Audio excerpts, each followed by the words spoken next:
Mic check. 1 2 1 2 for the second time.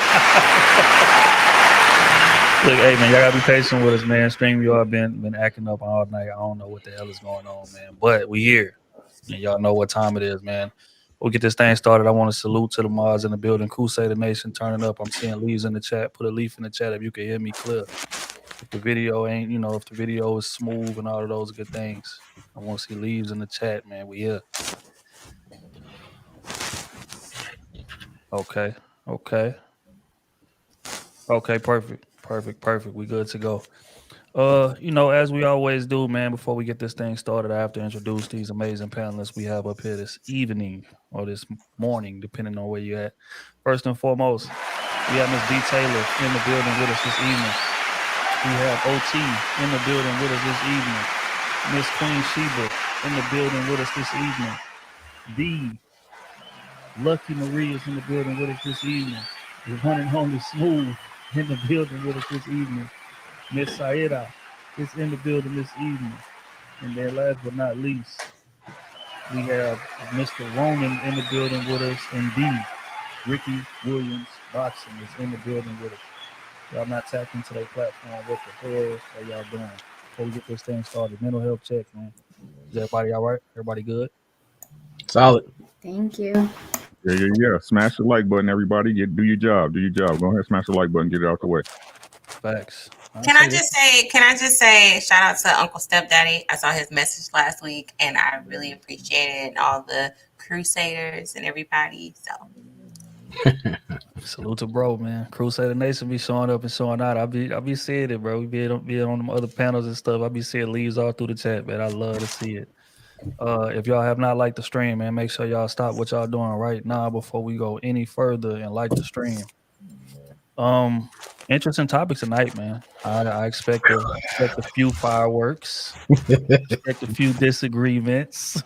You know what I'm saying? But as always, we gonna try to keep it kosher. We're gonna keep it gem filled and things of that nature, man. We're gonna be discussing the idea we hear all the time, like women prepare for a wedding or prepare for a ring, but not necessarily marriage. And we're gonna break down exactly why that is tonight. But first and foremost, like always, we gotta lay foundation. So, first question that I have for y'all tonight is: how important is being in a relationship to you? And as always, we're gonna start with Miss B Taylor first and foremost. how important is it? It depended on my age. At 30, now it is important because that's what I personally want. But when I was younger, no, that wasn't a priority for me because that just wasn't something that I made my whole. I needed to figure myself out before I just jump in and try to become one with somebody else. So, Okay. OT, how important is it to be in a relationship? To be honest, especially when I was younger, like that's something I strive to do, like get married, you know, have some kids and stuff like that. But then you realize that everybody ain't ready for that, and shit, you may not be ready for that. But when you're young, you're not thinking about that. You just think everything gonna be happily ever after, whatever. Get married, sell off to the sunset. So a lot of things get overlooked, swept under the rug, things like that. So, but I think it's important, man. Especially after you find yourself, after you spend a lot of time with yourself, knowing what you like, what you don't like, things like that.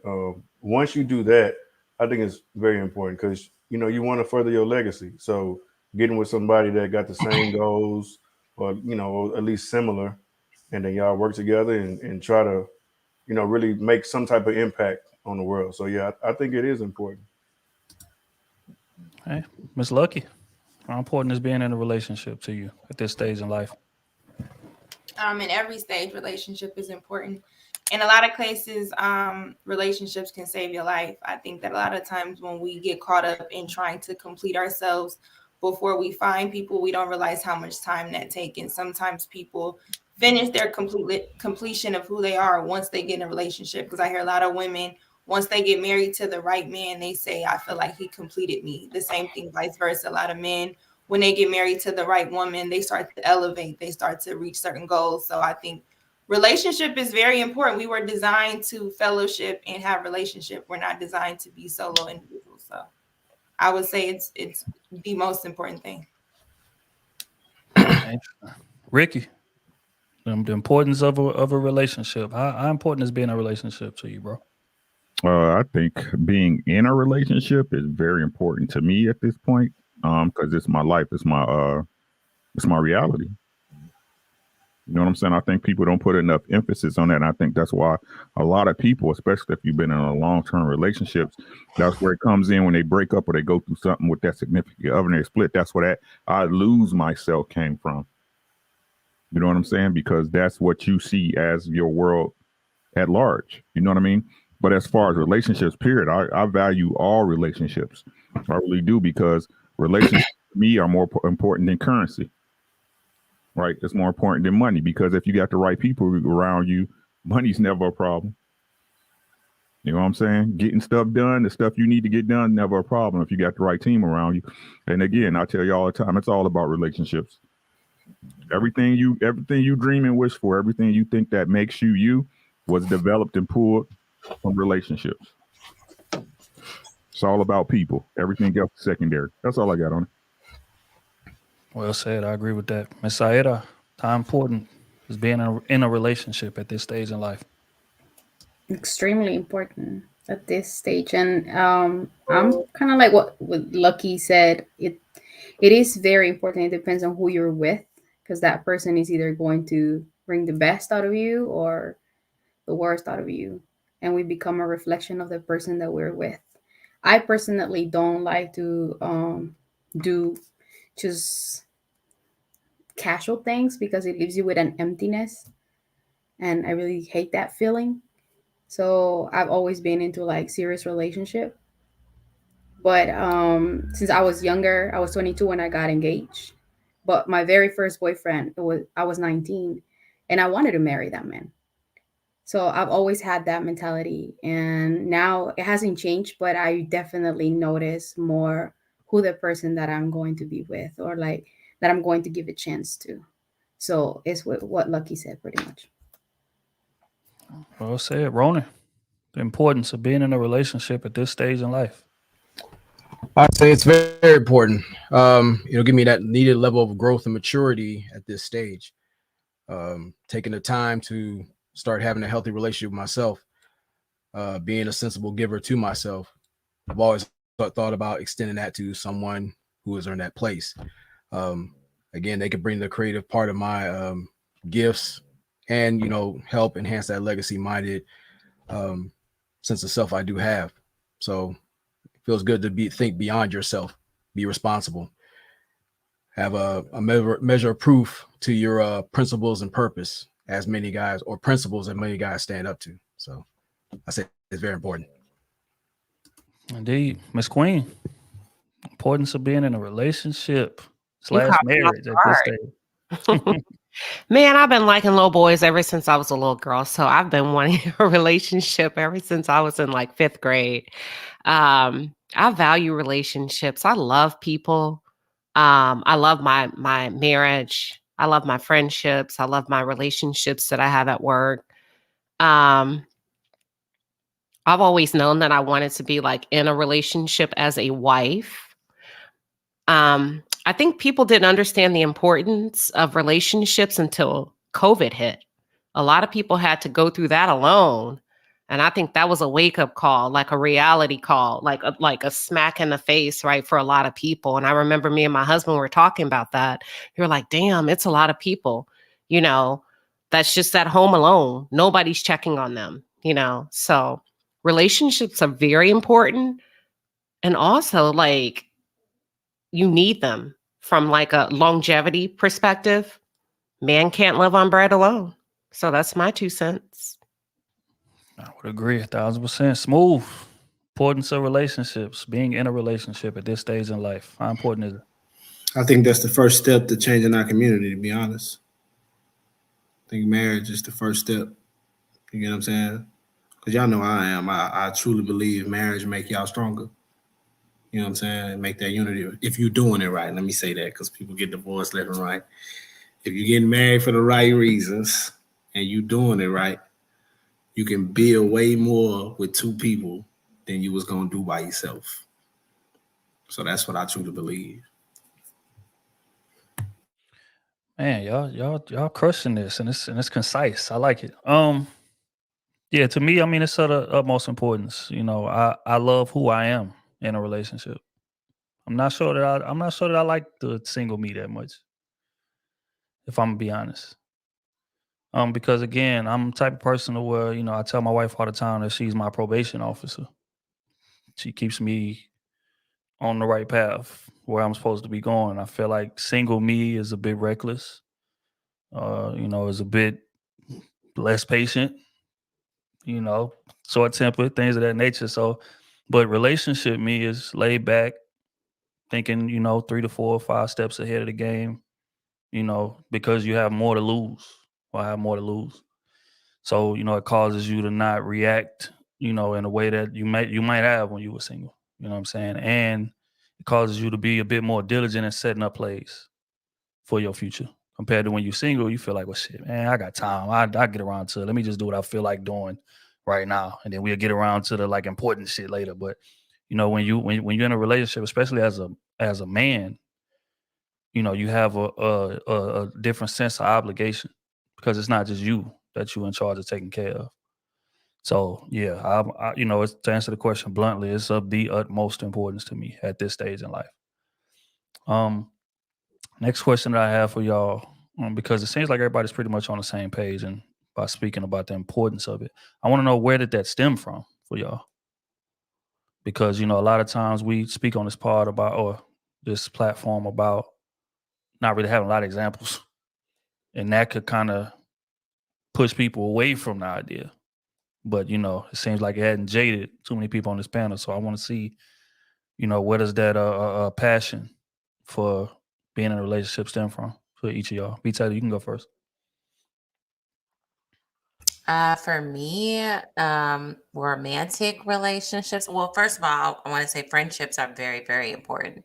Um, especially for women, like we need our friends and a village around us. So I've always been a very friendly person since like I can remember. I think when I just started talking and I just made friends. So as in relationships, I grew up watching Disney and like fairy tales and Snow White, and like that made me excited about relationships, only for me to get older and be like, wah wah, that's not what it looked like. But I think that I had to accept that we can make our own fairy tale. It just looks very different. Um, and what a healthy relationship is. So it's like a lot of us grew up not really seeing like what a healthy relationship looks like. So all I had was Disney. So my expectations were very high and I got disappointed once I got the reality of what that actually looks like. So that was for me personally. I thought I was gonna be like Cinderella. Lord have mercy. You are not alone, and we're gonna unpack that just a little later in this show. But go ahead. Oh, what is the urge to, you know, to be in a relationship? What is the importance of that stem from? Where did you originate that from? Um, I don't know. It was just that idea of just having a family. You know what I'm saying? Knowing that, like, having my pops take me to practice, pick me up, come to my games, like that idea of eventually that could be you one day. You know what I'm saying? That's something that I always, thought about doing. And my mom and dad, they were married for about 10 years almost. You know what I'm saying? Of course, it wasn't a perfect marriage. They got into arguments, fights, things like that. But it wasn't like bad. Like it just, happened when it happened. Whatever, it was cool for the most part. Everything was gravy. Mom stayed at home a lot of times. She was, stay at home mom, picking us up from school. Dad worked all day, working at the refinery. So he working sometimes just 7 days straight, 10 days straight. So, but some kind of way, he always made time to take me to practice. That's all. That's what I remember. So, I wanted that growing up. Both of my grandmothers, they had got divorced. My aunties weren't married, so it wasn't like I just seen that everywhere. But when you have a teacher or somebody of importance, you see them and you see how that relationship falls, or like one of your friends, you go to your friend's house and it seemed like you at the Cosby's, like everything is clean, they got new stuff, they got the refrigerator is full of juice, it's organized. You know what I'm saying? You start seeing stuff like that, like, damn, people really live like this. So not saying that I wanted to live like that, but I knew that just being realistic, like, I got something to play with. I can see roughly what I can do with my life. So that's kind of where I got it from. I never, shied away from relationships. But when I was single, I was definitely single. I let it be known. But when I was kind of tired of playing in the streets, and it was like, okay, who can I find that kind of fit my needs and stuff like that. So, but yeah, I've for the most part, like I said, I've always kind of wanted one, and I didn't have very many role models, but it's still something that I wanted to do. Okay. Getting somewhere. Miss Lucky, what is the sense of urgency? I mean, a sense of importance in regard to relationships stems from with you? Just personal belief. I think that is different for men and women. So just for me, speaking from a woman's standpoint, I would say the sense of urgency and importance is the fact that I think that a man who is on the right path can really help this word mold a woman to be a better woman in a sense, because if you really look at it, like I'm kind of like you, single me, I am all over the place, okay? And I think that the right kind of man gives me enough boundaries, gives me structure, gives me guidance, gives me direction. It kind of like puts all these ideas and all these things that I have that I don't know what to do with in the right space. So I really need a man that discipline, okay with disciplining me if in the right way, but just in a way where I think it's so important, because if you are under the right type of guidance, like I think that most women underestimate how great they could really be. And just for me, it's just important to have that guidance. I don't like being single all over the place. I don't like kissing a lot of frogs. I think that there is a sense of naive, if that's a word, when it comes to me. I'm a little bit ignorant to a lot of things that I feel like I don't want to be out here still getting it wrong. Like I'd rather keep that sense of innocence and naiveness and all of that under the right type of man that he can mold to be better. That's my personal belief. And that's why I think it's a sense of urgency, because the longer you out here, the more bitter you get, the more mouths you might get, because you start thinking, oh, he's the one and all of this type of stuff. Women, we kind of are led with our feelings, not so much logically. So I think that a man who is very dominant and logical can really help me with my emotions. So that's just what I think. It's dope answer. Dope answer. Never thought about it like that. Rick, what is the sense of importance in regard to a relationship stem from with you? Man, my mom's, bro. I'm gonna be straight up and down, right? My mom's, man. Like, it's crazy that, like, y'all know what I say. Like, everything's a lesson, right? Good or bad, right? A good example will show you a way to move, and a bad example will show you how not to, right? And even though my mama had a man in her life, bro, I'm telling y'all, when I hit like 17, I was like, this not right. You know what I'm saying? I'm like, this not right. You know what I'm saying? And I'm just being honest. From the stuff I went through and the stuff I experienced, I just always wanted somebody for me. You know what I mean? So a lady that I can count on. Hey, I got you. You got me. No matter what, the world, I'm not gonna tear you down. You're not gonna tear me down. We gonna get it. You know what I'm saying? I honestly believe that. While I don't want to say this the wrong way. While a woman doesn't define you, bruh, or a man doesn't define you, they can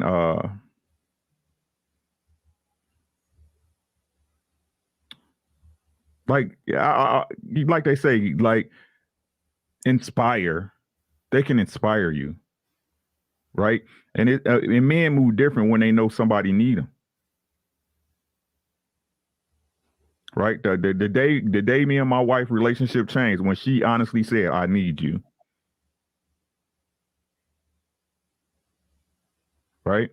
And I think that's we need each other. I need her, right? I need her. Just like Lucky and Smooth say, like she helps keeps me focused, right? She makes sure I stay on the right path, right? Even when you get that selfish or that ego moment in your head, I'll always revert back. Hey, I got somebody else to think about. Right? It's like the analogy I use about the car, right? When I'm in the car by myself, I'm getting it. You know what I'm saying? I'm in that truck, I'm bending it, I'm one hand, you know what I'm saying? It's no problem, right? I'm in and out of lanes. You know what I'm saying? You get to where you get a lot faster, right? But you don't get there as safe. When I got my wife in the car, you know what I'm saying? I'm a little bit more cautious, right? I'm a little bit more observant to what goes on, right? And what you do, we take her input too. You know, you look at her, you know, she grabbing the handle, she like, baby, you too close. You know what I'm saying? That's the way I feel that's what she does for me. She keeps me on my toes. She got my six. She keeps me from wilding out. Cause I'm telling y'all, this the old me, y'all to get this the new me. Y'all don't want to know the old me. You know what I'm saying? We wild out. It wasn't no questions. You know what I'm saying? So it's just about, you know, setting a path for both of y'all together and keeping each other accountable, being responsible and understanding that it's not just you. You need somebody out here. That's what it means to me. I stole my answer right out of my head, man. That's a hell of an answer though. Real rough. Miss Saida, the sense of importance in terms of a relationship. What does it stem from with you originally? My grandparents, they're the biggest example. Over 65 years of marriage, successfully, not a perfect marriage, but I don't recall I've said it before, I don't remember ever my grandpa disrespecting my grandma or diminishing her. He was actually the leader, but he will trust her and take her word into consideration.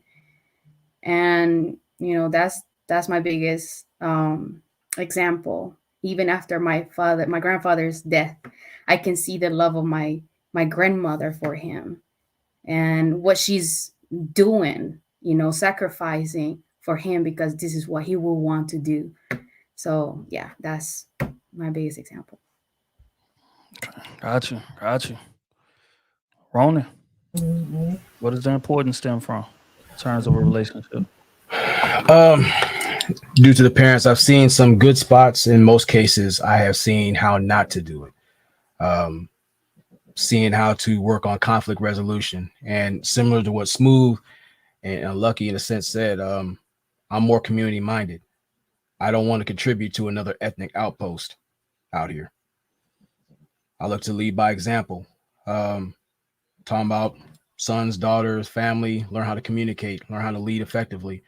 And being single, I'm damn near like RoboCop mode. I just follow a few directives just to stay balanced. But when you have someone who, as Ricky said, watches your six, you move different. You're more effective when you have a set of eyes and ears to confer with. They see things that you don't see, and vice versa. So I wouldn't say it says balance. It actually enhances your perception of things. You know, sometimes you do need to soften up. Most times I'm just I tend to overthink things too much. But when you have like a wise concierge, now you can definitely move effectively. Okay, I didn't see that. Now I can move in a better way because heavy is the head that wears a crown. So it's more than just the ego part. It's more about that needed growth. And I think with that, I can move exponentially. Well said. Jesus, y'all crushing his question. Miss Queen, the importance of relationships. What does it stem from with you?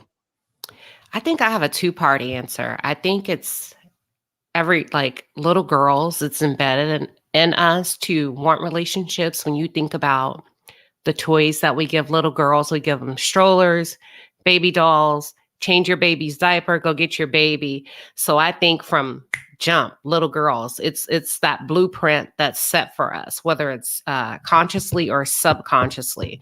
So we really don't have a choice. So I feel like it's natural for women from a worldly perspective and from a spiritual perspective, right? Because we are a man's rib. We are his help meet. A lot of people say mate, but I think it's meat, if I'm correct. even like growing up in Black households, when the traditional old school, when your grandmother or your mom would say, a man don't like no nasty woman. A man's not gonna want a woman that doesn't comb her hair, or whatever they use to prompt you and get you ready to receive a man, like to get you to clean your room or whatever, keep a house. When I think about Proverbs 31, and I think about how men contribute to women being in relationships, when he talked about the woman, he wasn't talking about women, he was talking about his wife and what made her so good, right? In his perspective. And a lot of people don't understand that was actually written by a man describing what his wife meant to him. So not only are women wanting relationships, but men do too. And then also when I think about like the Black culture, I mean, we are love, we are relationships from when we get our hair done. If you think about the intimacy, when we sit the little girls down in between our laps, braiding hair, combing hair, you think about the music, the influence, the food. It reminds me of that song where the guy's like, girl, I love you. That song. And he had a problem with his woman. And he talks about how the men say, well, maybe you ought to just forget about her. And he tells his friend, well, maybe you've never been in love like I've been in love. Come on, and maybe you've never felt the things that I felt, but this is what I told my friend. And then he goes, it gets lonely. It gets lonely. Uh-oh. Y'all know the song, but the point Shout out to Lenny. Yep. is that we're built for relationships. I don't know where we went wrong, but we're built for it. So I'm gonna let that linger. Well said. Shout out to Lenny Williams, man. A lot of y'all in the chat may be too young. If so, research. They got Apple Music, Spotify. Get you. Go ahead. Here y'all go, man. What Kenny at? Here y'all go. Smooth. Smooth. The importance of a relationship. Where does that idea stem from with you? Where did that originate? The importance that you put on it. Man, I just seen a terrible way to do it, man, watching my mom's, and I don't want to say his name, and he's not my stepdad, but been watching them for like 20 some odd years, man, do it the wrong way, man. This nigga not work. My mom's doing it all. My mama could have been so much greater. So much greater. You know what I'm saying? And I always was like, long as I'm doing it the direct opposite of this, I'm straight. And then coming around, the panel don't know, but they know. This dude named Josh, he had his mom and dad and shit. You know what I'm saying? And he had his stepfather. He never knew his dad. Stand-up dude. I can't even hate. Stepfather, he treated him just like called him son. Josh called him dad, all that shit. Did it the right way. You know what I'm saying? Of course, I seen the hoes. I was around so much. Of course, I seen the hoes in it, you know what I'm saying? The insecurities in it and all that. But they stuck it through. They was working together. You know what I'm saying? They progressed in life together. You get what I'm saying? Same thing with Trill and Kenny. You know what I'm saying? I'm watching their parents and how they doing it and just taking a little bit from it. All right, I can be here. Okay, I can do this. I can do that. Oh, this is what not to do. You know what I'm saying? So I seen the wrong way to do it for so long. I knew I would never do it that way. I knew I would never do it. And it wasn't conducive to the kids. It wasn't conducive to the family. Nothing. You get what I'm saying? So in a sense, it made my mom's resentful. You know what I'm saying? For a long time and shit. It made her scared to do a lot of things because she was under this dude that she could have let go. Shit, when I was a little boy, I've been knowing this dude since I've been, 3 years old before I can even speak. He never had a job. He'll get a good job, quit in 3 months, steal some money. Hey, man. So I seen firsthand how this shit could either make you great or break you down. So that's where I get the importance from. Yeah, bro. Speaking of all facts too, ain't no exaggeration put on it. Yeah, with me, it was the like seeing what the effects of not having a healthy parenting situation does to most people. Like most of my male cousins didn't have that. They didn't have a dad, and their moms was letting them just do whatever, run amok. I speak a lot about, going to visit them, and I literally feel like we was grown out there, and I was 13, 14 going out there, and could be out all night running the streets doing whatever we wanted to do, and I'm just like, damn, this how y'all live every day, like this crazy, like just damn near no supervision at all, you know what I'm saying? And at the time when you're young, it's like, damn, this is dope, this fun. And then you get older, and I by the time I was 18, 4 of my 5 cousins out there had been in jail already because of that. You know what I'm saying? And it's like you get to looking at it like, damn, like what maybe if they would have had like a solid example, a solid dad in there to say, hell no, y'all not staying out all night. Bring your asses in here, do your homework, do what you got to do to provide some structure. Maybe they would have turned out differently. Right. Because me, just like Smooth said, I was lucky to have that. Now my mom and daddy was arguing very frequently, but I still had that foundation on both sides. My daddy is where I get my calm, reserved demeanor from. My mom is a firecracker, and that's where I get that side from. But I had balance, right? So just thinking my dad wouldn't have been in my life, it would have just been all firecracker, and I would have ended up like my cousins did. You know what I'm saying? So growing up and seeing that, it made me kind of like place a lot of importance on it because I always wanted kids. I never, planned on being married. I said this before, like I never thought that I'd be married. But of course, as a man, like we aspire to extend our legacy. So I said, if I'm gonna do that, then I need to present a healthy front for them to learn from. You know what I'm saying? So that means that I gotta really buckle down and find the right woman, and God bless me with that. And here we are. You know what I'm saying? But that my importance stem from just watching what the effects of not having a solid parenting foundation does to kids. For whether it's my cousins or whether it's my friends in the neighborhood, Smooth is an anomaly. He was able to come around us and get that game and shift his vision because he was out here running these streets too. That's just real. I don't know if he didn't told y'all before, y'all know, but he was out here wilding at one point. You know what I'm saying? And he started coming around us, and we got him focused and now look at him. But that just goes to show the influences that you got around you, especially from a male influence, is important. And if you don't have it, the chances of you succeeding is just not high. That's just honest. So I never wanted that for my kids. So that's where it stemmed from. But real quick, man, before I get to the next question, man, appreciate everybody for tapping in, man. Crusader Nation, I see the chat is booming. Mods is putting people in timeout, all type of shit. Again, man, we're gonna be respectful. Y'all know how this thing go. I know, we got a bunch of not outlandish, but outspoken, opinionated people in the chat, and that's all fine and good. But at the end of the day, man, we got to keep it respectful. But again, mods, I'm not gonna jump in. Y'all feel the need to time somebody out. Y'all already know how we run this shit. You ain't gotta ask me. Just do it. But like I said, we're gonna keep it respectful. And if you in the chat, man, and ain't like the stream, man, stop what y'all doing. Like the stream. It's down there, 400 in here. Likes is at 189. That is egregious. Stop what y'all doing right now. Like the stream, man. I'm gonna ask one more question, and then we're gonna get into the first video of the night. Okay, so hold on real quick. Let me pay some bills while I'm at it, man. I forgot. I'm getting sidetracked. Ronan in the building with the 50 ball. Still real, man. He right here on the stage, still short, man. We appreciate it, G. Proceed support. Hit the like button and decapitate all trolls. That's a fact, man. Y'all heard, bro. Make sure y'all tap that like button if y'all ain't tapped it already, man. Appreciate you, Ronan. Amaja with the 10 piece. That's family right there. I appreciate you. That's always day one right there. Little Debbie with the 2 piece. Thick thighs and oatmeal pies save lives. It's hilarious. Shout out to bro, man.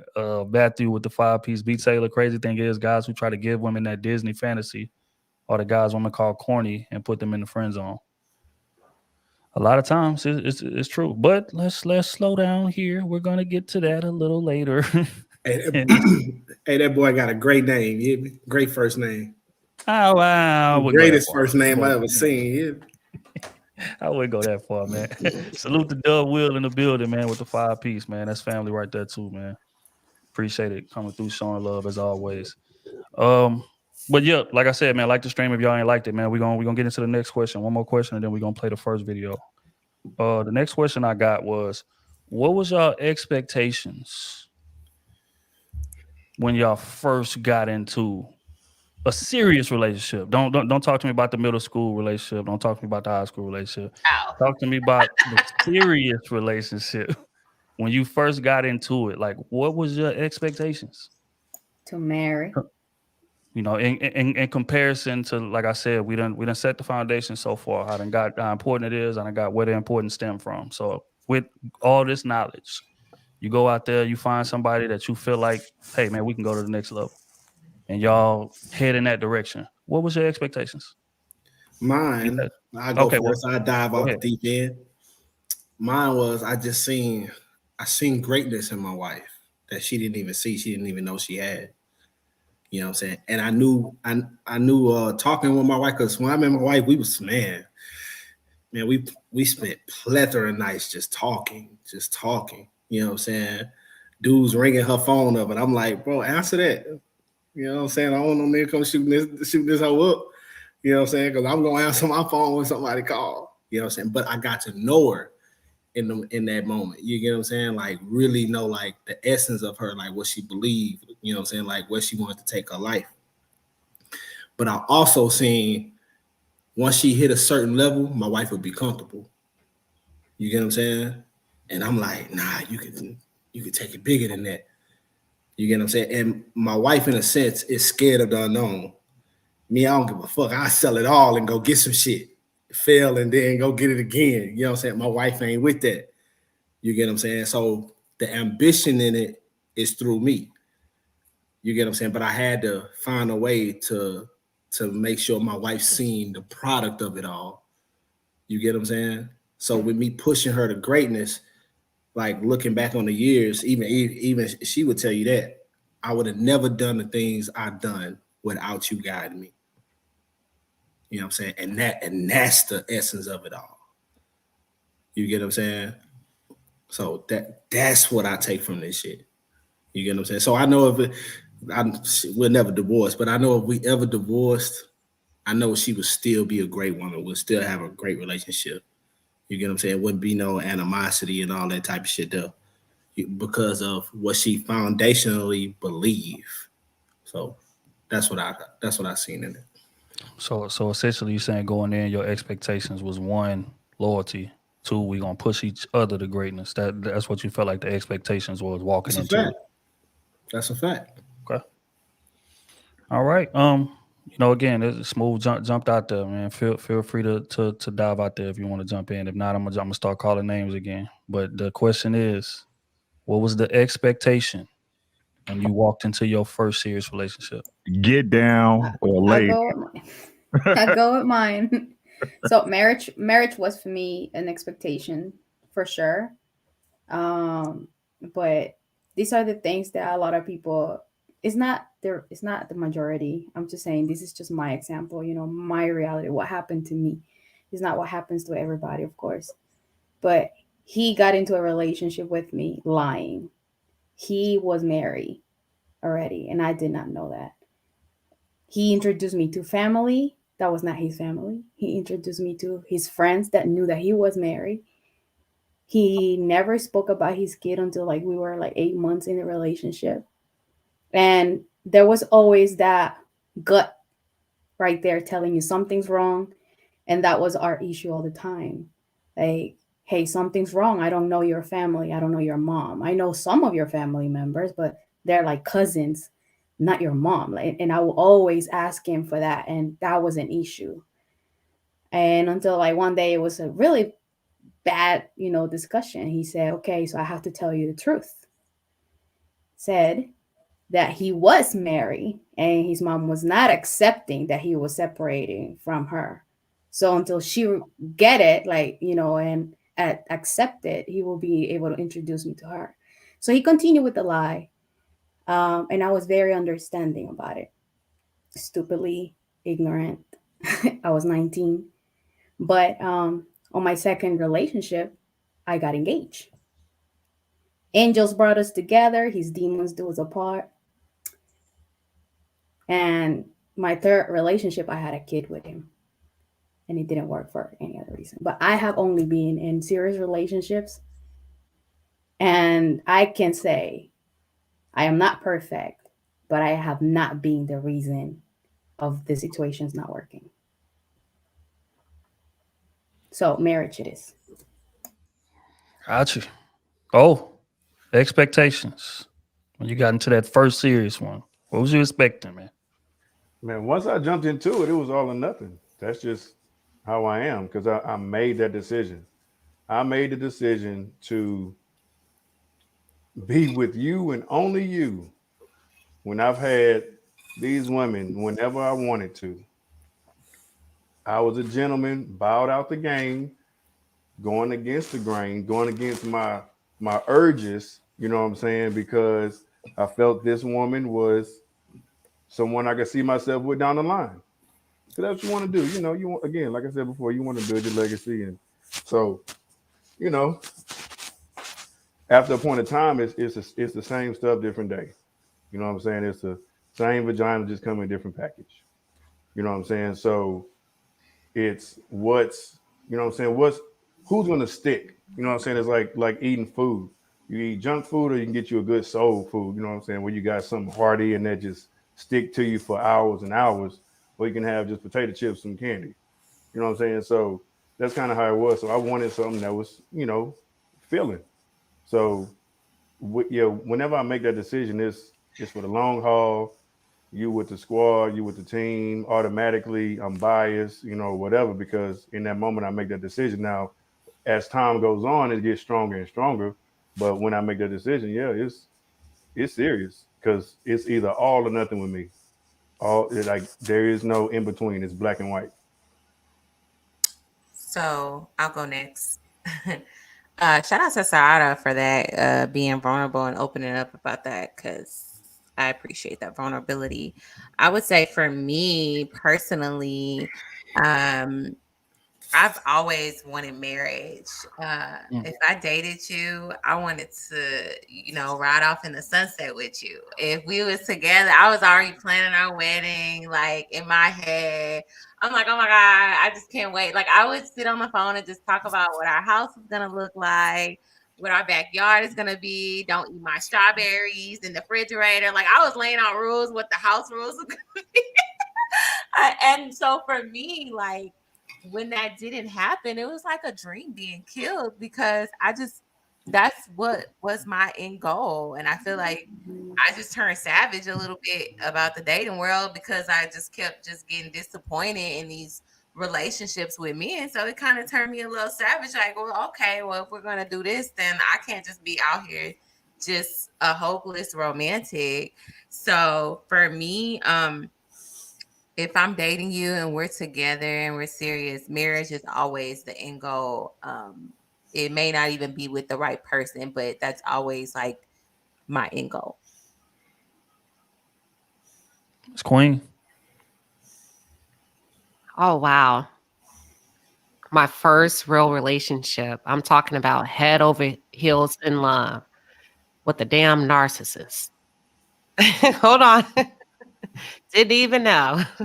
Didn't even know. That man swept me off my feet. When I'm talking about whisking me all around the world, like introducing me to things that I've never seen or done before. I didn't even know what a narcissist was. But what I did know afterwards is all of that was fake. There's nothing real with the narcissist. It wasn't until like one of my homeboys, like I went to motorcycle school. Like this man bought me a motorcycle. I didn't even know how to ride a damn motorcycle, like a fast motorcycle. And I had to go to motorcycle school to learn it. Like narcissists forcing you to do stuff. And I was the only girl in the class, started riding with the guys after I learned how to ride. And they were like, hey, so when the men met him, the men were not feeling him at all. They were like, say, hold on. I think you got a narcissist. I'm like, what's a narcissist? They're like, we're not going to tell you because you're going to think we're hating on your dude, but you need to look that up. And I didn't look it up. But when I did, I was completely blown away. Completely blown away. The first thing I thought was, damn, how the hell I attract somebody like that? You know, how did I even let my guard down? I was with this man for 7 years, right? That was the first time I ever felt love as a woman the way I felt it. Like, you couldn't tell me nothing about this man. I was completely wide open, submissive, all of that shit. But after that, I didn't become bitter. I became guarded. I became very guarded because that's when I learned people can trick you, men or women, and they can trick you for a very long time. And you have no idea unless you got some good people around you, or the power of prayer. But when I did know, I knew it was going to take some time to break away from that. And I remember saying, oh, Lord, you know what I'm saying? Help me. So my mistake was I stayed too long as a woman. Even when I started noticing things in year 2, I should have left. So I got to hold myself accountable. I stay way too long. And when you stay too long, you start misbehaving. Does that make sense, men and women? When you stay too long, you start acting a damn fool. You know what I'm saying? So I had to accept responsibility for that. But when I got out, I got out. And there was nothing like abusive or anything. It's just like a mind fuck, excuse my language, with the narcissist. But my husband, listen, he covered the ground, right? For all of that, because I asked God to send me a man and love me just the way I am. Wild spirit, free spirit, smart, all of that. And my husband empowers me, like, to be myself. And that's probably the realest love. And I'm not talking about that tickle those butterflies. I'm talking about loyalty. A man that never attacks my character. If we get in a fight, it's never about things that I can't change. It's about things that, you know, we can work on. But yeah, that would be my story. This is going better than I thought it would. Rick, the expectations, man. When you first got into that first series, what was the expectation? Like I said, my first one, it was get down or lay down, bro. It was get down or lay down. You know what I'm saying? Like, I always been a guy to handle my business financially. You know what I'm saying? But my wife's mother, God rest her soul, she the one who told me it's not all about money. You know what I'm saying? When I was younger, like, respect from my woman is a big deal to me. It's a very big deal. You know what I'm saying? And I like I said, my expectation was if I'm gonna do what I need to do, I don't need no lip, I don't need back talk, I don't need disrespect you on this train. It's what it is. You know what I'm saying? But then, like I said, I realized that, like I tell you all the time, my ego has nothing to do with our relationship. Nothing. Right? We both in this together. The same way I'm sacrificing time and effort is the same way that person is sacrificing time and effort. And we need to respect that. We need to respect that. Like I said, a lot of times we get caught up in our own ego, we get caught up in our own minds, and we act like which is natural in a lot of cases, right? But we believe that, you know, we're the center of everything when we're all just little parts of this bigger thing that's going on. You know what I'm saying? And your marriage is a bigger thing that's going on. It's not really about you. You know what I'm saying? It's not really about you. And again, that's what I think a lot of people get wrong is they go into marriages thinking it's all about them, and it's not. It's not. You got a bigger goal at hand. But yeah, at first I was like, hey, like I said, the day my wife called me out my name is the day that marriage was over. You know what I'm saying? The day she called me out my name, and like I said, I look back now and I was like, man, you know what I'm saying? Damn. Because she's a good woman. You know what I'm saying? To this day, she's a good woman. Like I said, man, it's just, I didn't handle a lot of stuff correctly. She didn't handle a lot of stuff correctly, right? But like I said, as a man and me being a leader, I should have corrected her correctly, and I didn't. So that's simply what it is. But that's what I expected when I first got into it. No lies. Man, that's real right there. Look, expectations, man. I need to hear them. What was the expectations when you first got into that first serious one? Okay, I got a male or female. I'm sorry. I know I'm the special one. Either or. Whatever was serious. Okay, this is the thing, right? Let me give you. She said male or female? Yeah. Oh yeah, you missed it a couple weeks ago, but yeah. Yeah. Okay, so this is the thing. Like Sheba said the first time she was in love. So I was thinking, when we were saying our first relationship we took serious, does that mean I was in love? Well, no, Okay. not necessarily, but No, no, it it don't. don't. It No, don't. it don't. Okay. So then my expectations when I was with a particular woman, I didn't really have any. I was kind of just going with the flow. I would say I had short-term expectations. So I never thought that I was going to marry a woman. I just liked the way I was feeling. I like that I got to be taken care of in a sense without doing nothing. I know it sounds crazy. So the things that I expected wasn't pretty much anything. With a man, I had the expectations of commitment, and I always looked for a man's words to match up with their actions.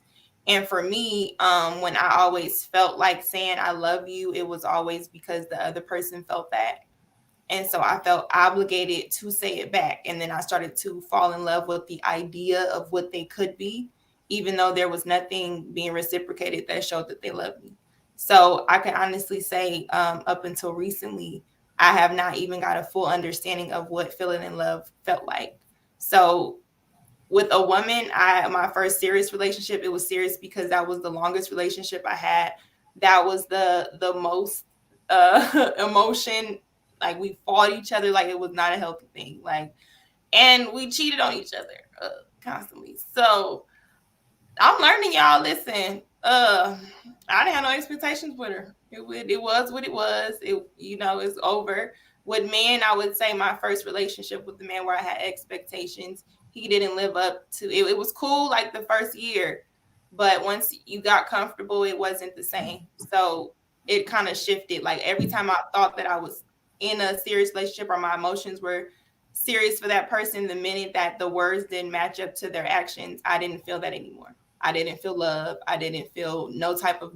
I'm easy person to detach. So I don't know if that answered your question because I love y'all stories, but I ain't there yet, y'all. I'm just not.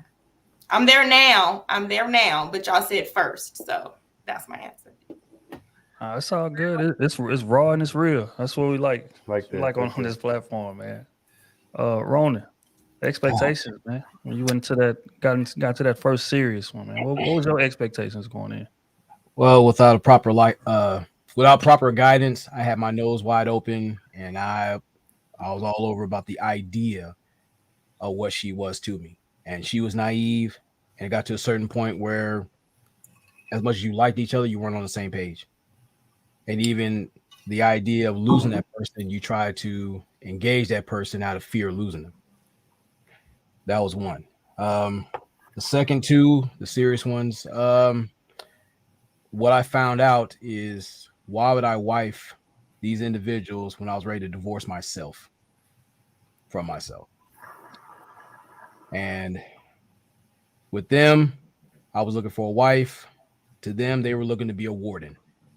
And outright being miserable. They found my creativity as contraband. That's what they treated it as. Take away time from them. So when it came down to it, all of them had in common is like, how am I going to have something solid? We're talking about legacy wise if I didn't have a healthy relationship with myself. So that's why I took that time to really understand what I like, what I'm on, set boundaries, standards, and be consistent. And in those experiences, yeah, it was cool. Even though in between time I was like a sniper on crack, hitting everything damn near that wasn't there nailed down.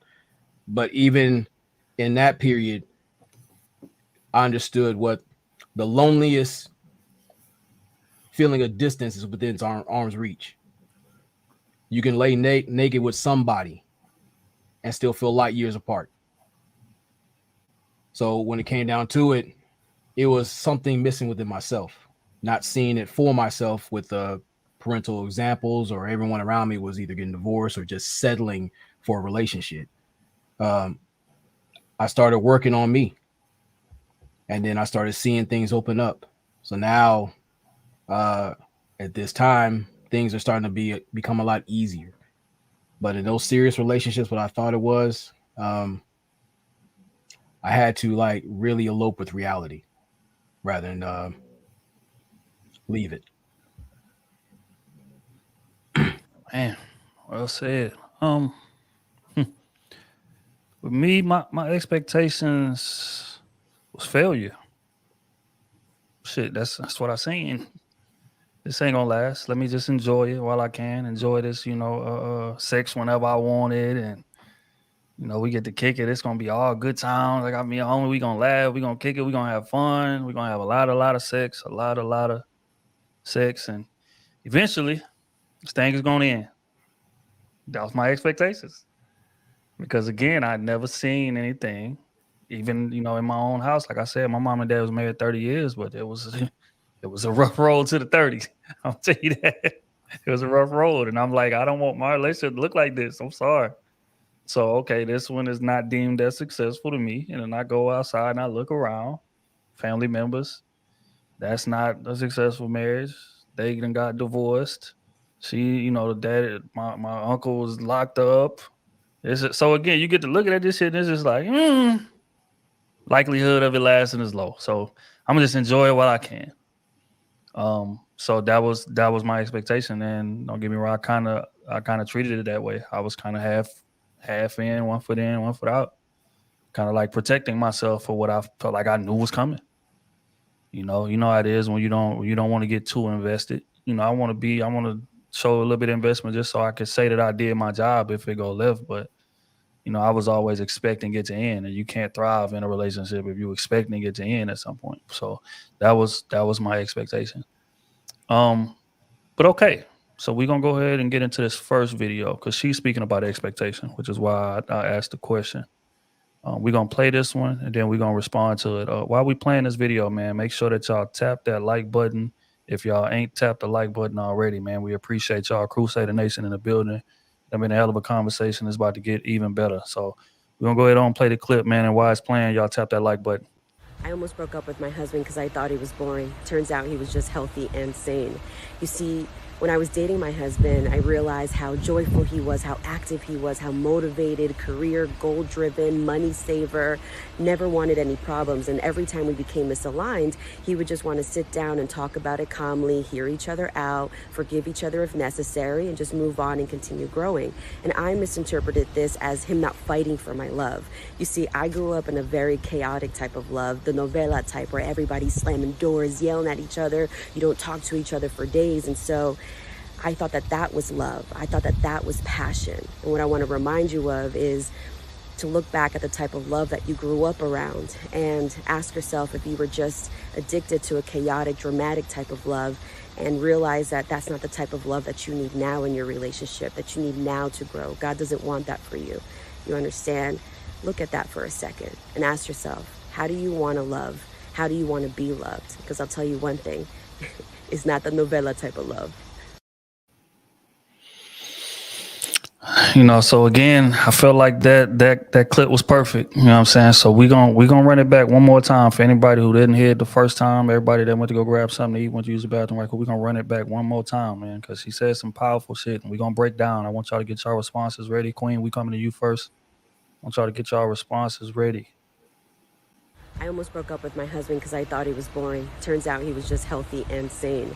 You see, when I was dating my husband, I realized how joyful he was, how active he was, how motivated, career, goal-driven, money saver, never wanted any problems. And every time we became misaligned, he would just want to sit down and talk about it calmly, hear each other out, forgive each other if necessary, and just move on and continue growing. And I misinterpreted this as him not fighting for my love. You see, I grew up in a very chaotic type of love, the novela type, where everybody's slamming doors, yelling at each other, you don't talk to each other for days. And so I thought that that was love. I thought that that was passion. And what I want to remind you of is to look back at the type of love that you grew up around and ask yourself if you were just addicted to a chaotic, dramatic type of love, and realize that that's not the type of love that you need now in your relationship, that you need now to grow. God doesn't want that for you. You understand? Look at that for a second and ask yourself, how do you want to love? How do you want to be loved? Because I'll tell you one thing, it's not the novella type of love. So again, most people have a very unrealistic Expectation, which is why I asked y'all expectation before we played this clip. But y'all heard what she said. Y'all heard hers. I'm interested in hearing y'all responses and what y'all thought about it. Miss Queen, we're gonna start with you. I'm finna cut up, so don't get mad. All y'all. The chat, whoever. I'm finna cut up tonight. I said it a while back. Y'all don't remember when I said I got bored with my husband?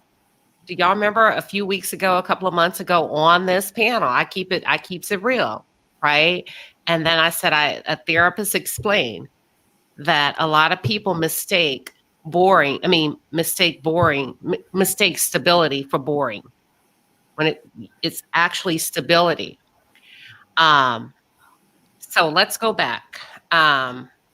First of all, get you a white therapist. I told you I'm going to cut up. I know a lot of times we say, I want a black therapist. I work with both. Anytime I need to do like a touch up on the mental health, a touch up on my life, work-life balance, and just get a different perspective. I give me a white therapist and I get me a black one because black people only understand what I understand, right? A lot of us have gone through the same shit. It doesn't matter the credentials and all of that. And then white people, I feel like, have healthier relationships. So she was able to explain to me that I wasn't bored. I had actually achieved stability within my marriage. So that's why it's sometimes important to get a different perspective with people outside of your race, people that are actually living that. And sometimes that's not black people. Now, on the flip side, Trill, I remember you said on the panel, sometimes men don't pick good girls because they're boring. You remember that? I don't recall saying don't pick them. I recall saying that we may shelve them and have fun for a minute until we're ready to get back to them. But I wouldn't say a man just disregard a woman for being You boring. said y'all don't want no boring girl. I remember that blatantly. Hey, You was y'all, like, we don't want no boring Pull up the girl. receipts. Pull up the receipts, goddamn me.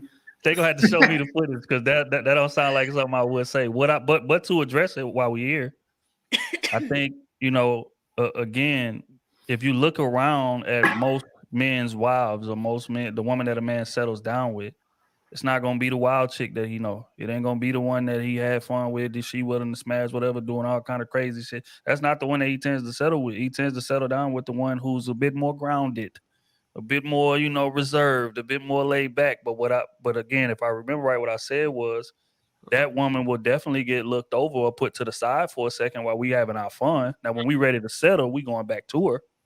That's a fact. But continue. Deacon Trill, but I'm gonna get back to me. Deacon Trill, I heard you. Sometimes we just don't pick y'all because y'all boring. And that's Jackie said that. I remember. I'm a witness. Taylor, pull the tapes tomorrow, I create a don't recall. I mean, if you super boring, then yeah, get out of here. I'm open to being wrong. If y'all can show me receipts, I'll come on here and apologize. I'm open to being And wrong. see, What? but Man, don't also apologize for boring, nothing. Stand on what you said. Yeah. see, So my husband, boring is also relative. so he's actually not boring. He's a husband, and we turn up together. You know what I'm saying? We turn up together, but we also get back to responsibility together. So that's my little 2 cents on that. Yeah, I was about to act a fool over being bored, quote unquote, and I would have freaking lost my marriage and been lonely and shit, killing spiders in my house by myself. That's a no-go. I'm done. Not the spiders. Smooth, we coming to you, man. She said that, she was expecting, that novella type of love, that wild fighting, arguing, you know what I'm saying, make up sex, all of that good shit. That's what she was expecting. Do you get that a lot? Do you feel like, the boring men get looked over when it's time to get serious or whatever? Look, bro, done froze. Oh no, there you go. You good All right, now? what you say now? My stuff went out. What's up? What you said? Nah, I said, essentially what our girl said in the video, her expectations. She had toxic expectations going into it. She felt like a solid dude that was stable was boring. What's your take on that? Do you see that often? Where do you think that stems from? I wouldn't say boring, man. It's just people don't know what's really good for them. You get what I'm saying? Like you want the exciting man and all that. Most of the time, that motherfucker ain't good for you, baby. You can't handle that. Most of the time, that's just a good ride. Goddamn, and enjoy the experience. You know what I'm saying? That's where you pick up your lessons at. Same with men. You know what I'm saying? You got you a woman, man. Hey, understand if you can't handle what come with this woman. But you can also learn from her and vice versa. She can learn from a man that's like that. Yeah, but the problem is people getting that and they'll get lost in the sauce, man. They'll let that light just blind them and be stuck 4-5 years, come out with a baby, everybody mad. You know what I'm saying? Like, nah, use the experience to build for your next relationship. You get what I'm saying? Some people are stepping stools. We got to remember this. Some people are stepping stools to what I really want. I'm doing all this to find out what I'm going to do and what I'm not going to do with my real person. That's what y'all need to realize. You know what I'm saying? So that's all I'll leave y'all with, man. That's the game I'm going to leave y'all with that. Hey man, if y'all day one crew fans, y'all know what he talking about, man. That was a classic episode. Classic episode. Real, I see you in the chat. What up, boy? But yeah, so again, I'm Rick, interested in hearing your response, bro. She said, she came into it, expecting violence and shit like that. That's what she seen on TV, and that's what her idea of love was. Like, what's your thoughts on that, man? Stable dudes are boring. We talked about this before, man. A woman's mind usually is wrapped up in chaos, bro. It's just a fact. Y'all can't sit still. I'm surprised y'all sitting on this panel right now. I done got up a few times, but go ahead. Right. It's just the fact of the matter. Y'all gotta be in something. Right? This why y'all have all them girlfriends, right? Y'all phone be but bloop, bloop, bloop, bloop, right? It don't matter, right? It's like everything's an issue, bruh. Everything's an issue. Oh man, I was waiting on this package for Amazon and he was late. I had to go somewhere and you complain about that. It's just mess up a whole day. Right. It's just simply what y'all are. You know what I'm saying? Y'all got to learn to go against y'all nature because y'all, it's just what y'all are. It's just women, right? Like I said, I think again, it's exactly what she said, right? Boring, stable is boring, right? Being stable is the definition of boring. It means no matter what, things are gonna go a certain way. Facts. Right? No matter what, this house gonna run a certain way every day, right? Every month throughout the years, right? And the thing is, it's like, y'all proved a point. B. Taylor, no disrespect, right? Y'all be, hey, when I was young, but now it's like, hey, I need that stability, my guy. What's going on? You know what I'm saying? Like, we ain't worried about that fun. You know what I'm saying? We're going all the trips and playing all that stuff. You know what I'm saying? But as far as that wild and out, you wondering where your dude at all times of the day and all that other stuff, bro. Y'all know that ain't the way. That ain't the wave. But it's cute when y'all young, though. It's cute when y'all young, though. She ain't never lied. I ain't got nothing else to say about it. All right, Luck. You already went in terms of responding to what that young lady had to say about stability being boring and expecting a bit of toxicity. They gonna find out Lucky was toxic. Okay. Like I said earlier, like Ricky is right. I am all over the place. Like, it's not even necessarily like in a bad way. It's just that I am constantly thinking. I'm constantly overthinking. And then if you tell me I'm overthinking, I will say you're underthinking.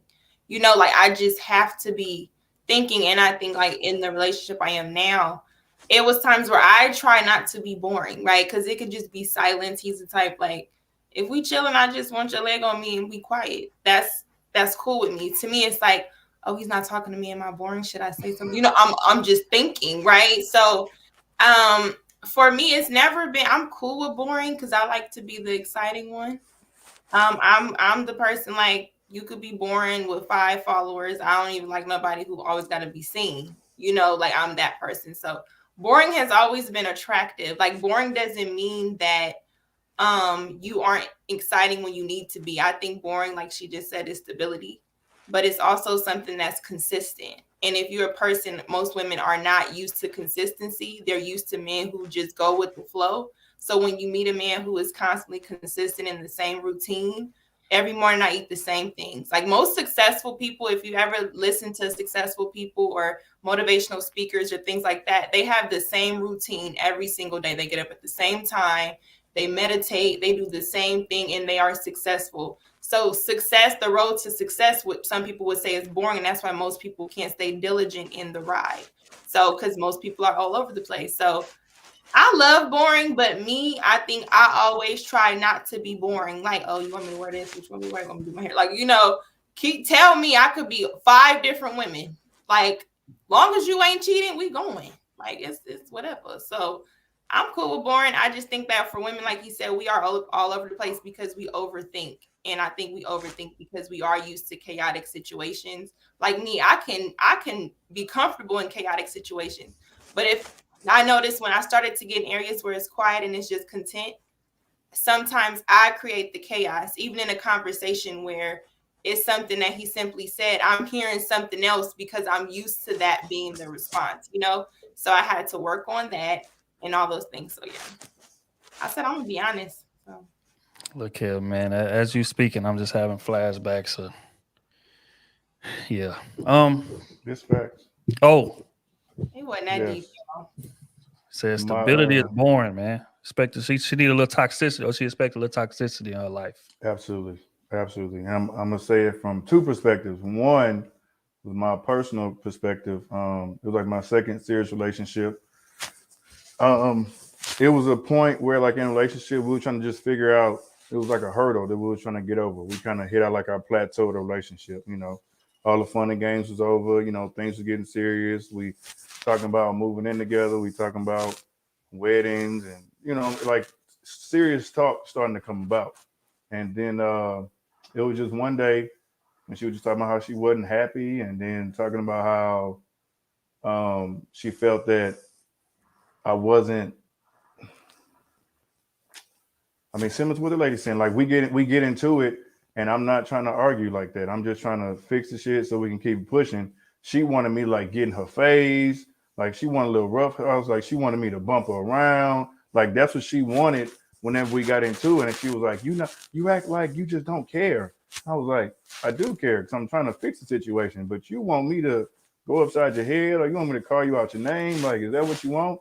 And she was like, well, why don't you do stuff like that? Like, are you not mad? Are you like, or do you not care? And I'm like, huh? So that was a big issue, so that, of course, that eventually ended. But that was always weird to me because I'm like, damn, like, I thought it was good. I thought everything good. You want me to treat you with respect, but then you also want me to call you out your name, and shit was just confusing. So I learned that lesson too. And then on the outside, it was a chick that I was talking to one time. One of her best friends was married, and so she was. Mic is on your chest, by the way. It's rubbing around. I'm gonna stop. Yeah, keep on brushing every time you turn and move. Can you hear me now? Yeah, you good. All right. It was another chick that I was talking to. She had one of her good friends that she was married, and so the story was pretty much her boyfriend was born. And she kind of did her dirt because all her boyfriend did was, he took care of the bills. They took their trip, family trip or whatever. He played the video games here and there, but dude made good bread. She didn't have to work. She chose to work. And she ended up having a little work husband and started doing her thing on the side. But she stepped out because she said her dude was born. And I'm like, damn, this seemed like a good cat. Like, she didn't have no complaints about him. He was just simply born. Like, she felt he was born. So she would go do her thing. Whenever her girls was out, she was out too. Oh, wow. Did he take her back? Oh, I don't think he knows what's going on. Man, you need to tell that brother, man. I don't know him. That ain't my problem. Hey, what we say, it ain't crew, so it ain't my problem. I feel you. But hey, man. That man doing what he gotta do when he getting taken advantage of, bro. And he kissing her, bro. All in the mouth. Y'all don't tell us. Her, bro. Nah, bro. All in the mouth. Can't do it. What's the brother name? Hey, hit me on the channel. I'll holler at him. Hey, bro, your wife home. Hey, we tell y'all. Okay, to address what Queen, we tell y'all, but a lot of times y'all don't listen. When a man tell you this, what y'all need to peep. When a man tell you, "Hey, watch your house," that should let you know everything you need to know. When a man tell you, "Hey, watch your house," That should let you know everything you need to know about that something's going on. I'll be looking for insects when you say watch my house. I mean, like, you got to give me a little bit more. I don't know the man language. I'm telling you right now. So if you ever hear it, pay attention. Okay. Anymore be dry snitching. It's just like, if police say, "Hey man, you know this pistol for?" You ain't supposed to say a name, but you might.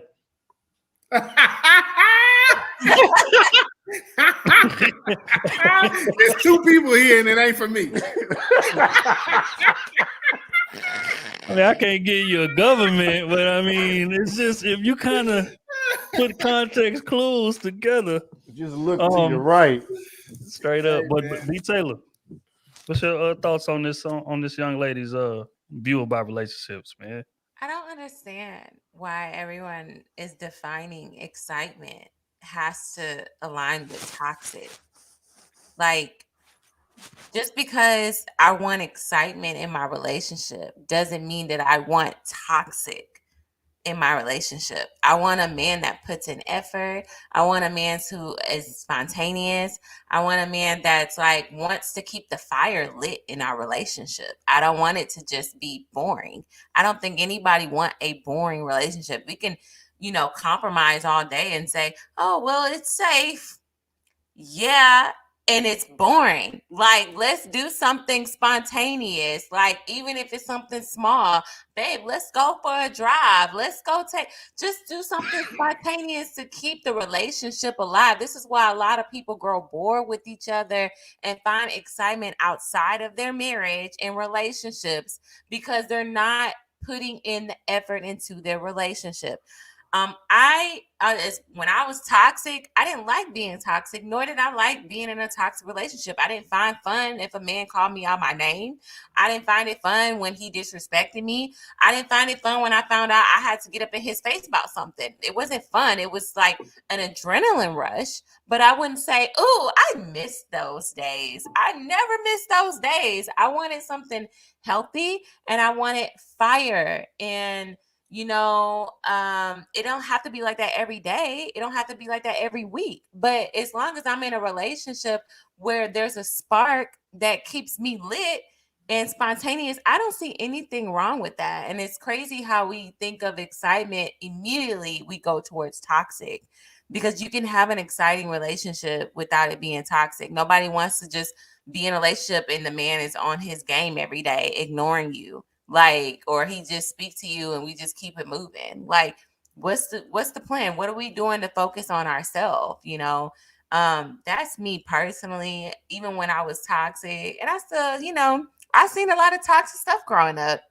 I saw a lot of toxic relationships, and I never aspired to that. I would see people fighting each other, grabbing each other afros and fighting and stuff. We had to break up a couple of fights. Like, I mean, I saw it all, and I never was just like, yeah, this is how it's supposed to be. Maybe the baby boy scene, a lot of girls probably wanted something like that, where you like, you know what? Well, not the will he hit you part, but you know how it ended. I got a question for you, B. Taylor. Huh? I got a question. I got to push back a little bit. You can push back, but I'm just saying, like, maybe like makeup sex is great sex. So maybe a little bit of that, but no sex for toxic. If you want role play, just say that.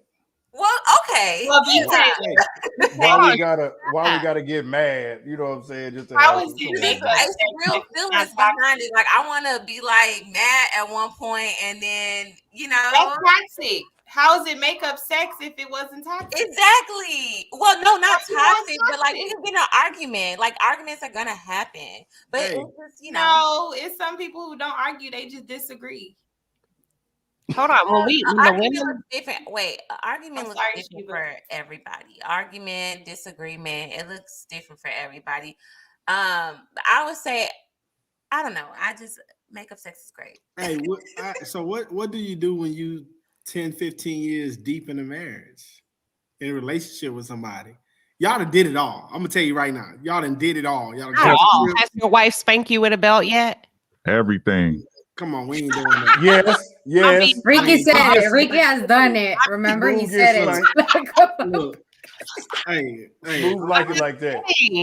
Move a wild boy. I got moral. I got little morals over here. Yeah.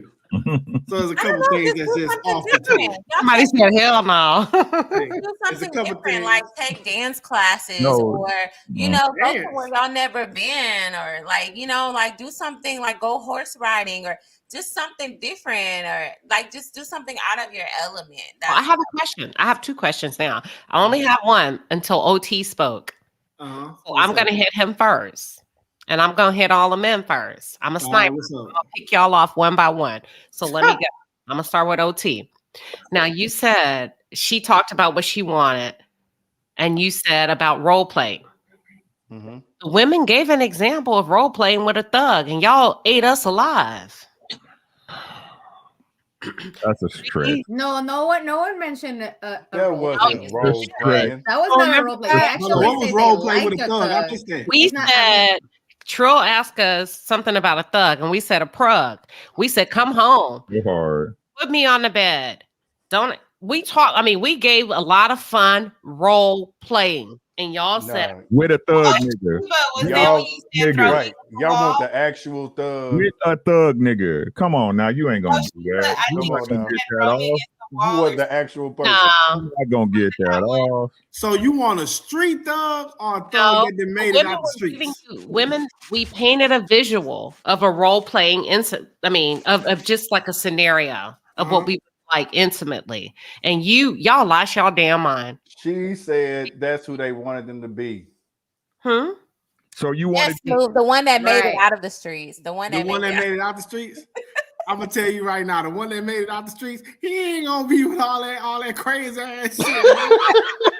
He gonna tell you, man, what you want? pull your panties. So we can go do that. You know what I'm saying? Yo, pull your panties to the side. Pull your panties. You know what I'm saying? Let me get this talking about.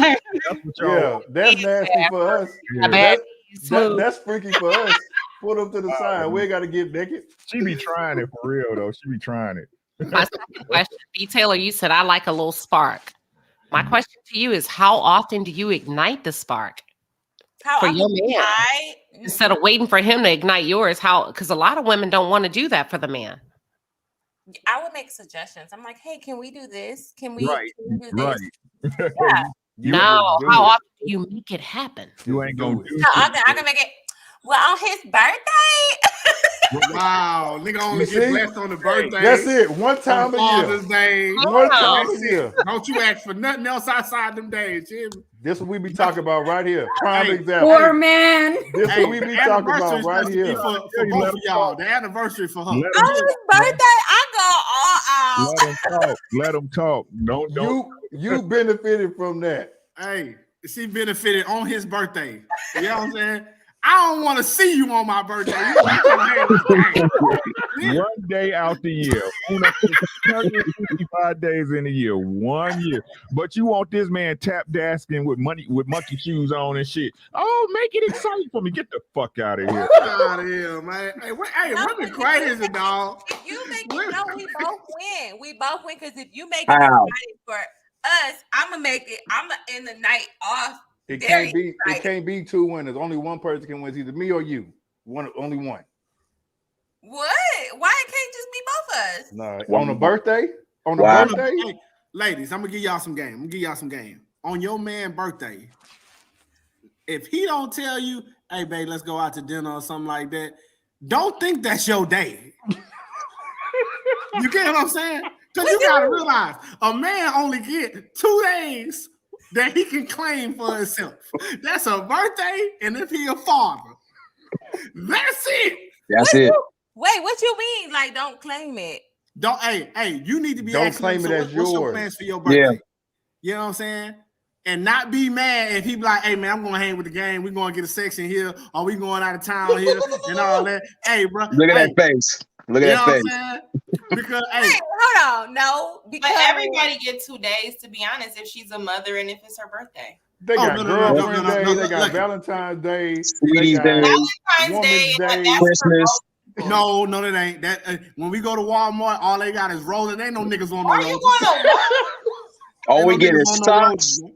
tools, and no stretch. I'm lying about them socks. We get y'all cologne, some nice cologne.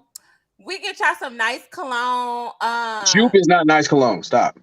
ladies, Stop. I am here. Hey, if gotta nobody think of ever some- told y'all this, Some brute. on a man, Call that boy some brute. hey, Some brute, ladies, if Jakar. no man has ever told, if no woman, seasoned woman has never told y'all this, birthday is his day. Still about Father's land Day, he curve. know he got to be at home. You know what I'm saying? You may be playing something with the family or something like that. So that's even robbed from him. You So get it's a what I'm day and a saying? half. Birthday? Hey, bro, let me choose what I want to do. You feel me? You know what I'm saying? You feel me? But If no, I want like, to go you out know every year for my one birthday date, you know what I'm saying? Goddamn me, hey, baby, applaud me, give me some bread, and let me get out of my way. You know what I'm saying? why you want to spend your birthday with me? It's not about you. It's not. Trying to tell you, they be trying to spend your time, bro. You know what I'm saying? Where you gonna be at? On Like, One- one- I why can't if get you want to one be day. anywhere else? It's so Let me weird. tell you, Day out you know the what a year. man got to do? He on his birthday. That is not listen, fair. a Y'all man just got to split his you day up. plan He got to her spend birthday, half you're his day planning with his something with gal. Huh? If it's her birthday and you're planning something with her, aren't you there? Don't you want to spend No. your money? No. Most men No. are going to ask her.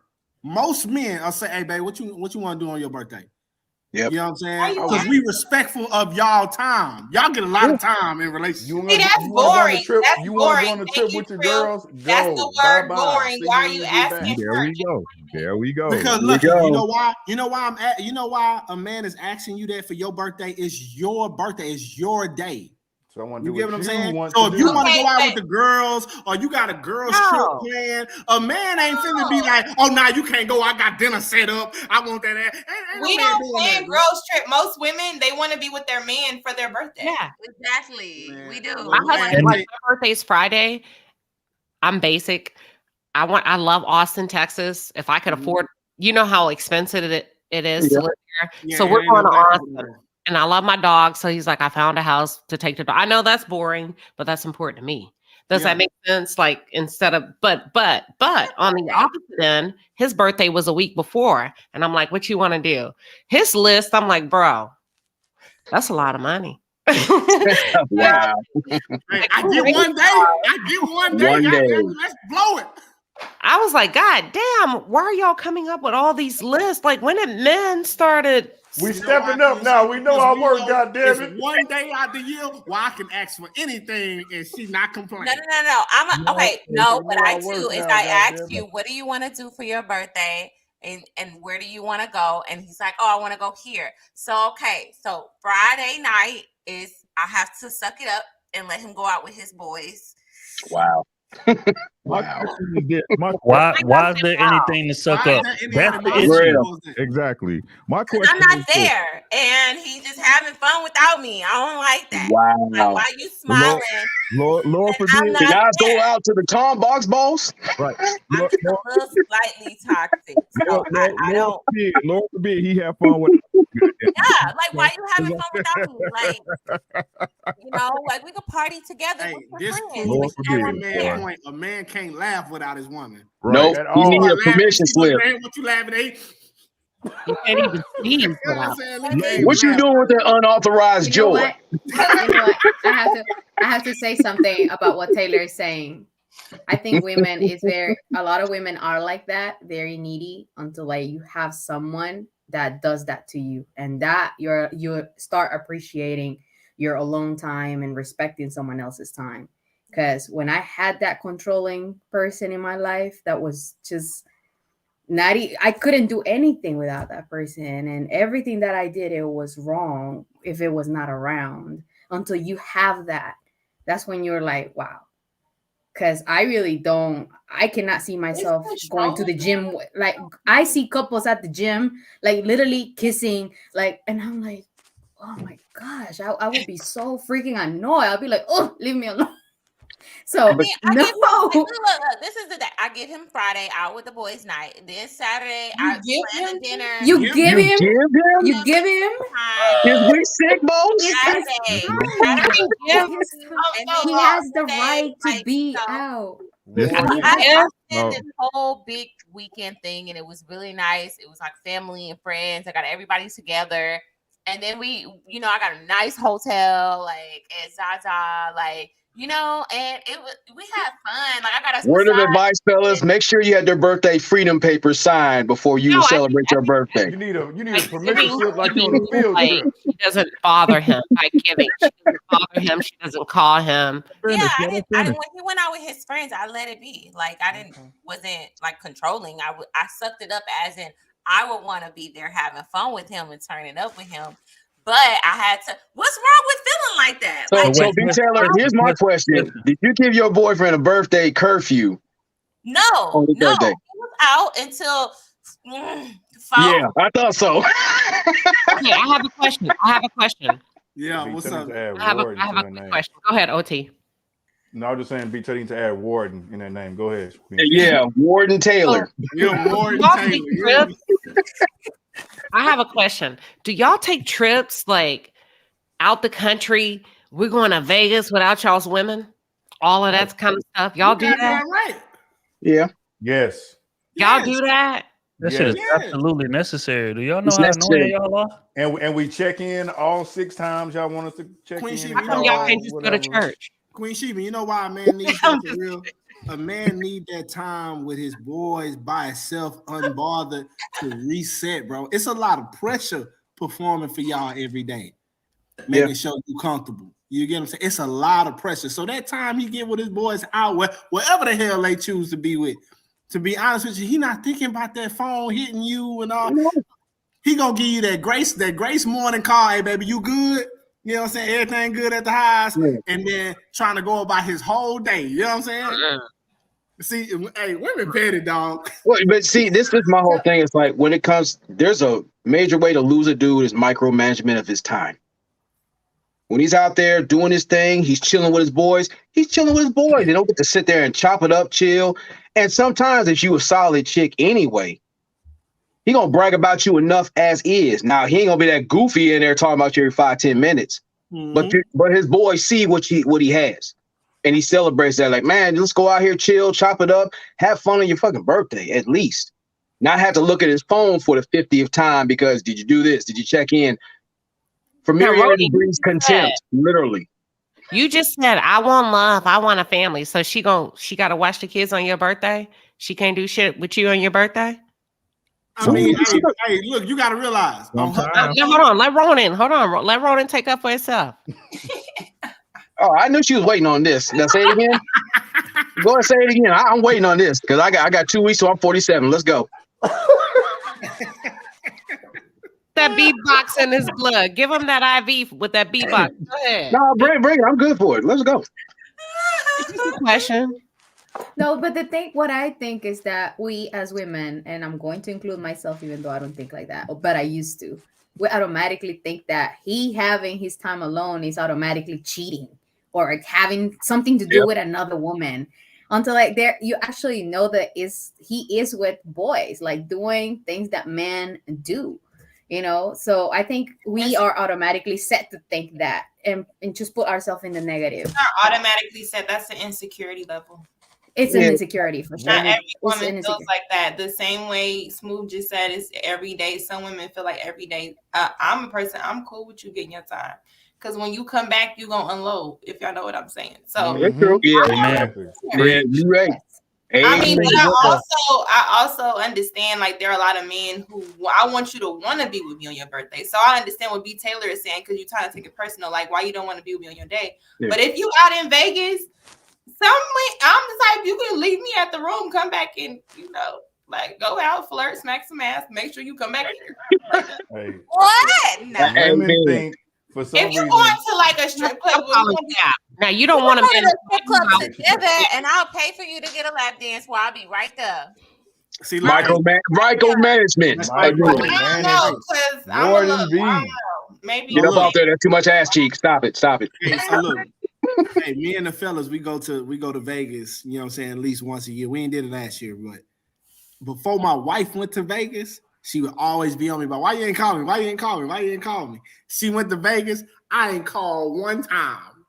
One time. She gambling, running around. She gave me that call. She say, baby, I just want to apologize for all that time I was on you. You know what I'm saying? Like, I see everything that you saying. Like, you just got to experience it for yourself with your crew. You know what I'm saying? That way you will understand what I be doing. I don't be bothered. He don't bother me when I go out. Exactly. Wow. I tell y'all what. I don't care that I'm out and about. You ain't gonna check on me and No. see if I'm okay. Hold tight though. Look though, this right here is the difference of like why men value time away from y'all more than y'all do us. Amen. Right? Because when y'all are with us, y'all get to literally let your hair down. You don't worry about a damn thing. My man is right here. I'm gonna get as drunk as I want. I'm gonna eat whatever I want. Whatever he paying for it more than likely. So I'm picking all type of shit. I'm good to go. You understand me? Whatever I want, I have no worries because my man got me. Right? But the difference in that scenario, let's just flip the perspective. Right? As a man, when we out with y'all, we are in charge of watching every goddamn thing moving. Mm-hmm. We can't drink as much as we want. We can't have as much fun as we want because we have to, our job is to protect you. Mhm. And that's what y'all don't understand, which is why Smooth was saying, like, we gotta, we need that break to get away from acting. What it is we need to get off duty. Just like a security guard watching them all. You need to get off of duty. Because when we with y'all, that's duty. When we with the boys, we can let our head down the same way that y'all talking about because we know the gang got us. But with y'all, there's an obligation there to protect y'all that y'all don't have for us. That's why we view it so different. That's a fact. That was very well said. I wanted to say to answer the for the video, because we were kind of like started thinking about what's boring for us, and the video is talking about what it's healthy, but they take it as boring. So I will share. I met this man, and I will say I had the pleasure to meet him in 2020. And he told me that a lot of women will think that he was boring. He was actually a great listener. He's a great listener to the point that I'll be like, all right, what did I say? And he would literally repeat what I said because I thought he was distracted. And he's like, come on, you can't do that to me, because he will actually listen to what I was saying. And it was funny. It was funny. But what I learned from this person is that he was so focused. Like, I even tried to sabotage him one time. Like, no, don't go to the gym. Let's go somewhere else. And he was like, nope. He's so disciplined. And I did it just, just joking, just to see what he will say, but not intentionally trying to get him out of the gym. But he was really, really focused. He retired at 37 years old, and he wanted to travel around the world. So, and from scratch, he said, I cannot do a serious relationship. So I respected his, he's a whatever decision. But we kept talking, and without even he saying, Saida, get in the gym, without he even saying you need to have a more healthy relationship with money, with your finances, I just literally learned from him because he was so good that he didn't even have to say. I was just looking at him, and he was leading by example. He was not my man, but he was a leader. He didn't have to say nothing. He didn't have to treat me wrong. He didn't have to yell at me or nothing. Like, were you attracted to him? Yeah, we both were. No, were you? Yeah. Yes. But I really like that about him, actually, like that he was so, focused. So I cannot say that that's boring, but yes, we tend to believe that that's boring. And many times, like I said, it happens until someone tries to do that to you on the other side. I had a relationship later where this person said, I'm here. You're not supposed to go to the gym because you're supposed to spend time with me. And I'm like, what? But I want to go to the gym. So I became the healthy version of myself. And then someone that is not as healthy try to sabotage me. And that's when I started noticing, no. I don't like this. And then I'm becoming a mini you version, and you're not going to like it because I'm going to become a reflection of you. And I let this person know, if you start doing this, if you start telling me what not to do when I'm doing something healthy for myself, That's not good. So that's why I'm saying I insist. Like sometimes it's like you have to know what you really want. Enjoy your own time because it's healthy. It is healthy. Like I really need my time off too. You should Even hang away from my kid. Even away from my kid. And some people might take that, oh, you're a bad mother. I'm an amazing mother. I'm an amazing mother. But I can tell you sometimes I need a break away from her. Me I'm too. like, Yeah. Can's bad Ladies, as hell. man. Hey, I'll tell y'all this, bro. and them terrible If y'all threes. got y'all man, and you want to like you just want to ease his mind and make sure he good and see how he respond. But the day you want to go out and do something like dinner and all, you want to do all the extravagant shit, tell him just bring your ID. Just bring your ID.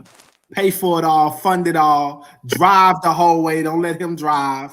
You know what I'm saying? For his Just let birthday. him- Yeah, for his birthday. No. No. On a regular day. No.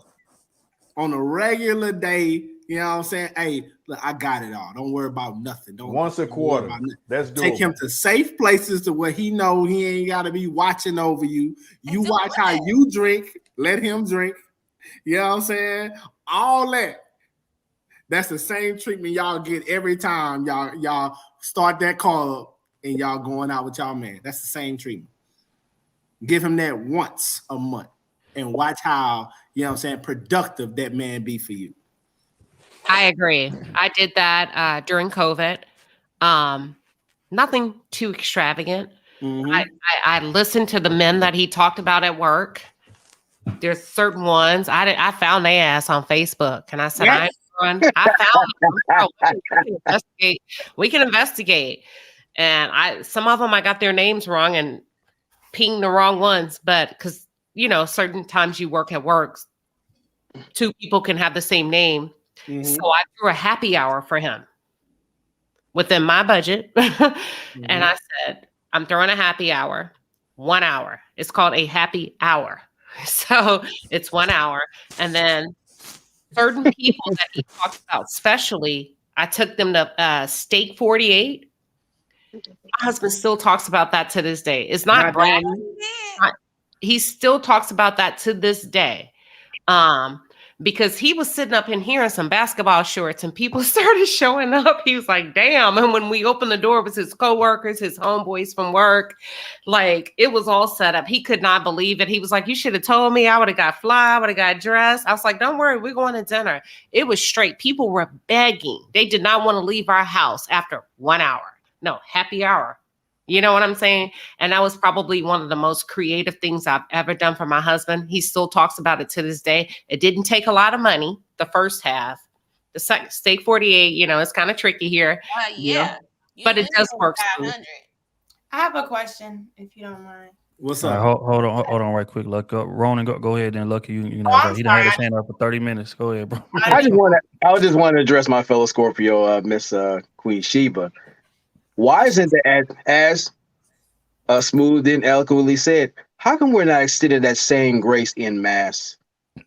As we're supposed to do this whole all up in arms production with the woman, and it's cool. How come we're not extending that same grace as I you think would say? you pick wrong. You pick wrong. I think you pick wrong. I think men pick wrong, and y'all don't want to take accountability for picking wrong women. Ricky, go ahead. Am I right? When she right, she right. That's a fact. That's a fact. I can't deny that. Cause if she don't want to spend no money on you, she don't love you for real. That's cool. Yeah. But I keep hearing the whole thing about a curfew. I'm not gonna point no fingers, but a curfew on a birthday. I never said that. Y'all implied that I said. Okay, so did you stay up the whole night? Then you right. She lost all I kind of went sleep. to sleep, but I woke Sustained. up. And I couldn't. I can't. She rested her eyes. It's a difference. Yeah. Her eyes. You can't sleep till you know that he's safe. Because I I can't wanna get know- him or anything. So I just go to sleep. I wake up and look. Okay, he's not here. Go to sleep. Wake up. Okay, he's not here yet. So you had the bonnet and the boo boo and the rolling pin waiting on him. Okay. Lucky, what you got, Lucky? You got, Yeah, Lucky? man. Go Prayer. ahead, Lucky. Go ahead, Lucky.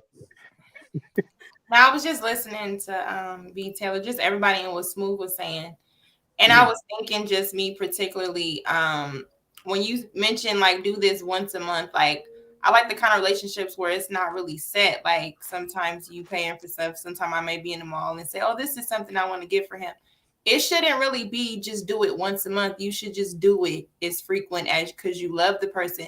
So I started to think, do you guys think that a woman that is particularly like me who have dated women think like that when it comes to men because you have to buy women stuff? Or do y'all really believe most women don't think like that? Because I might Most sound don't. like a bimbo, but I believe that if a woman is really in that emotional state with a man, she is all open. Like it ain't gonna be okay. Let me remind myself once a month. Like she's always gonna pay. Like she's always probably gonna pay where it gets on his nerve. Like what you doing? Negative.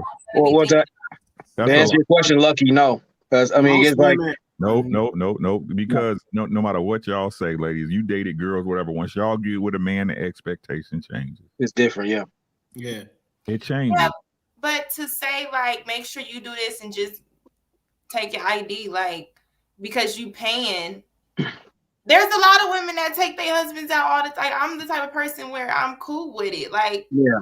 I love him. Like, Hey. I'm gonna pay for him to eat. I'm gonna take him out nice. I like to see his smile on his face and Yeah. all of that. Like, men like that stuff too. Lucky, Yeah. Right, lucky. we do. We A do. lot of women not We gonna do. put a $300 So bill. y'all telling me not. if y'all woman took y'all out But to do a she got nice $300? fancy Maybe that's the restaurant, problem. y'all not gonna feel Hold no type of on, way. Mike. Her paying, y'all not gonna feel no type of They way. say, Hell no, my wife paying. Hell It's my no. woman. What? It's my woman. Appreciate you, I don't girl. know. I just heard men say like, "Oh, I know," like it's emasculating or something like Bull that. to the shit. No. That's because he weak. If she is carrying him, yes, it's emasculating. My If he woman sleeping on the just couch and a homosexual, yes. yeah, if my woman just being nice to me, you just reciprocating the energy. Hell no, thank you. I Yeah. really appreciate it. Hey, Now I'm in competition with you. Gotta outdo you again. Yeah, Look, because my wife be looking out, man. My wife would be in the mall. She won't even buy nothing for herself. She Yeah. be looking for me and my son. You know what I'm saying? but the That's truth awesome. is, the truth is, if y'all want to just break it down to the bottom of it, the simple fact that we're having this conversation lets you know it exists. You Yes. see, Exactly. Yes. Most women not doing that though. most Yeah. women are doing that, bro. It's like that's just the truth of the matter. Whether y'all love y'all men or not, bro. I don't take that as a well, if a girl pay. No, once y'all get in a relationship and you get to doing some shit, women, y'all expect it. I don't care what nobody say. Once you set a standard for a woman, she never wants to go backwards. It Right. doesn't happen. Right. The simple fact that y'all say I do it sometimes, not all the time, let us know we're right on this one. Big facts. Well, Yeah. I used to buy things all the time when I was like in high school. I had a boyfriend and he just took advantage of it. So I just feel like he ruined it for, and then the last guy, like not the last guy, but when I was in college and in my serious relationship, like I bought him groceries. Like I got him some nice shoes. I went to Banana Public and got him some really nice like stuff.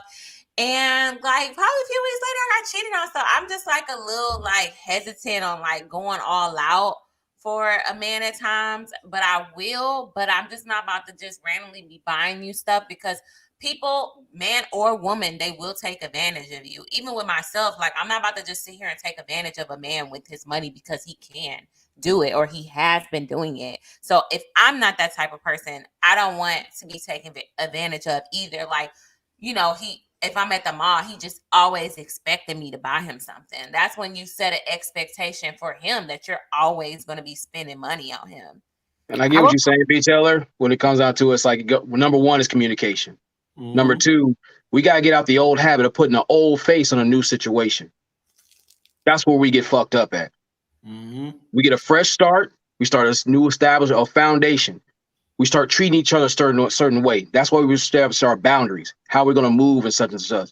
We don't have to have it always scheduled like that. It's better to have the element of surprise to keep that person guessing. When they're going out, when you guys are going out somewhere, you take mental notes. Okay, the person like this. Okay, cool. And I've done that before to where when I did show them that surprise, they didn't expect that shit and they're still talking about it.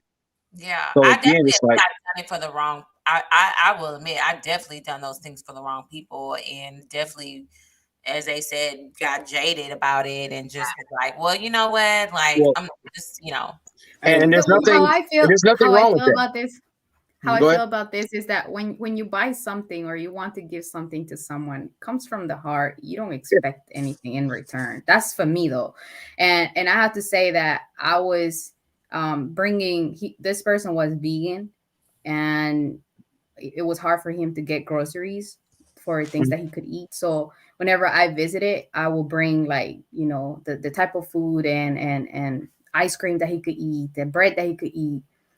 But there was one time, and I didn't have to ask him.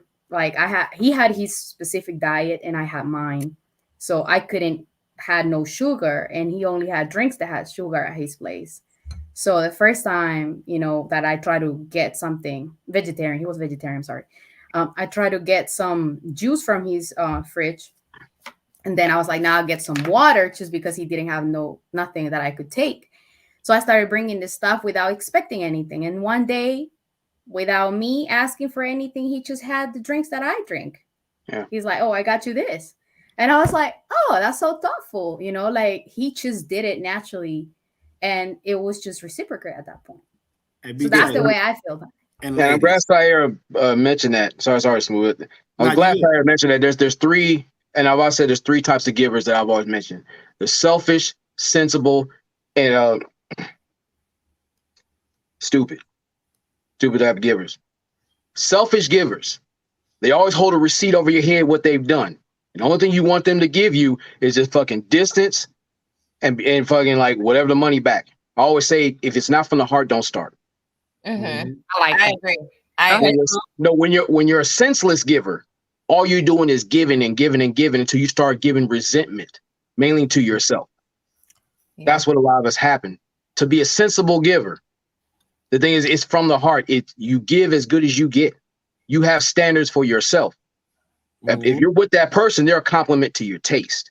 That should reflect that in how you give, how you treat them, how you move, even if it gives them space to be their genuine selves. Because when you micromanage them, they will grow to resent you readily. Hey, and ladies, you only give to a man that'll give you his last. Real shit. He'll be broke for you. You get what I'm saying? That's when you buy shit for men. You don't buy shit for no man that's gonna hide money from you. You know what I'm saying? You buy shit for a man and be like, all right, look, let me put gas in the car to make it through the week. Then you can have it all. You can have everything else. You get what I'm saying? That's the type of man you give it to. Because you always know if you ever fall, he gonna give it to you. He gonna give you whatever it needs to be given. He gonna give it without holding it over your head, without even questioning the shit. That's the men that need to have. Yeah. That's what we always say. If your actions, words, and if your actions, words, and intent don't work in concert, it's all bullshit.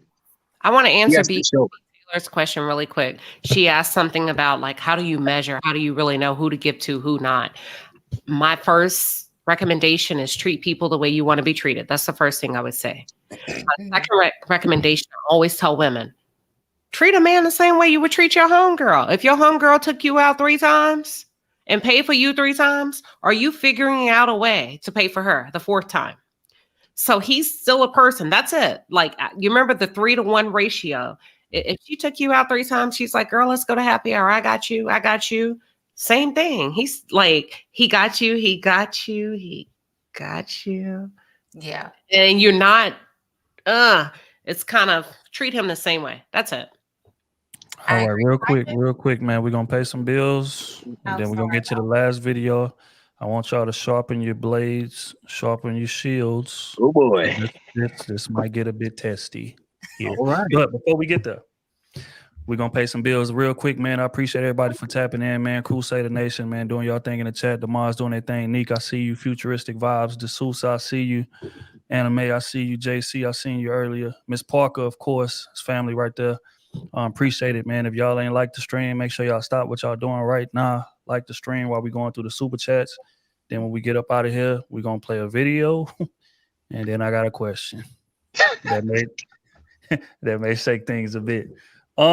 First and foremost, poking with the 10-piece Wednesdays. My expectations were stated, quote unquote. That's my future ex-wife.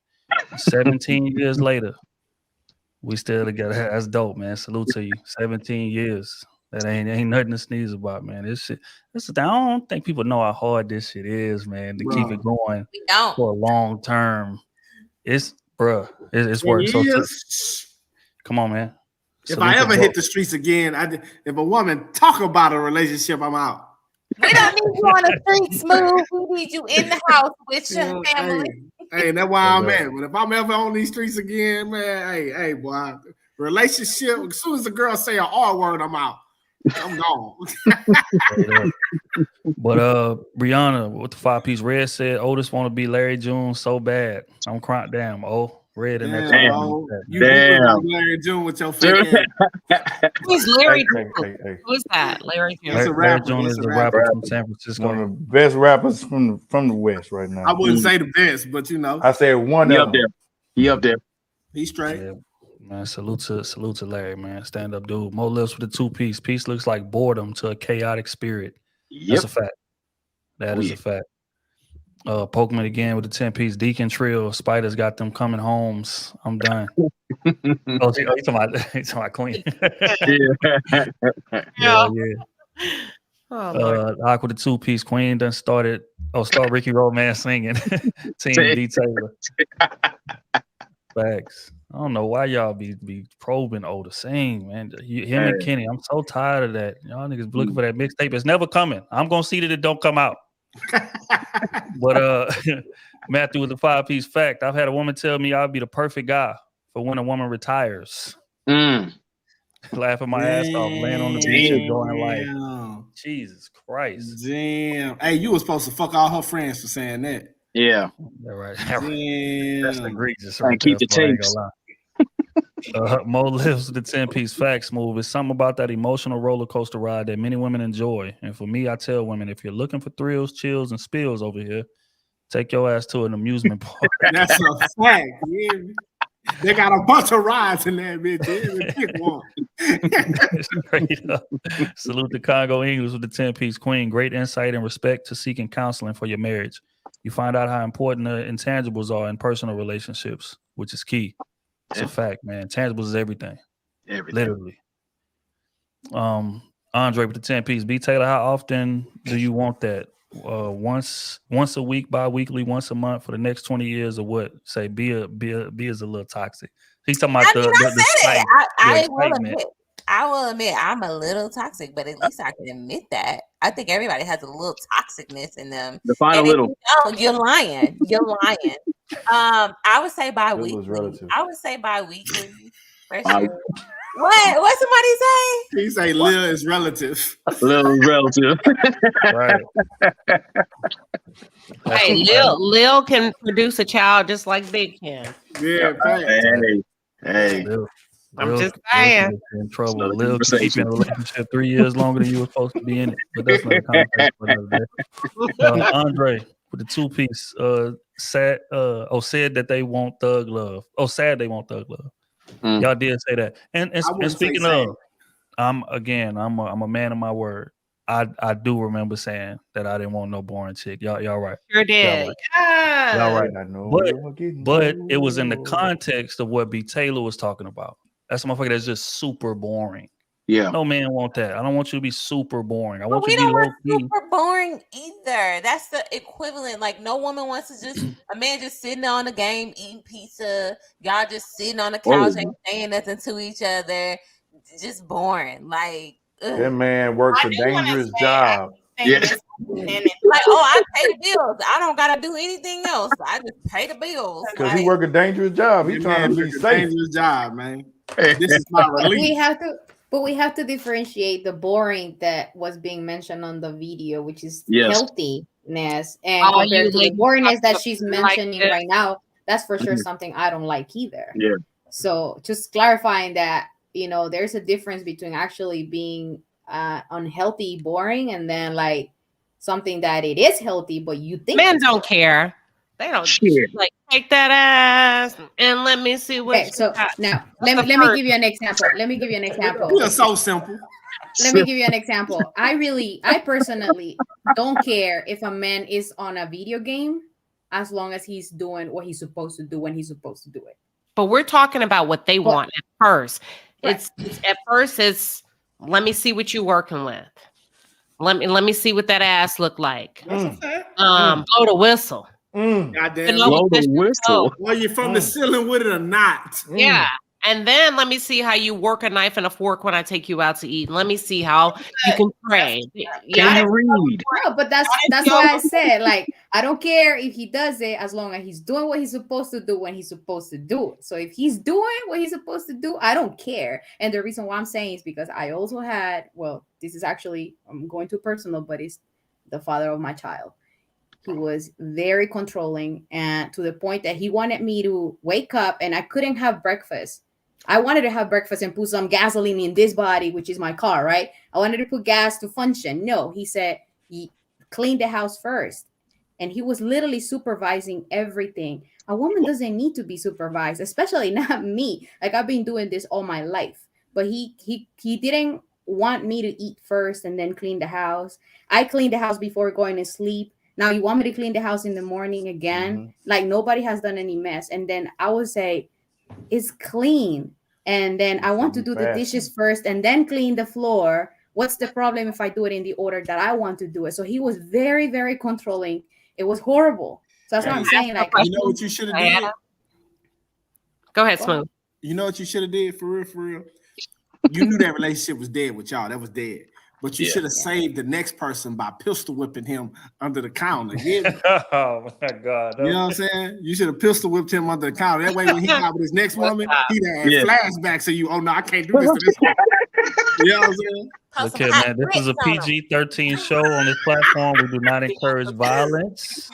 Hey man, some people need some act right, dog. Hey, man, all women. Some people need to be saved for their next relationship.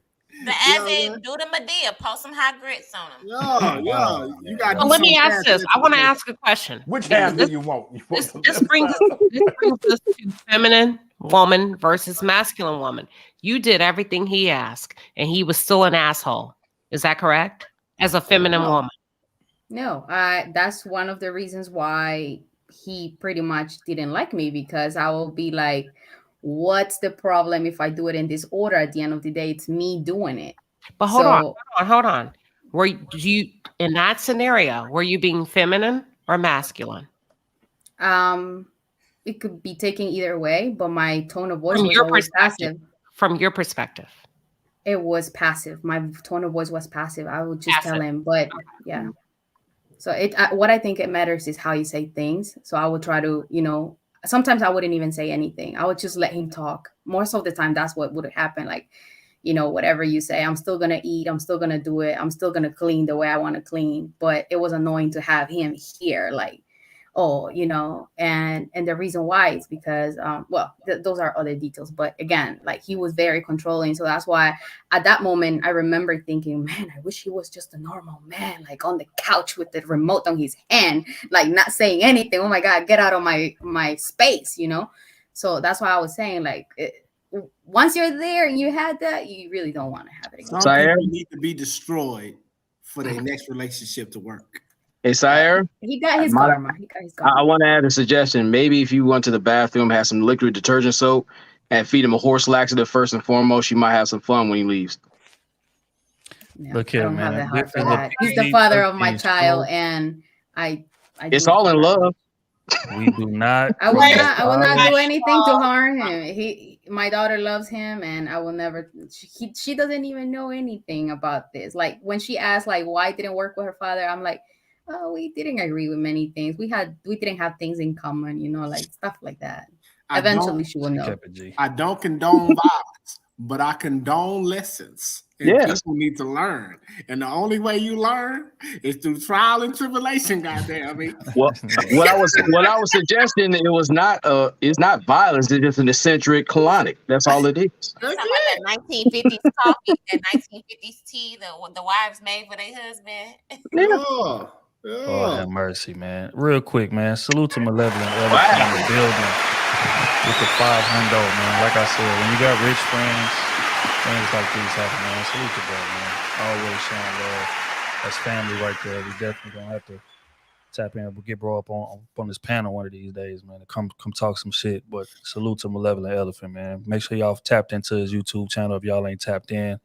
Bro, them videos be funny as hell, man. But make sure y'all And tap it's in, kid bro. friendly. Damn. And it's Yeah. kid friendly.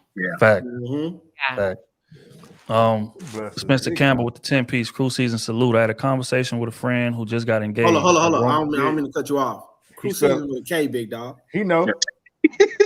He must be a crip. I mean, I see the C and I see you flipping and all that. What Yeah, is hey, what is That's that? my first thing I thought. This Like, ain't gang affiliate over here, all right? You go ahead and put the K, you'll be just fine. it's just a little bit of gang affiliated. One for it. Ain't nobody gonna take your flag, man. He killed, man. Salute So to I bro, feel man. it. I know. You know what? Keep the C. Keep the C. Shout out to Spencer, man. Said crew season salute. I had a conversation with a friend who just got engaged. I wrongfully used the word born instead of stable. The truth is exciting to women, or to women is spinning the bag. Exciting to women. Hold on. The truth is exciting to women as is spinning the bag. Am I reading that right? Yeah, you read it right, but you reading it right. It's just, Right. you know, I can't. Spencer, I guess- can I you guess spend it's another $20 to rewrite that? please? it's dirty. The truth is exciting to women Read that's is spinning the hilarious. bag. Yeah, truth is exciting to women who is That's spinning the spinning- bag. who I'm is gonna spinning just the bag, I assume guess. bro said Okay. that. Just Hey, tell and us right I'm there to also going clarify. to assume Spencer a crib, man. What's cracking? Hood? Somebody Yeah, said, man. what's y'all cash at? Mine's B Taylor. Hold on, let me type it up. Hold I'm on, in the comments. I'm I'm on my way. like, B Taylor. Oh, Y'all Lord. are hilarious, man. Morgan Danae with the 10-piece. Women be wanting y'all birthday and our birthday. We planning both. Facts. And that's the problem, man. I just Man, want a man, little we bit gotta of freedom. take our Just let the birthday. chain off me for one day, man. That's it, That's- man. That's free. Just let me roam, man. Let me do my thing, Why bro. you want to roam? I just don't understand. Because we Like, need a break, man. Y'all are a full-time job. We gotta man. We miss need you, right? Oh, stop Come on. it. Yeah, come on. full-time a job. break. No, Can that's the not nice. slaves at least cartwheel in the cornfield at least for a little bit? Can we do? I was in the attic. Straight up, man. You would swear like women Okay, let me think stop. women think every time we're hanging out it's like a bachelor party. We just got naked Ooh, women. you get me just- right. real. Steve. That's how they feel. We every time we get together, it's No, a it's bachelor not. party. What is that like that? You over there skanks and stuff. Calm down. Yeah, we're very territorial. Like, just in case if bitch get out of line, I gotta be there. I didn't know y'all felt like that. Y'all gonna start some fights tonight. You ain't gonna fight Ooh. anyway. Nah, hold on. You ain't gonna go mess up my dog piece. Let No, him I'm enjoy gonna it. eat some noodles when I get off of here, but I'm gonna have a conversation tomorrow. All right. All She right. gonna press my man. dog over his own time. God Yeah, damn. I mean, you see how hard So, it is. Just get- On Come your on, on man. your birthday, Freedom ain't free. on your birthday, who Yeah, do you man. rather spend it with? Free my dog. It's gonna be a trick question. Hey, give him a pressure question. You hear me? Put you on the spot, folks. Any answer you give is wrong. Any one of them. Because if you say, "Oh, you just saying that to," You can't win. The game is rigged. Well, to be honest, baby, I'd rather spend it with the homies. God bless. What I don't get though, like, why your person can't spend time by themselves? Real shit. Can. No, Can I- no. Nobody want to be by themselves for their damn birthday. Now stop. Exactly. Let me finish my thought. You know what I'm saying? Like, you with that person don't really belong to you. You know what I'm saying? You ain't got no paper. I mean, you might, but that's a grown human. That's a grown human being, bro. Like, if your person can't move by themselves, like, that means no matter what you say in some form or fashion, you don't trust what they doing. Okay, let me ask you this, Ricky. That's a very fair question. Mhm. When is your wife's birthday? What month? You don't have to give the whole. October 22nd, she just had her birthday. Okay. What if she said, "Look, bro, it's not me and you tonight. I'm headed out. I got my skirt. I got my heels. I'm out." Be safe. All right. If you need a ride, call me. She said, "I'm on my way to Vegas. I'm turning up. I'm gonna call Uber." You need some money? That's it. You lying, Ricky? Okay. You lying? Nah, he telling the truth. Hey, That's hey, the fact, bro. Hey, my wife went there with her friends and her sister. I didn't call once. Nope. What you talking about? Like, you grown. Why I'm with you if I got to police you? The That's fuck? it. Not police. Love. It's police. I It's just want to police. love you today. I want to show you It's called a warrant. Hey, You I love love me you, every baby. day, Go have and your I love fun. you every day. Hit me Y'all when you hit that be plane. grown out in these streets. You supposed to be grown. And Hey, sometimes you gotta tell me love about your people. broke ass friend that came out to Vegas when you get back to the plane. Yeah. You don't want no cookies for your birthday? Like, I just don't Nah, understand. Nah. Why would you Yeah, wanna man, be just surrounded cook them and just by leave them in the oven. strong ass legs? Put them on I the don't know, oven. for some reason I can just only compare it with my dad. When I was a teenager, he used to call me like 3-4 times a day, and sometimes he would call my friend's house to make sure that I was there.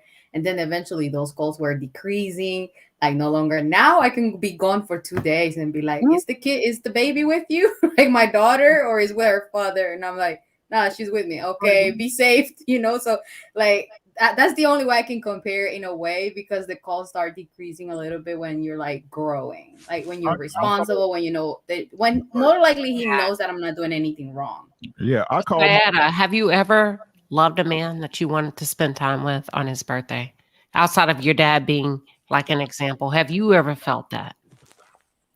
Yeah, I've loved the man that I've loved in my life. Yeah. And That you you know wanted to what? spend his birthday and do something nice, bake a cake, whatever it was. Here's the pitch. I did. Okay. Did he I ever actually, deny I it? actually Great did. He liked the sports so much, and that was his favorite team. And I bought a cake and I sent it to work, to the office, so he could like have it with everybody. That's what's up. But it wasn't. It was. I was there. I bought the cake, but it was him with all of his friends. All right, so look, next part to that question that she didn't ask. Go ahead. I know you going. On his birthday, has he ever chosen to go out without you? Like, hey, babe, look, I'm going out with the fellas. I'll be back when I be back. You know what I'm saying? And you was just cool with it. All right, cool. No. My husband's a Libra. Libra love their mates. Okay, I'm a Yeah. Libra. Yes, we Come on, do. OT. That OT, was you not better part of the stand up. question. But go OT, That ahead. was you better- not a hold part on. of your question. OT, you better stand up. Go. Objection, leading the witness. Us I Libras. knew my dog was gonna hold it down the Hey, first. I'm having technical difficulties. Y'all just give me Yeah. a minute. That's real rap, man. All right, hold on real quick. Let me finish paying these bills, man. Dub Will with the 5-piece says born equals peace, entertaining equals headache. Damn. Oh man. More lists for the 2-piece. B Taylor, are you really this over possessive? Yes. She is. Amen. Yeah. No, I'm Yes, not she is. possessive. Hey, hold on. I ain't gonna let y'all do that to B Taylor. That ain't just her, dog. This is the majority of women. She A just majority. she just Yes. Sheba too. say what's popping. Sheba too. You know what I'm saying? Most of your girls feel the same way, but what they do is they hold that shit in, right? And then Yeah. they argue. Once you drop a sock on the floor, then they blow up on your ass about Yep. some shit. But leave the toilet seat up. You know what I'm saying? Oh man, prayers to all of the fellas out there going through this, man. We gotta hold us down. We gotta look out for us, man. Web Slink with the 5-piece. All the dude get on his birthday is the same cheeks he got 2 days prior. Facts. And to-do list of Facts. everything the girlfriend thinks is fun. Let bro have His day. keyword on his His. day. Even if you His. enjoyed it 2 days ago, you're gonna enjoy it today. And that's cool. But let me do my boy. thing after it's over though. But 24-hour lockdown. yeah, Don't even dress it up 1322. Shoe program, nigga. Come on, man. Damn. Money 1322 the 2-piece says, and see what you do when that juvenile back that beat. Yeah, I mean, we need all that on our All birthday, that. but we still need some time to our damn self as well. Congo Eames with the 10-piece. Queen, I have a question. What are men missing with respect to dealing with a grown woman with good intentions organically? Don't be generic with your answer. Thanks in advance. We talked about it. Remember, 2 weeks ago, we talked about fives. When you played the video with the girl with the tattoo, she said, "I'm sexy. I'm fine, and I know I look good." But they're picking the next door looking girl to marry, and they're having fun with me. And I said, "Fun? Y'all ready?" Remember, I said, "Fun girls get fucked, and safe girls get marriage."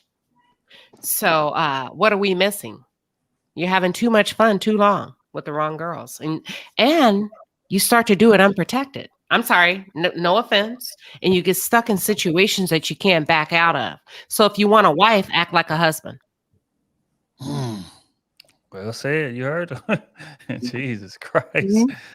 Kevin with the 5-piece, just showing love. We appreciate you, Kev. Neek, the 5-piece says, my mama decided to get married on my dad's birthday because she wanted his day to be their day. Damn. And he allowed that? And he Welcome to Death Row. No, look. Wow. I got another one that's similar to that. I am the price. One of my I boys, am the price. one of our boys, so for the most part, not every New Year, but for the most part, New Year's, we kicked it together. It was the guys, we either went out or we had a little shindig at the crib. They had their wedding day on December 31st. So he couldn't hang out with his boys on New Year's Eve. No. Wow. Hey, for the woman that got married on dude's birthday, bro, I'd have broke up with her. She'd have told me that day. Yeah. Broke up with her. Yeah, so don't propose. That's selfish. Is that the same equivalent of a man proposing to a woman on her birthday? On her Why birthday? would you do that? Yes, I would never do that. Well, yeah, you're right. You're right. No, You're because right. you don't celebrate engage or proposal every year. No, you don't. Wait a minute, Lucky, or when you like graduate from college or you have a big moment, men are starting to propose to women when they're having like big moments. Because they don't want to. So look, that is good. But I think it's strategically because they know that she's gonna be, well put together, that she's not gonna be suspicious, that he is unexpected. She's already at a I think height. it's because Like it's of that. already, You know the why it's emotions not are BS? already high. Because you on a let's say you graduating with your doctorate, right? Right. You on a super high that day. Everything's supposed to be perfect. And your ass proposing. He proposed to That's you what on you that wanted day. anyway. That's gonna be the No, best it's time not. of your My shit. day. No, it's not. Whoa, Taylor, wait a minute. So you can have your day. He can't have shit. Don't do it. No, wait. What I'm trying to say is no, it's Let not, her because talk. it's just like a guy. It's just like somebody Stand down, proposing stand on down. someone else's wedding. If this is an event for that event, you're kind of taking the attention from that event and making something else. Yeah.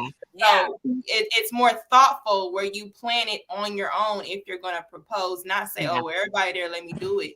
I get it. It's more simple, but I'm just saying it's the same way how she just tries to describe on your birthday, I want to spend it with you. You said it's my day. It's the same thing. Nah. If I went all those years to get my doctorate, and you gonna make that day about you? It's not the same. But it ain't No, about. but let me explain. You know Let me explain how I see it, Because- because I was proposed on a Mother's Day dinner, and he didn't like. I had no idea this was happening. And if I knew that was happening, obviously it wouldn't be a surprise. It wouldn't be a surprise. But Mother's Day isn't the but same. I wasn't.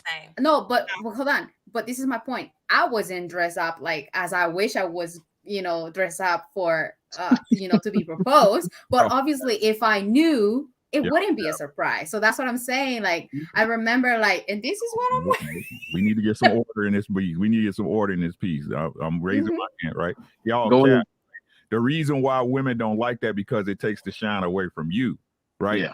Y'all want to be out front. Y'all want to be on the stage. That's not the same as saying I want to spend time with my homies on my birthday, right? That again, it's about us getting a release from have to police everything. Yours is just, it's my day, bitch. You know what I'm saying? I don't give a fuck. I don't want you in the Instagram pictures, none of that shit. It's all me. It's different. You see what I'm saying? Different. Well, the reasons are different because men feel differently than women, but at the same time, it's still a day that's specific for something. So if we have to understand it with your birthday, why is it two-stepping if y'all propose on something that we deem is our day? And now I get you don't keep track of your proposal day. You know what I say to that? For real. That day that's special to you, whatever day that fall on, like whatever the fuck going on, right? Once you didn't accomplish that, most of the time, well, all the time, you never have that feeling or thinking about that again. So let's say you get your doctorate today. I'm thinking about something But go ahead. So look, next year you gonna be working your ass off. You ain't gonna remember, oh, damn, this day I got my doctorate. Oh, I need to celebrate. You ain't doing that because you working. If I propose to you on that day, you're going to forever remember that. Don't do it, bro. Don't do it.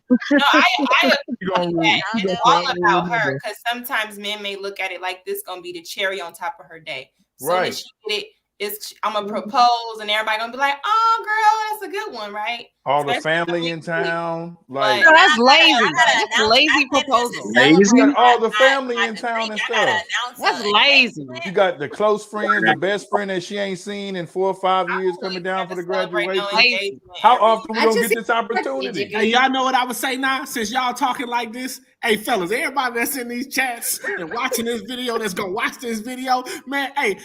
Get your girl before she start accomplishing anything. That way you don't rob her or nothing, man. They ain't gonna do that. They don't want nobody at Taco Bell. Hey, cause after that, she want everything to be about her. Your birthday, her birthday, her accomplishment.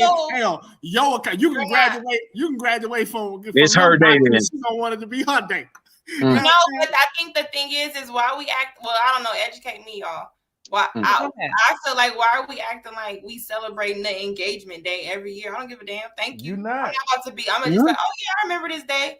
We celebrate the anniversary. I don't care about the day I got the ring. Like, that is true. Thank you. But if it's on your doctoring day to where you receiving that jacket, you'll forever remember that. You ever remember that. No, because people do ask. Hold on, let me back up. I had to think about it, Lucky. They do ask when you do get married, they say, how did y'all meet? How did you propose to her? And you're gonna say, well, it was actually my graduation. And my mama was gonna take all my family was there, and this nigga, I'm sorry. Wow. He didn't want to do the work. So my mama did all the work. He had my mother and my father invite all the family members, and he took that opportunity to bow down to his knee, which he had surgery on, and asked me to marry him in my moment. So it's a blended experience. I can't remember it all. It sounds like a pointed attack, but go ahead. No, it's not. It's not. My husband didn't do that. But let's say I'm just saying. Some of y'all are lazy. Some of y'all are lazy. Both out of town. We say that. Ricky. Ricky. Hello. Ricky, tell the truth. Did you create a special opportunity for just you and your wife? What are you talking about? Or did you capitalize on what her family was doing for her and what she did for herself?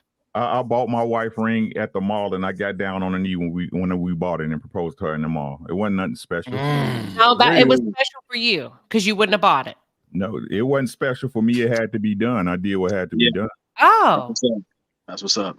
I didn't know that. Okay, that's grown man behavior, man. Real quick. I went ring shopping. That was it.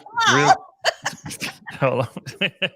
Real quick, man. Finish paying these bills, man. We still got a video to watch. Talking to. It's a real one over here, y'all. Ain't nothing y'all used to. Wait, quick question. Like, so they men take you to buy the ring? I thought it was like you're supposed to go ring shopping. This is a browse. Pick it out. Shopping and to make sure he get the ring that I want. To get an idea. A picture of it, and I ain't seen it since. That's a whole nother video. It's on layaway. Actually, say y'all need to go ahead, Deacon Trill. All right, man. Gavin with the 5P said, just tuning in. Good night, good morning, crew. What's the topic? Well, we didn't got a bit detoured, but the topic is, women don't necessarily want marriage. Women want the ring, right? So again, we done spent a lot of time on this stream laying foundation, and I think this next video is gonna tie it all together. So that's why I say everybody, sharpen your swords and your shields. I got a feeling it's gonna get a bit testy, but it's all good. Bucks with the 2-piece. Go out with your homies and turn your phone off. Yep. Yeah, I ain't that. That's the wrong thing to do. For your peace of mind. You gonna ruin your whole birthday week. You gonna come voicemail is a beautiful thing. Yeah. You gonna ruin your whole birthday when you come I'm home, not that stupid. Asking for food from the food bank. Don't play. We ain't going like that. Congo Eagles with the 5-piece queen. No disrespect. Astrology doesn't apply to old souls. Damn. That's fair. That's fair. I got to give him that. That's fair, Congo. All right. Well, like I said, man, salute to Crusader Nation, man. Make sure that y'all tap that like button. If y'all have not tapped that like button, we about to get into the video that everybody came to see. And then I want immediate reactions to it, man. We gonna run it through. This is a video by the Love Dorsey. Mm-hmm. She's speaking on how prepared go. are women really Let's go. for marriage, or for the marriage, or the monogamy that they claim they want. So we're gonna go ahead and play it. Wise plan. Make sure y'all tap that like button. But women be the main ones pushing for monogamy. And then when a bitch get in a relationship, you don't understand, by asking this man to not fuck nobody else, by asking this man to not call nobody else, by asking this man to not look at another woman for none of his wants and needs as far as male to female, you are then saying, I'ma be whatever you need me to be, nigga, because I don't want, but y'all don't understand that. Y'all just think that's how it's supposed to be, because that's what the media and the movies and your man and them taught you. That's what y'all think. Y'all, like, truth be told, if up front a bitch told you, these are all the things you're going to have to do, girl, in order to lock this nigga in like you want to, half of y'all wouldn't even want the nigga after that. But you never sit down to actually really consider, what does it take to be fucking Ray Ray's girlfriend? What does it take to be Michael's wife? Like, what type of demons do this nigga really got? What type of sex drive do he really got if he left every other bitch alone and only fucked with me? What type of things would he want out of me?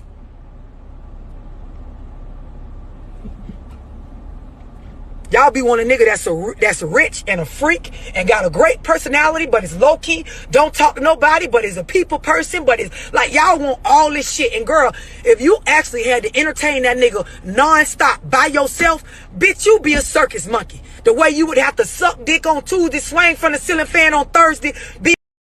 Pastor, replay that again. Oh my God.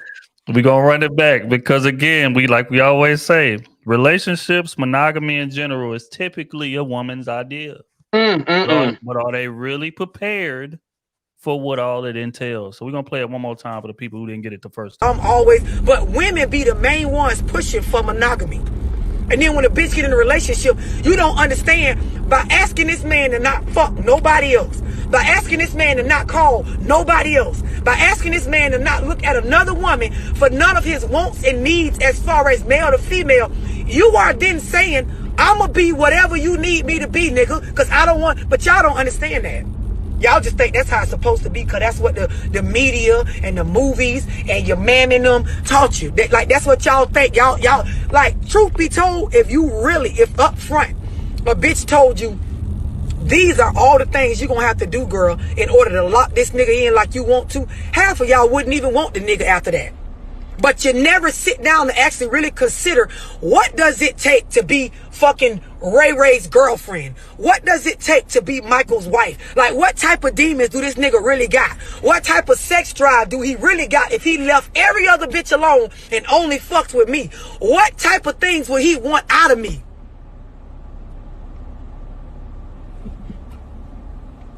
Y'all be one a nigga that's rich and a freak and got a great personality, but is low key, don't talk to nobody, but is a people person, but is like, y'all want all this shit. And girl, if you actually had to entertain that nigga nonstop by yourself, bitch, you be a circus monkey. The way you would have to suck dick on Tuesday, swing from the ceiling fan on Thursday, be.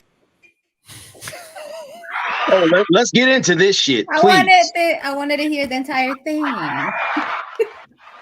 Well, I think it's like 3 more minutes left. I ain't gonna sit there and play the whole thing, but y'all get the gist of what she's saying. But first, anything. Oh no, Bravo, facts on tone and delivery. You don't want that woman to beat your ass. But go ahead. Exactly. Okay.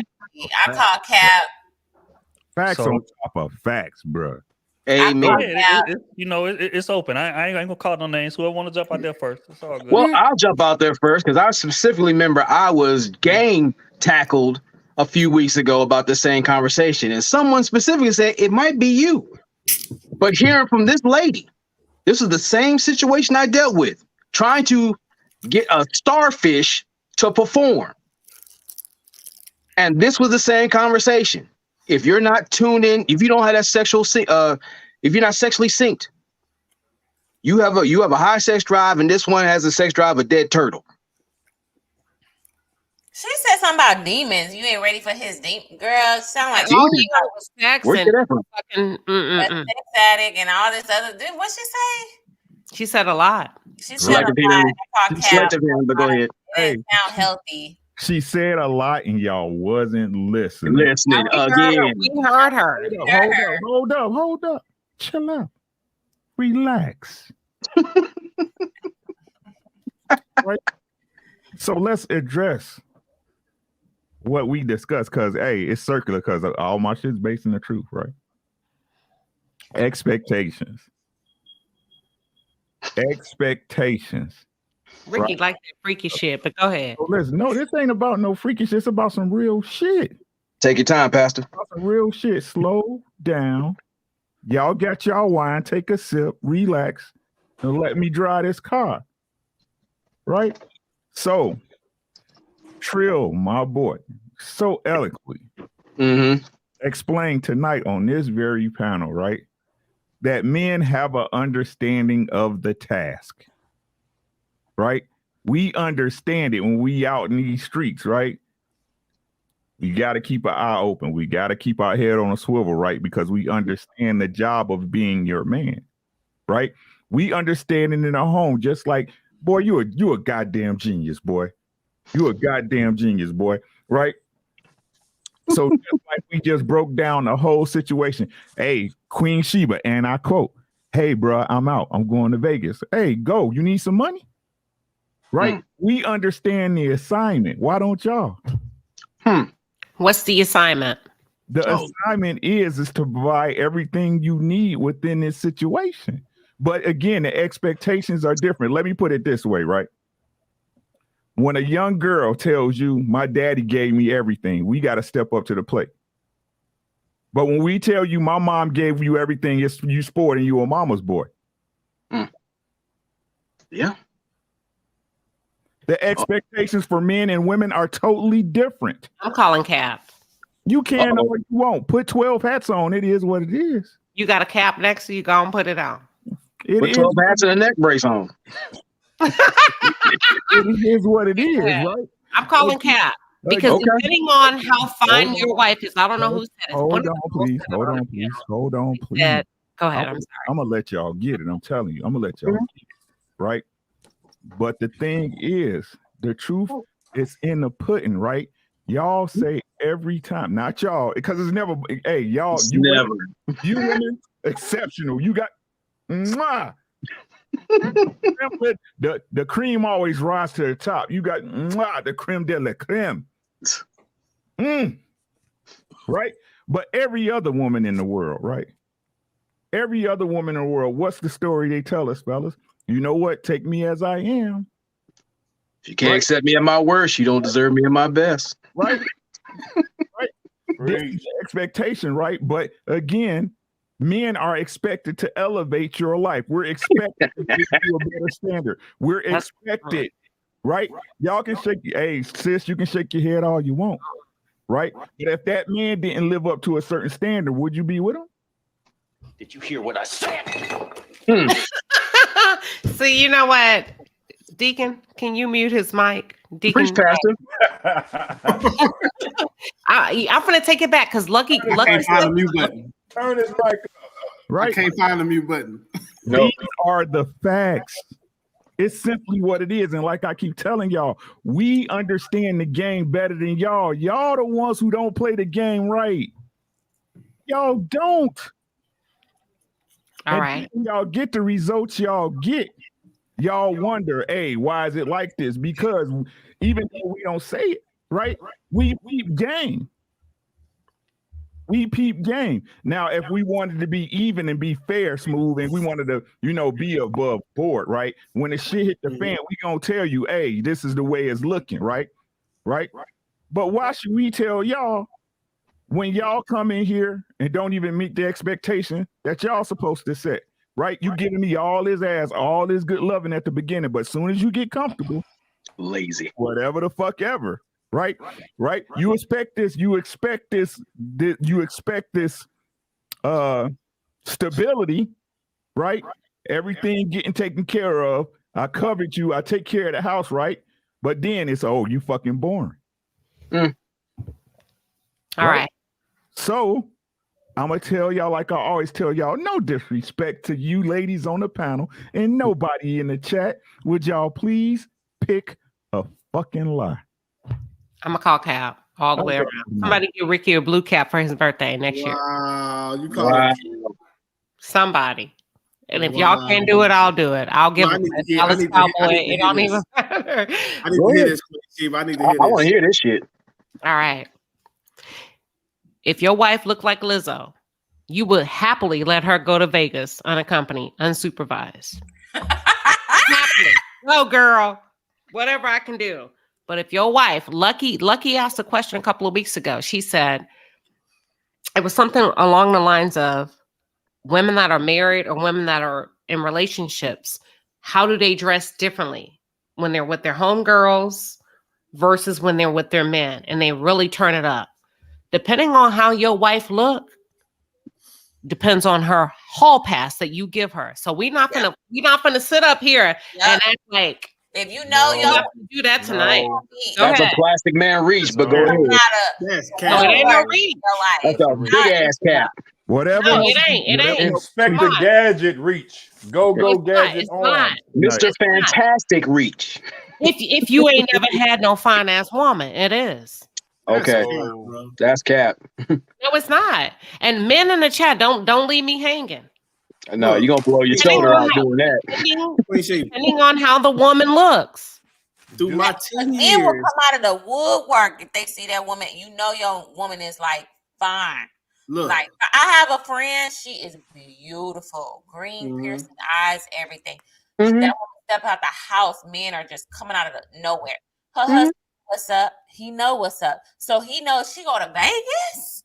He like, I'm gonna check it because I'm not about to let her just. She got a nice body. She's beautiful, natural, long hair down her back, beautiful eyes.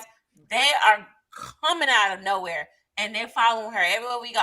So and then y'all say, like the mamas used to say when we What's her name? Kenneth, come bring your ass up, Kenneth. Kenny is so fast. Kenny trash, dog. What's her name? Kenny say I'm gonna destroy it if I got to. Nah, I did it for you. Hey, that's cap because a secure man such as myself, man, I've been with my wife 12 years, bro. It's never been a time. I wish my wife just like doing this type of shit. She'll tell you, hey, Matt ain't checking on none of that shit. I ain't doing none of that. Baby, go do. She told me from the start when we was young, I don't bring sand to the beach. I say, I need you to remember that for the rest of our life. So me and my wife has never been to a club together. We've never been to no functions like that. Ever. Yeah. You know what I'm saying? Unless like we going with like the whole team, you know, like we doing like a little celebration. But just us going out now, we ain't doing that. Why not? We just ain't You doing don't want to fight? You don't want to fight and protect her? Hey, and my wife will tell you, hey, Matt ain't doing nothing. If my wife ain't disrespected, I'm cool. I know niggas gonna shoot. I know you gonna shoot. I'm with her for a reason. Yep. Yeah. Yes, smooth. I'm with her for a reason. Yeah. And vice versa. You know what I'm saying? So, hey, man, come on, man. Like, that's cap, man. Dudes know when he got a good, when he got a fine woman. If she a fine woman that's a flirty woman, that's different. That's a problem.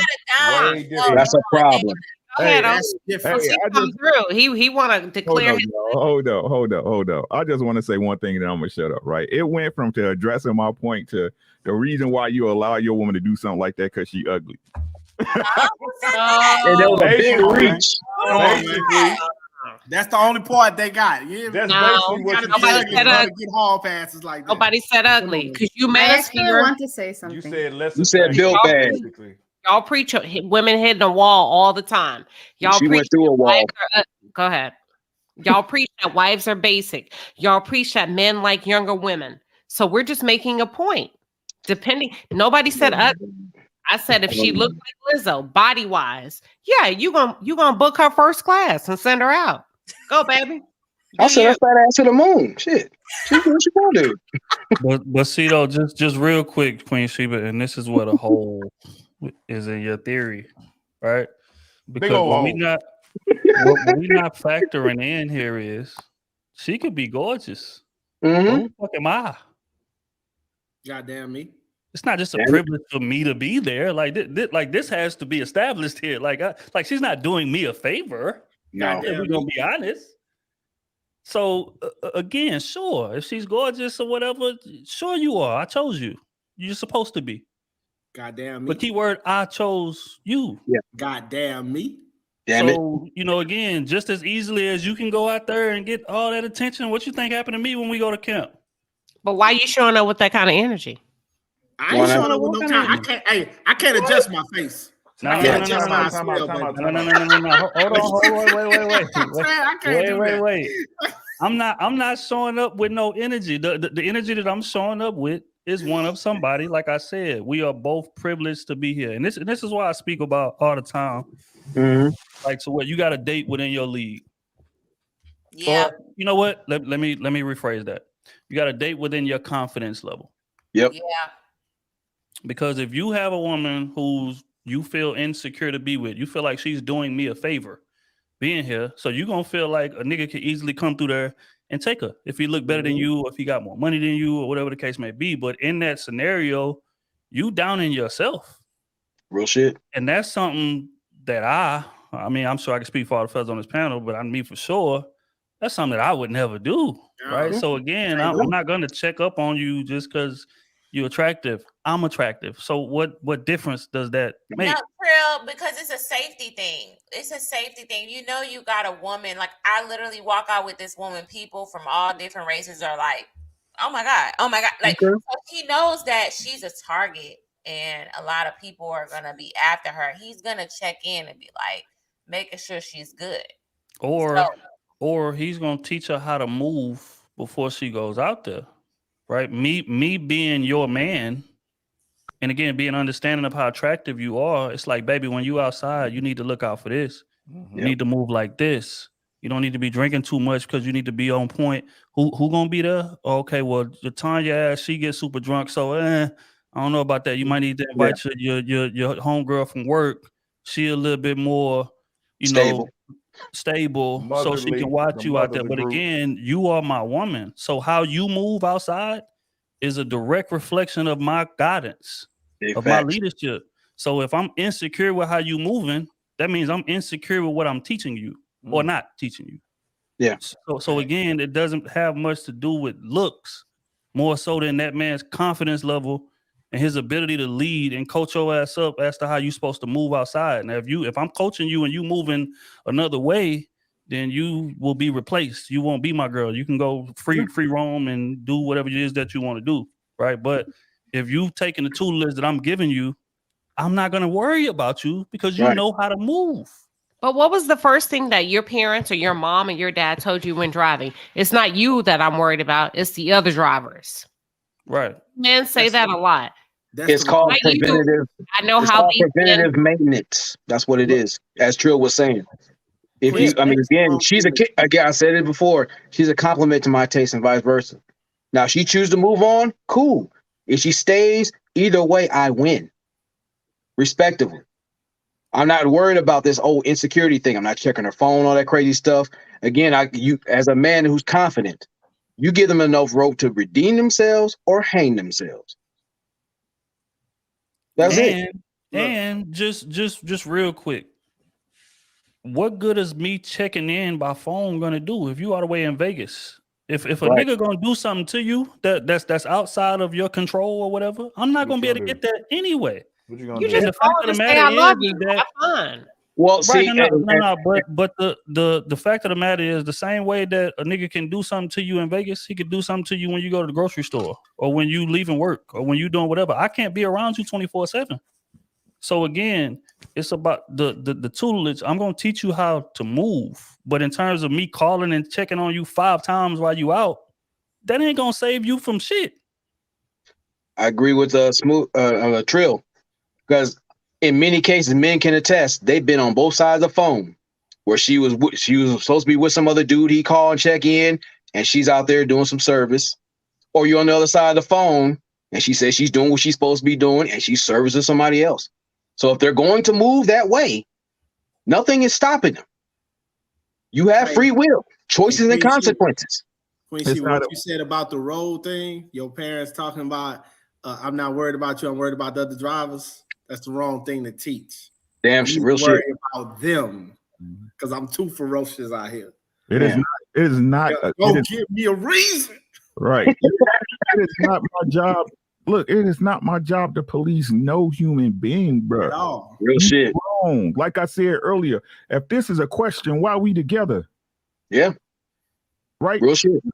Worrying about somebody else doing it is different when some shit happened that nobody can control, right? But again, if you made a choice, I got a choice to make. It's just that simple. So, Ricky, how long you been married? 22 years. Smooth. How long you been married? 10 years. You got some people on this chat that's 1 year into it, 5 year into it. So y'all are like giving them advice from your perspective and not a building and as you navigate perspective. Does that make sense? Look. Them a perspective I hear you. It's the same. from a mastery level. But I also from the jump, my wife would tell you from the jump, I always was like, I don't want you to need me here. I want you to want me here. You get what I'm saying? Because you can leave at anybody can leave at any. Ricky White can wake up and say, "Baby, look, I just want out the marriage." Yep. You know what I'm saying? It ain't you, it's me, and it ain't nothing he can do to stop her. You know what I'm saying? It's nothing he can tell this woman to stop her if that's what's on her mind. Vice versa with Ricky, he can do the same thing. Yeah. I don't have control over you. You get what I'm saying? But my respect is there. I know what I got to do. You get what I'm saying? My respect for you is there. So if all that is together, you shouldn't have nothing to worry about. I'm not worried about you being super fine and niggas hollering at you. Because I'm right here too, baby. I'm getting the same treatment. Yeah. But I know how to maneuver. Do you? Bow, bow, bow, bow, bow. Yeah, man. Go ahead, Saida. I really wanted to comment on the video. And the reason why, I don't do women, men. I agree and disagree on both sides. But I wanted to say, as humans nowadays, I see this issue. We have expectations from someone. But when those expectations are met, we take it as bare minimum. Going by one video that you guys uploaded not too long ago. So we don't appreciate effort no more. We're not appreciating because you have expectations and it's okay to have expectations. And when those expectations are met, we take it, that's the bare minimum. That person is supposed to do it. Hey, it's an effort. And we're not appreciating that. So that's the way I see it. Like the person is talking about facts, it's actually saying things that are true that men expect from a woman to do. But when she's doing it, it's not appreciated and goes the other way around as well. If a woman is cooking, doing all this for you, that's the bare minimum. She's supposed to do it. And you don't appreciate that. So I think it's more about that. Like we are not appreciating people's effort when we're with them. I would agree. And I also have just a question based off of the video because she was kind of hard on y'all. But I do want to ask y'all. I wouldn't say hard. She was honest with y'all. But I do want to ask y'all, who do y'all feel is more delusional in terms of expectations coming into a relationship?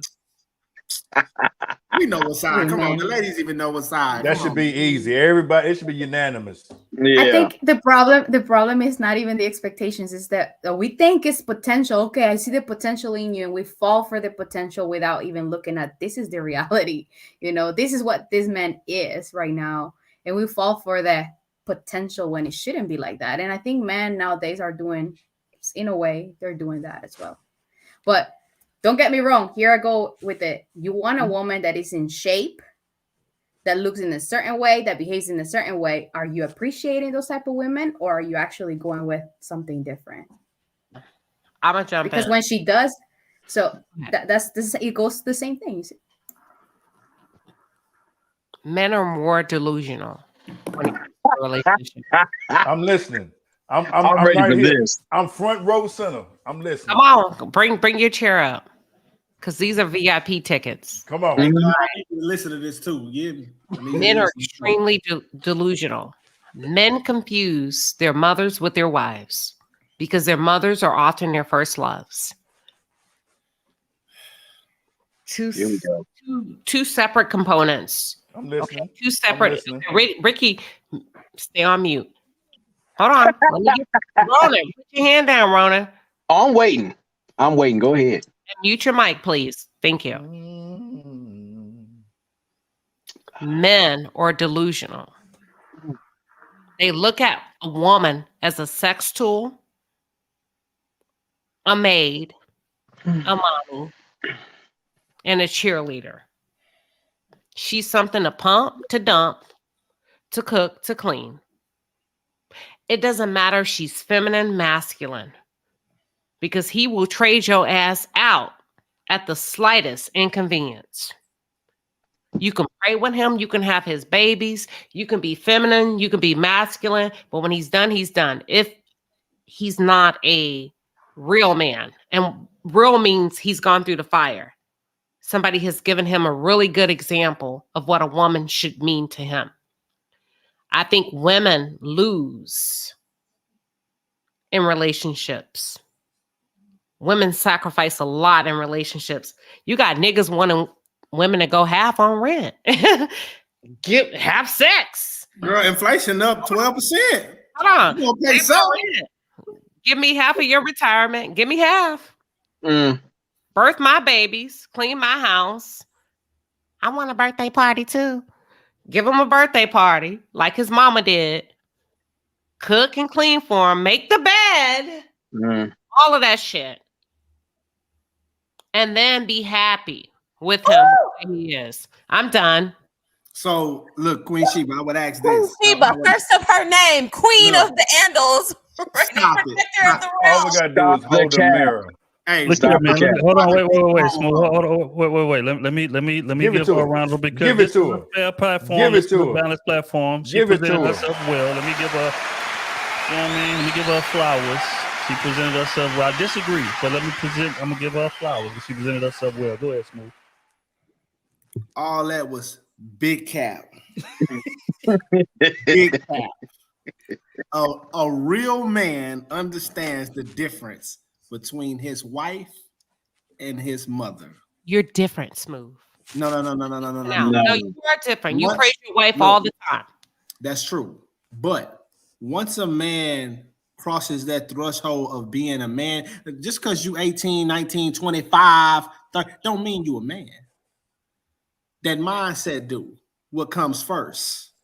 What's my responsibilities? Right? Once a man knows that, I understand my wife is everything. Every man knows that. My wife becomes before anything, even my own children. Why? Because I can make more children with you, baby. We're gonna mourn together. We're gonna mourn together. We're gonna do all that together. You know what I'm saying? And then on top of that, men, we finance everything. Everything from the goal of this shit. You know what I'm saying? The first thing a mother tell a boy, hey boy, you're gonna have to get this together. You're gonna have to take care of family. Take care of a family. They don't tell women that. They tell women, hey, find you a husband. They don't say take care of no damn family. And I don't know no real man coming in the house not doing nothing, just taking his feet off, taking his shoes off. Hey, had that food ready, my bath ready. Oh, you clean. I don't know no real men doing that. He Real don't men say come it. home. He may not say it verbally.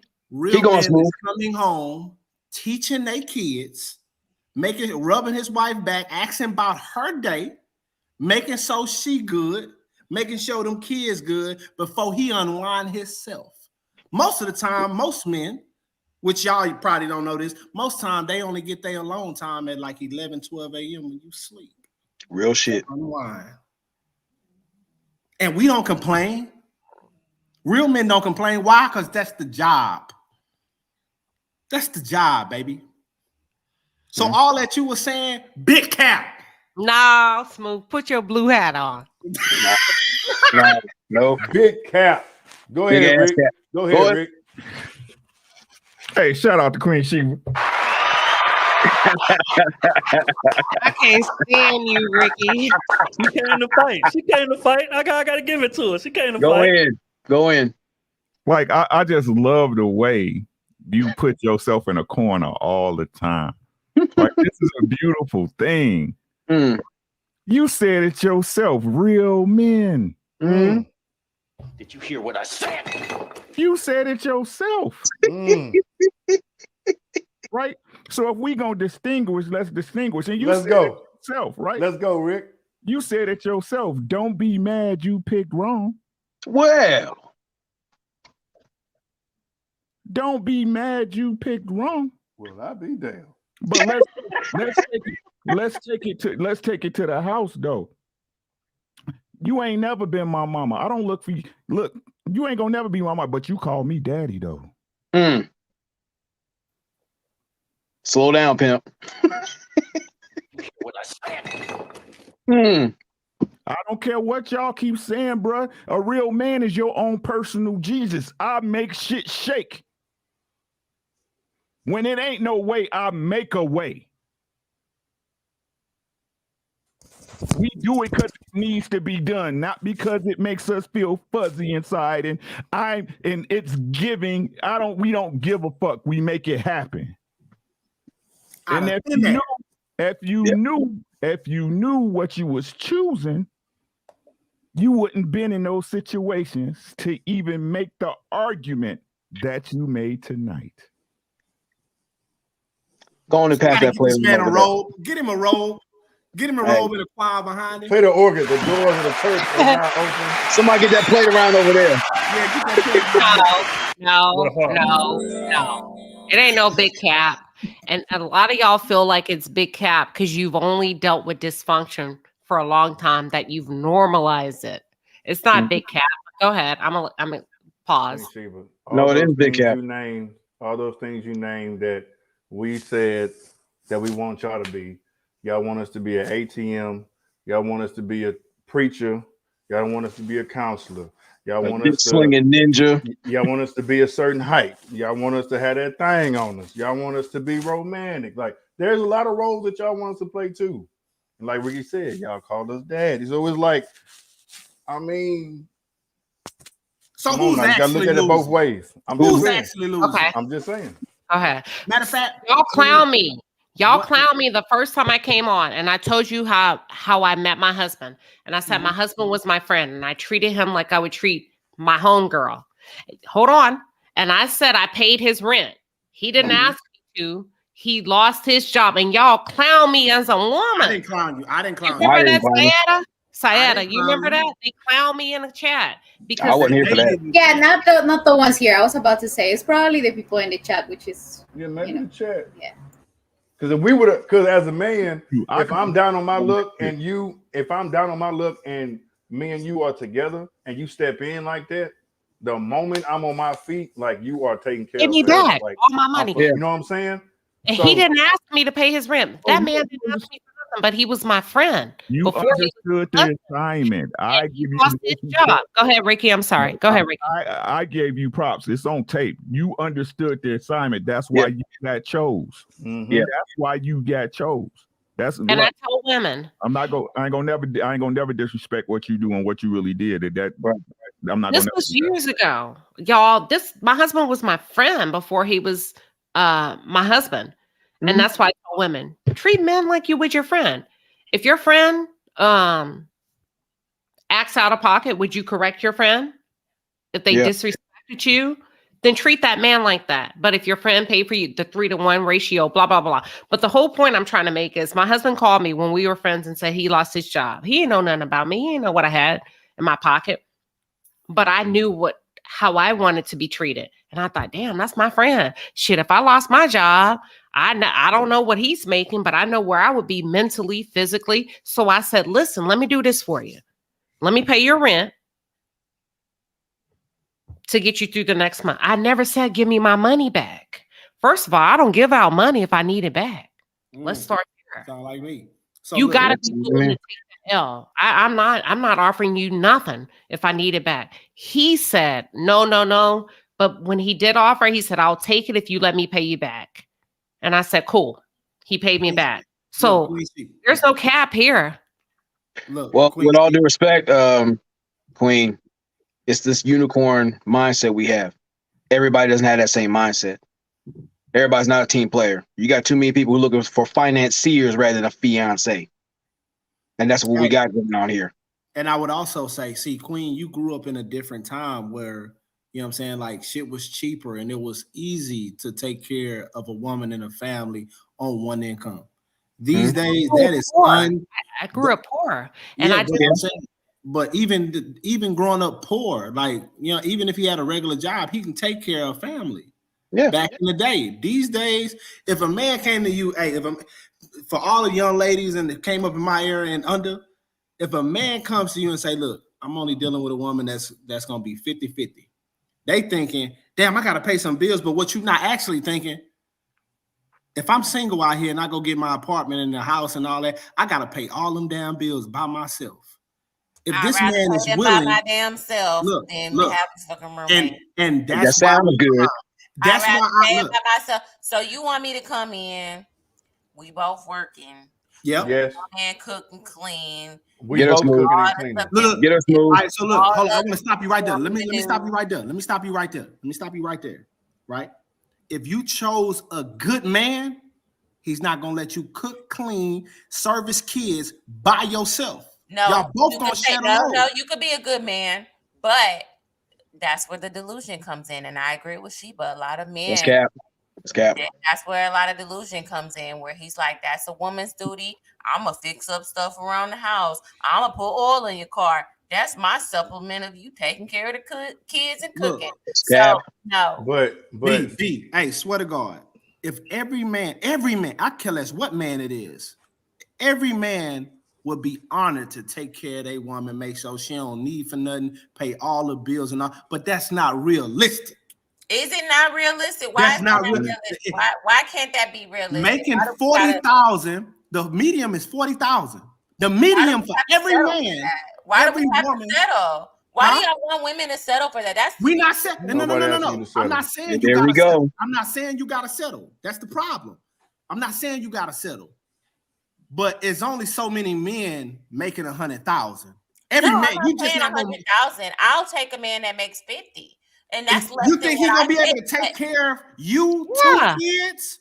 No, I'm saying 50 is less than what I make, but with my income combined with that, I think we'll be okay. So okay, look. What you just saying that? You just saying that you not gonna pay no bills with your money? Yeah. That's like it hurt. B. Taylor. But listen, B. Taylor. Like B. Taylor. B. Taylor, you're not gonna pay no bills? Listen, B. Taylor. It hurt. But even still, hypothetically, y'all I supposed to be coming together, if right? I didn't have to pay all the bills. But you would still flourish. Cause check this out. You can cover the small stuff. If he making that much, 50K, we're gonna use that number. If he's using that and paying all the bills, you went from what's a 1-bedroom average in an apartment in decent area? About 14 right now. Yeah, you at least 1K out the door for a 1K. Easy. No, we paying like it's about 17 over here For two. It's getting pretty for a 1-bedroom. Yeah. For two. But I don't know how it is now. So cool. No. Perfect. Go ahead. I'm trying to make a point. So perfect. So 1-bedroom, both of y'all paying, like Smooth said, both of y'all living your own spot. Y'all both paying $1,200 a piece. That's $2,400. Instead of y'all coming to your 2-bedroom, $1,700. He can still pay $12, but he was already paying $12. What's that $5 gonna hurt you? Now you got $7 in your pocket. But a lot of times women now look at it like that. It's just, oh well, I don't want to have money coming out of my pocket. But it's like you were just paying $1,200 plus all these other bills. So what's I also got a task and duty to be your woman. And I got a task and duty to be your man. So to take care of the house, to make the house a home. Oh my God. Here we go. And we not the kids. It's like I gotta do a lot with So that. he's not gonna be taking care of the kids neither. Y'all act like Man, men y'all a literally little do slow, nothing like in when it come relationships. down to like kids and stuff. Y'all just ain't got that like instinct. No, that that's I'm a lie. Y'all Stop, selfish. stop, Y'all Cap, selfish, stop. and y'all want to do everything. So y'all No, don't ask for no, help 'cause y'all or don't just clean take it. right. Y'all Y'all just don't take do over. shit right. Y'all be asking. No, we don't do it your The way. way you We way don't want to do it do your it. way. We don't do it your That's way. true. I agree. I agree with Ricky. We Like, don't do it your way. It's not That's the that we That's don't true. do it. We don't do it your That's- way. See, that's the true. thing, right? I agree. Y'all don't want to compromise. You want to be in a relationship without being in a relationship. You don't understand that a relationship requires you to give something of yourself to make it work, Yeah. right? So again, you'll rather take on that work so you can say you got leverage on this dude. He this and he that because he didn't wash the dishes the way you wanted to do it. He didn't mop. He didn't. Oh, you didn't use no bleach in the whites. You use. I heard it with my sisters. Right. Yes, you're right. You use the fabric socks and the sheets instead of the liquid. Oh, the baby's not matching clothes. All that Like, shit. All right, hold on, just real quick. Luck wanted to jump up in here. She wanted to react to the Go ahead, video Luck. and the question we intro asked. because I was forgetting the Nah, it's all good. Got heated, got passionate. What is it? If you knew what it took to keep a man, would you do it? I think I kind of agree with Sheba. I'm gonna say why. I think I'm not sure if it's who's more delusional. I think men and women are delusional different because since I've been in these conversations, it's quite delusional to want the godly Proverbs type of woman, but you're not a man that first follows Christ. So if we understand order, you have to also be in order to expect that type of woman. So it sounds delusional saying, I want a wholesome woman that also gonna fuck over coffee. That's also gonna do all these things. She gotta be fun. So when women are listening to it, we're listening to it from men, like Smooth said, real men. Women can also say, y'all not describing real women. So I think it sounds like a different delusion when you hear conversations of in these spaces. I'm just talking about when you hear men describe a woman and you want a woman that's doing this and that and the other, but they don't follow Christ. So I don't understand how their morals align if they're first not aligned. That's just what I think. But when you say who's more delusional based off the video, I'm gonna say women know how to fall in line when a man give those certain directions and he's stern in his directions. She doesn't have time to roam out of that direction, those orders. She's only gonna roam out of those orders when a man bends will and he folds. Usually men start folding when they want to have sex or when they, I don't want to upset her. They start folding and they start bending to the will of the woman. Then she's going to take control because women naturally, sometimes we challenge certain things and it is up to that man to remind us, look, we don't do that here. So I think when we're talking about a relationship and with the video said, I think she was telling the truth because like she said, even women, they complain how much men want sex. And to me, I'm of the believer, if you are asking for those things, you should want him to slut you out. You should be that every type of thing. I don't care how nasty it get. I mean, I understand you have some boundaries, but be willing to go all open. That's your man. Like you should love him. You should just be dirty, right? That's just what I think. And I also believe in discipline. I think that in that type of way, a man, if he's dealing with a certain woman, there should be certain structured discipline that he has to keep her in line or to keep certain things. That's just my opinion. I believe in men owning. I understand a problem with that. I believe in men owning the woman in the sense where, like he said, you're personal Jesus. That means I am under you. I am looking for you for direction. So when we say who's more delusional, I think that women, because they're looking, they are expecting certain things from men who are trying to put on that front, but we're not staying long enough to see if it's the case. Because even in this conversation, to me, I'm always quicker to spend money because I'm not that quick to have sex with you. I can't unfuck you, but I can always get my money back. So I'm not really tripping off that. So it's always telling when women are like, oh, I got to pay for this. I got to do this. But you're going to sleep with him before he's proven all these things. So if you were a little bit more taken back, like if you treated your pocketbook like your money, I think we would be in a better space. But because we first open the legs and we think, okay, we got to keep them, and we got to do all this. Now we're waiting for the rest of the things when really I'm cool with taking you to dinner. I dinner you to death. We not doing the other stuff. You know what I'm saying? Until the other stuff. I'm lucky. Sister Lucky. You know, I can do all that. I can talk a good game, got you ready to go, and I'd be like, okay, well, good night. Somebody give us a ring. Hey, Lucky, look, you know what I would say? Sister Lucky just preached. Hey, this for all the men and all the women in the chat, right? When every man, when you first met your woman, y'all was doing y'all thing. I'm talking from the ceiling. Y'all was trying to get it in all day. Didn't nothing change but the relationship time period. And now she tired after work. You wasn't tired after work when we first got together. You got off work and you was ready to jump from that ceiling. From the windows to the wall. We wasn't. But that's where discipline comes in, because if you're in a type of relationship, then it should be some sort of disciplinary action. Why is she even able to withhold the pee from you? Because they don't take their women out no more. That's why. They're not. We didn't mentally stimulate her. The chakras weren't in line. The same thing she gonna have to do to get with another man. I think women are delusional, thinking I can just go get somebody else. You're gonna still have to dress up. You're gonna still have to wear that perfume. You got to still do all those things. So why not do it for the man that you with? So I think there should be expectations on both ends, and the expectation should be the standards that you don't come off of. And so I think men and women are delusional different today. I think women may be more delusional, but I think that they're different. I'm not going to sit up here and dismiss the fact that men sound delusional. Oh, men are definitely delusional. Oh, yeah. But also wanting a freak hole. It just sounds delusional. I mean, you can get both if she probably got a little background. Nope, you can't get steak at McDonald's, baby. No, you can't. They might start imitating it. They might. You know no, it'll be steakums. It won't be steak. That's why I go to Maestro's. Right. That's Lucky just said what I said all the time, bro. You can't expect you like y'all weird. You know what I'm saying? Y'all weird on these streets. It's just what it is, right? You can't. You want a girl not to be touched, but you want to be a freak. Yeah. Right. Exactly.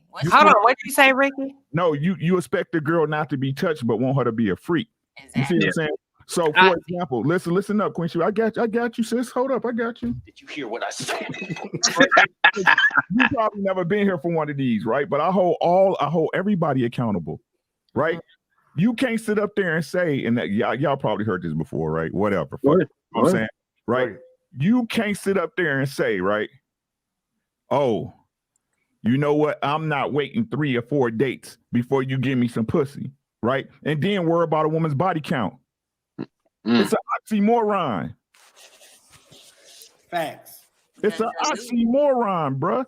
Yeah. Man, you can't sit up here and say, I don't date baby mamas, but you making baby mamas. Period. Oh, hold on. Pause. Let that man have his moment. Give him his flowers. Go ahead. All of a sudden. Men move a certain way. All you have to do is be a man at all times, no matter what, right, wrong, or indifferent. You stand in your manhood. You will get every answer you need. Ladies, all you gotta do is be a lady. You will get every single answer you need, but you too busy out here being hoes. You dudes are too busy out here being fucking trying to be fake pimps, chasing pussy that y'all know not y'all's. Right?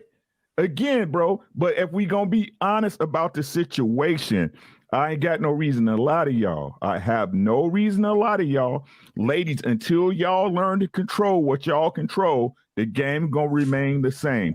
We move by the standard y'all set. The only reason it's happening this way is because, now again, nobody on this panel, right? Not never. Not never.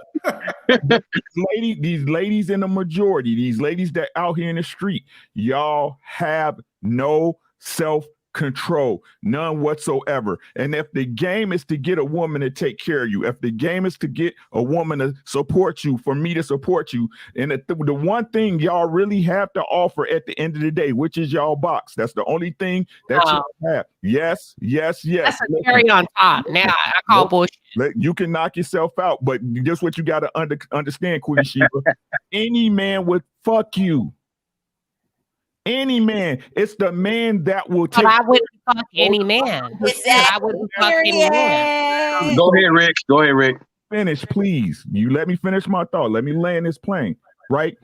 Any man will fuck you. It's the man that will take care of you to fuck you. You should be fucking with. That's the goal for y'all. Right? But y'all try to put pussy in front of somebody taking care of y'all. No.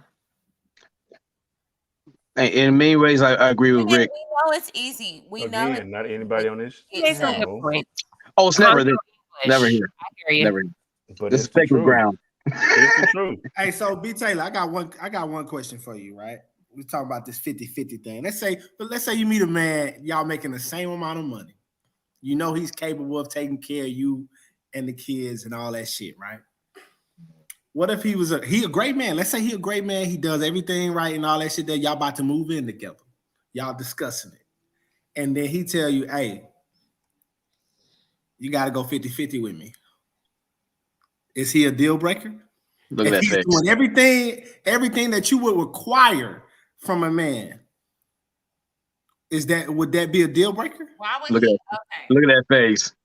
Look at that face. Hey, but all right. So what I'm not telling I you just is, like a provider, and I just Hey, want you to be look. a man and provide in the household. Like Look. for me personally, that's for me. Like He I is want providing.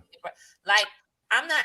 I just want you to be a provider. I don't want it to feel like a roommate situation. You know why? You know why that's prevalent in this time? But let's say he do take care of all the bills, and then one day you decide to walk. He is going to feel cheated. Why would I walk if he's such a great man? No, why would you take on his insecurities? Let's stop there. That's his problem. Here we go. not yours. Here we go. That's true. That is true, right? But this is what men think about.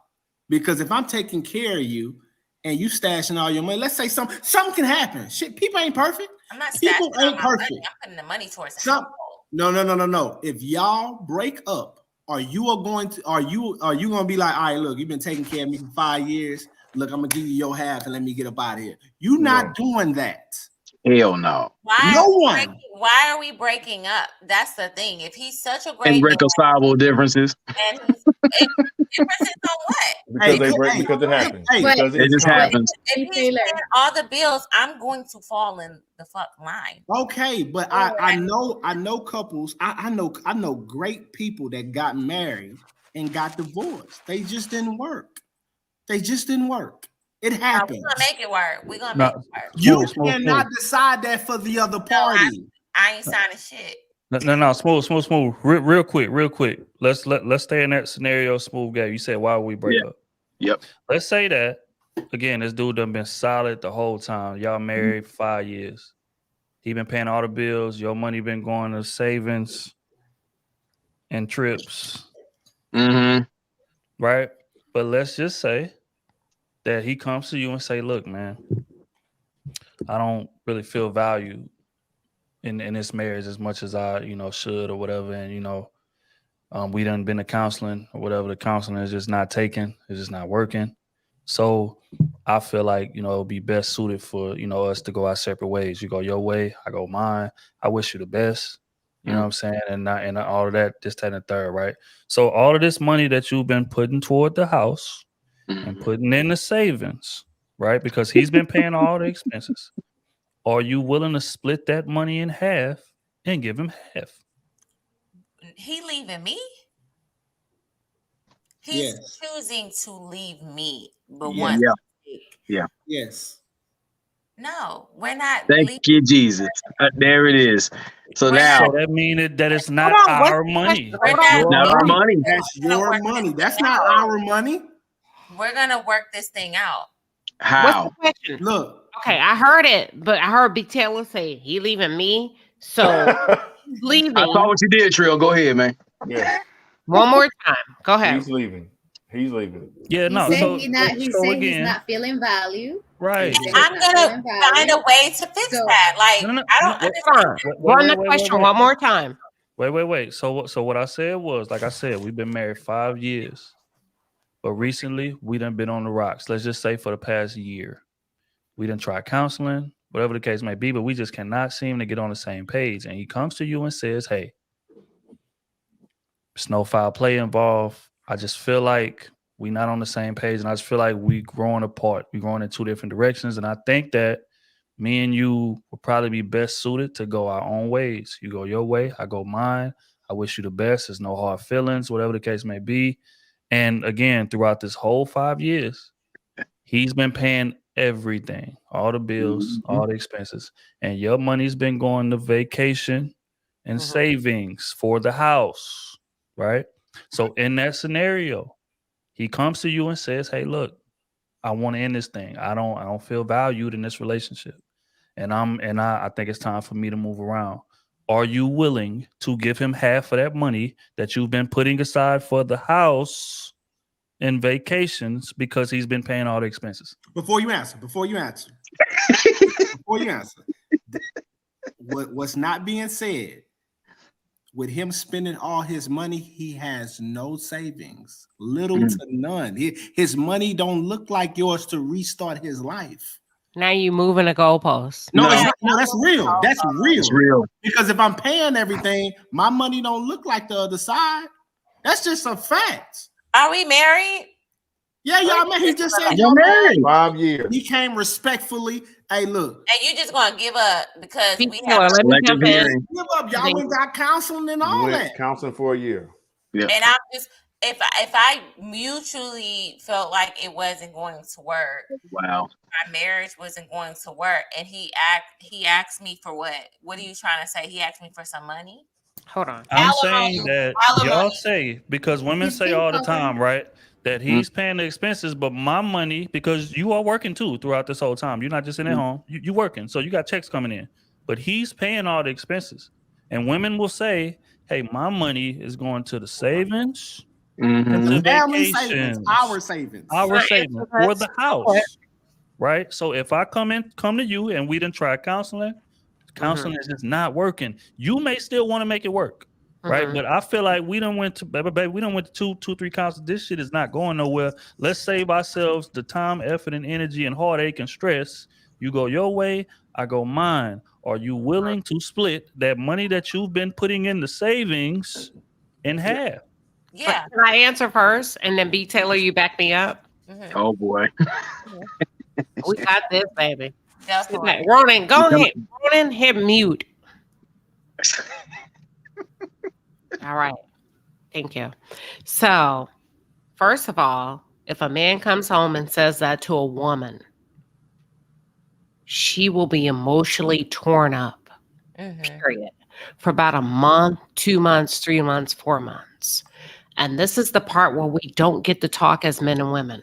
She wouldn't even be able to answer your question in a moment. I sure wouldn't.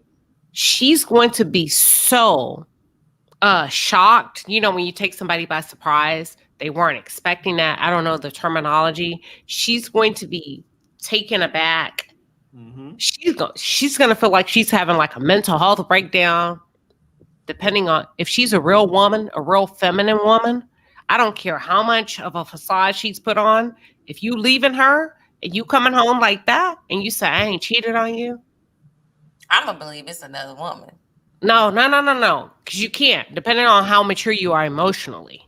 If you know your husband and that man come home and say, when you really know your man and that man come home and say, it ain't no other woman, you can look at him and tell he's telling the truth. That's going to fuck you up mentally and emotionally. I'm for real. It's going to fuck you up. Yeah, it would. Like for real, they're going to have to check on you every day. I have Number a question for you, B. Hold on. Let me finish. Oh, Number one. So you're not going to even be able to talk about money and finances. You're going to tell him to shut up. You're going to be screaming. You want him to leave.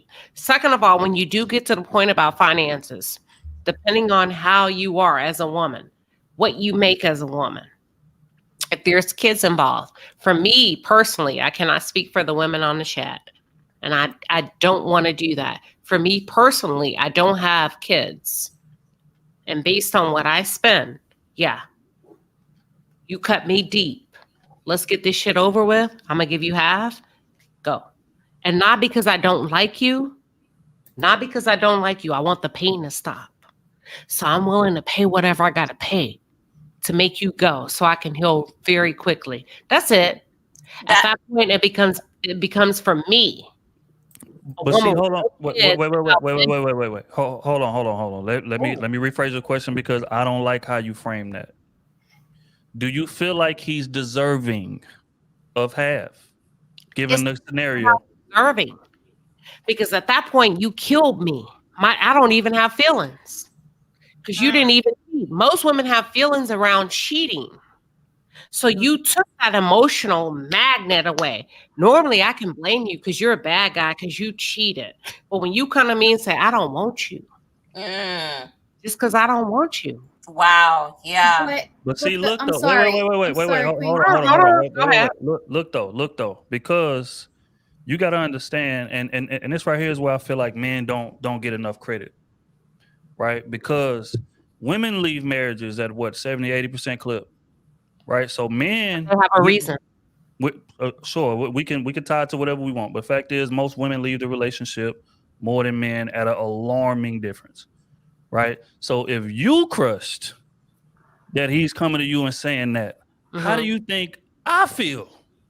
That I got. I agree with you. I don't disagree with you. Remember, we just talked about how women should treat men like they treat your friends. If your friend, if your homegirl took you out 3 times in a row and put all her hard-earned money on you, and you're not offering shit, you won't even tip the Uber driver. You won't even give $5 to the waiter.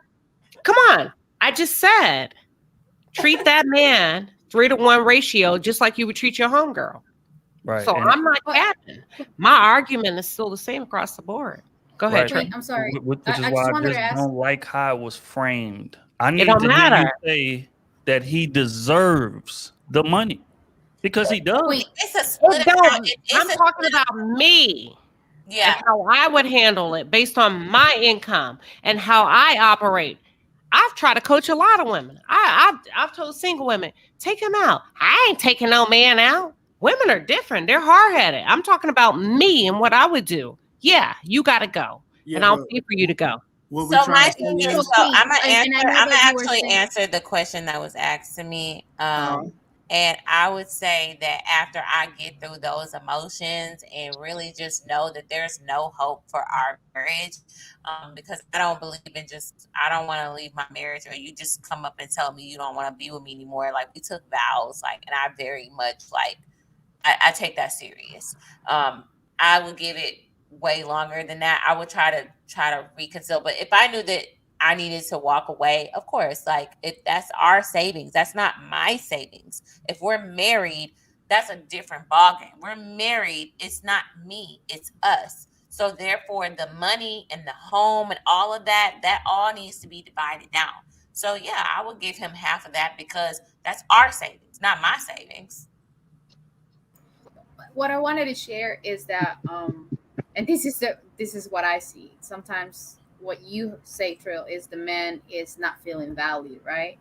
So his feelings are there, his emotions are there. That's how he feels, and we want women to be respected. We want to respect our own feelings because, oh, this is how I feel. You're breaking my heart right now by saying you want to leave me, but he said it first. He was feeling before you by saying, I don't feel appreciated or valued. Now, after going through the, therapy and all that, and nothing has changed, you must ask yourself, why has nothing changed, right? Who's, taking accountability for what? Because at the end of the day, if it requires two to make it work as well. So from there, I have to say that we have to understand that men also have feelings and not just us. Hey, That's I the would only also ask this. I still wanted to ask you, Taylor, before I forgot. I'm sorry. What's up? Now do you think? I'll go after you. I'll just be roaring. Okay. Because when she said 50-50, I understand where she's coming from because I was raised like that. I'm not saying it's right, but I've always heard that if he wants 50-50 when it comes to bills, then he's going to do 50-50 when it comes to cooking, when it comes to everything got to be split. But I want to ask you, and it could be for anybody, do you think that most women would think differently with 50-50 if he was on his way? Because you could be paying half now, and then when you leave him and the next girl is okay with 50-50, and then now he's on some 80-20, now it's 100 and she ain't paying for nothing, you're going to be like, damn, I probably should have been with him from the beginning. Now you're going to be, you know what I'm saying? Would that make a difference if the 50-50 was because you're supporting a common goal and he's on his way? Yeah. I'm glad you brought that up because I don't mind if we're building. I'm only 30, so it's just I know a lot of men are not they're still building at that age. So it's just like, I understand as long as there's an actual plan in place for us to get to a certain point where I'm helping you and you're helping me and we're supporting each other and financially, then yes, like I totally agree with that. But it's just like, this is just it forever. I thought that's what you meant. I just wanted to kind of So No, look, that's fine. so B. Taylor, Go ahead. I'm sorry. another thing to that, right? Say y'all, so let's take the marriage out of it. Let's say y'all boyfriend and girlfriends. You know what I'm saying? And y'all living together, he financing everything. And the same scenario arise. Would you give him half then? Yes. We talked about it last week, y'all. You don't remember, Trill? Okay. Maybe it was 2 weeks ago when we talked about. I'm not giving no half to no fucking boyfriend. I didn't know. I'm sorry. Wait a minute. I'm sorry. It may not have been. Let me finish. It may not have been half using that technical terminology, but we talked about, I can't remember, and I was talking about life insurance and when a husband leaves what to a wife and blah, blah, blah. And when you start to pour into your family and your marriage. So when you think about a high value man, should he, let's just say you don't work, you don't do shit as a woman. Should he put you as the beneficiary to a multi-million-dollar life insurance? It's the same question. That's facts. That's the same question. You feel like as a woman, I'm not disagreeing with women, but most women feel like you better put my name down. I raise your children. But why? You don't work. What part did you contribute to the cruise season? What part did you contribute to putting this plan together? That's all I'm saying. So I'm saying she hung the sign back there. That's all I'm saying. So women oftentimes are not fair with monetary allocations. That's all I'm saying. Because most of them don't have it. That's a fact. Why women always say I raise your children, but they're your children's too. Like you're taking care. Hey, like that's my children. They're my child. Like y'all just had some kids and women are selfish. As hell. Selfish. Everything is theirs. Everything. So y'all y'all are liars. Liars. So in a divorce, y'all taking the kid. Shit, I'm taking my kid. Most men that are financially stable Hey, definitely take the kids. Lucky, if me and my wife got a divorce, you know what I'm saying? We got a son. He's young right now. He's 5. I would want my son while he's 5 to be with his mom, right? But once my son start picking up manly traits, you get what I'm saying, at that 12, 13 mark, I want my son to come stay with me because there's certain things you could never teach him. You can't teach him to walk like a man. You can't teach him to present himself like a man, no matter how great you are as a woman. You don't feel that pressure. You get what I'm saying? But a lot of women are saying, nah, he gonna stay with me and all that. And they wonder why they can't make irrational decisions. Because he has the feelings and the emotions of a woman. Yeah. So I think if same thing if y'all have a daughter, I think if the daughter is young, let the daughter go stay with the man while she's young, while she's still a little girl and she's not picking up womanly traits. But the moment she start picking up womanly traits, then it should be a reverse in that. The girl should go live with them because there's certain things I can never teach my daughter. I will never have the tools to teach a woman. Never, no matter how great how great my parenting skills are. I can't teach a woman to be a woman. Exactly. Thank you. You get what I'm saying? So I think it should be shit like that. It should be a split up like that. Now, me being who I am, if it ever happened, you get me and my wife, we go half on everything. But if we ever got a divorce or something, I don't want anything. You get what I'm saying? Because I built it. You're not losing anything. You didn't give more than half. You know what I'm saying? Yeah, but I built this shit for you. You get what I'm saying? You build it for her when she's helping you 50-50. I built it in your image. That's a fact. Because a man is not buying the house that he wants. He's buying the house that his wife wants. Okay. You get what I'm saying? And that's everything across the board. So I built it in your image, even though I put half of it in. The most I'm going to have is the game room in the house. That's it. Why? That's the way it always works, baby. That's the way it works. Why do y'all fold like that though? Huh?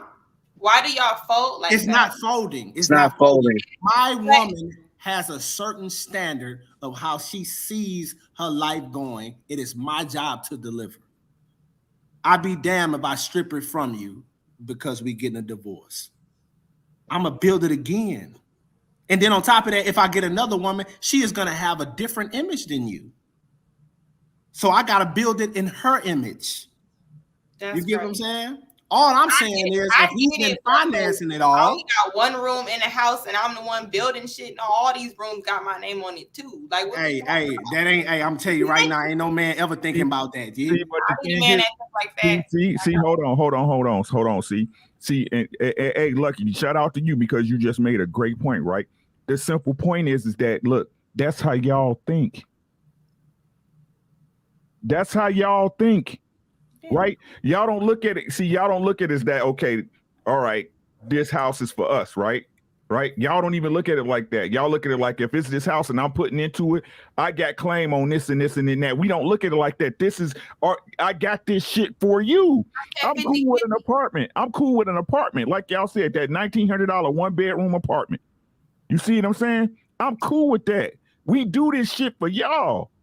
What Trill say? If it wasn't for y'all wanting this shit, men would happily walk around this bitch broke. That's a fact. Hey, yeah. And dirty than a motherfucker. Well, I guess that's the difference. Niggas would take showers for days. I don't know. I think it should be mutual though. And like We don't think like that, respectfully. It's not. I'm telling you, it's never built like that. I get it's not. But I'm just introducing the thought that it's not a selfish thing. It's selfish to think that I get the bigger closet. No, I got clothes too. I got 100 pair of shoes too. We both getting big closets. Like it's a equal thing. We both should be comfortable. Now, if he doesn't want that or I'm doing this is your house, baby, I really don't care. Then that's you saying, okay, I'm cool with this smaller space. And I understand that. But in a decision where you spending money on a 500,000 house or more, and you saying I'm only confined to the basement because she want to control everything else, and then we got, yeah, no. It ain't about the control. It's about her image. Baby, I'm doing this for you. Because without you, I'll go get that loft to where I don't have to cut grass. I don't have to do maintenance on this motherfucker. But if I get this crib, baby, I got to cut the grass. I got to do maintenance on this. If the roof start leaking, I got to pay somebody to come fix that. All of that. All of that is for you. All of that. I got you. So it's not being selfish or putting itself down. Is my lady wants this, I have to deliver this for her. No, I said the mindset of the woman to still feel obligated and still be no when it comes to her man who's automatic. I'm just thankful you get in the house, right? Mm-hmm. But I'm also saying, okay, I want to do this. Okay, no, I see it in my family. Like I want to control everything down to the curtains, even if he say, you know what, that color, ask my opinion, but then my opinion don't matter because you're gonna do what you want anyway. It's kind of like you the reason why you even able to put curtains on this goddamn window is because I got it. So I mean, think about it like that. Like, yeah, I feel for y'all. I'm sorry. Go ahead, Ron. Well, I want to say, like, if anybody wanted to see a greater case of relationship time card fraud, you saw it in COVID. A lot of people want to see this whole thing about getting to the altar, but they never want the accountability. They want to run from the adversity. They want to run from the challenges of marriage. When you make them vows, a lot of people like to make those lies in front of everybody and themselves in the presence of other people for a show of attention or just that day. They don't think about the days afterwards. They don't put the hard hat on in those situations. Like just everyone has said, every respective point, those things can happen. And you find out everybody wasn't built for that shit. Mm-hmm. You find out what you made of when you divorce yourself from society standards and what the fuck y'all got going on in y'all camp. Mm-hmm. That's the most important thing. How are we going to make this house into a home? How's this man going to function with this house? Or is he going to settle for being emotionally homeless? I'm going to tell y'all. How's it going to be with this woman she's being provided for, but again, she's just treated like a mannequin or a step-for wife? These are things we gotta have to, aside from communication with each other. We gotta be honest with ourselves. Fuck what society's talking about. Mm-hmm. How are we going to move as a unit from start to finish? The altar, yeah, we played our allegiance to everybody in front of everybody. We had everybody celebrate. When everybody's gone, all the cake is cut and everything like that. What the fuck are we going to do from here on out? What's our plan? How are we moving here? Especially with tough times out here and everyone getting all caught up on the 50-50 money stuff. You see the things like reality with inflation. When that man is like talking about provision, not just financially, about security. When you're asleep in the house and he's patrolling the house, making sure everything is not stirring. Providing leadership, providing direction, a plan. Things that the children can go by whenever his time is done, his family can carry on the legacy he set. Same thing with the wife. And then the all part what the brother said, like, we don't think about the thing with the house. We feel at home when the family creates a home. We can have a room to sit back and chill and get our thoughts, whatever, and bullshit. But we don't mind going out there playing with our children, spending time with our wife. Things like that. That's our home. That's our domain. We go here, we're like, let me decompress. Let me get some things right. Because his mental health should matter too, just as yours. That's all we're talking about. When you go out to certain places and do certain things, you should carry yourself accordingly like I was there. It should be consistent in my presence and outside of it, and vice versa.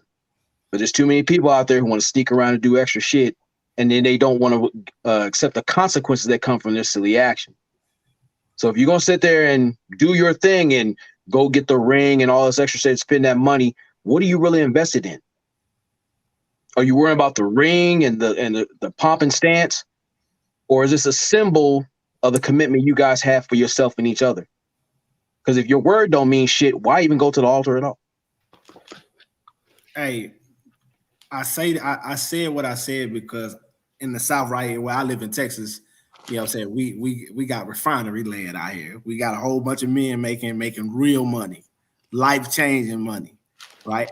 But these same men get these divorces and leave their wife with the house, car, everything. And he been financing it all. And he still got to go restart his life. You know what I'm saying? And then on top of that, look, on top of that woman will want alimony. She'll want child support. Knowing over them 5-10 years, he's been financing every single thing while she's working. And right, she but still wants to take from him. But she also got to walk away with a oatmeal pie and some kids and hit the wall. So it's a trade in because y'all still got that high paying job. And now she's physically probably going to be messed up. And she's also having to start all over as a woman like that. Like, y'all not taking that in consideration as well. Like, she start all over with a relationship. That is easy versus building a crib. Exactly, right. Start over what? Right? Start over going to get another man to do exactly what the last man did. Right. So, but I don't even want to address that.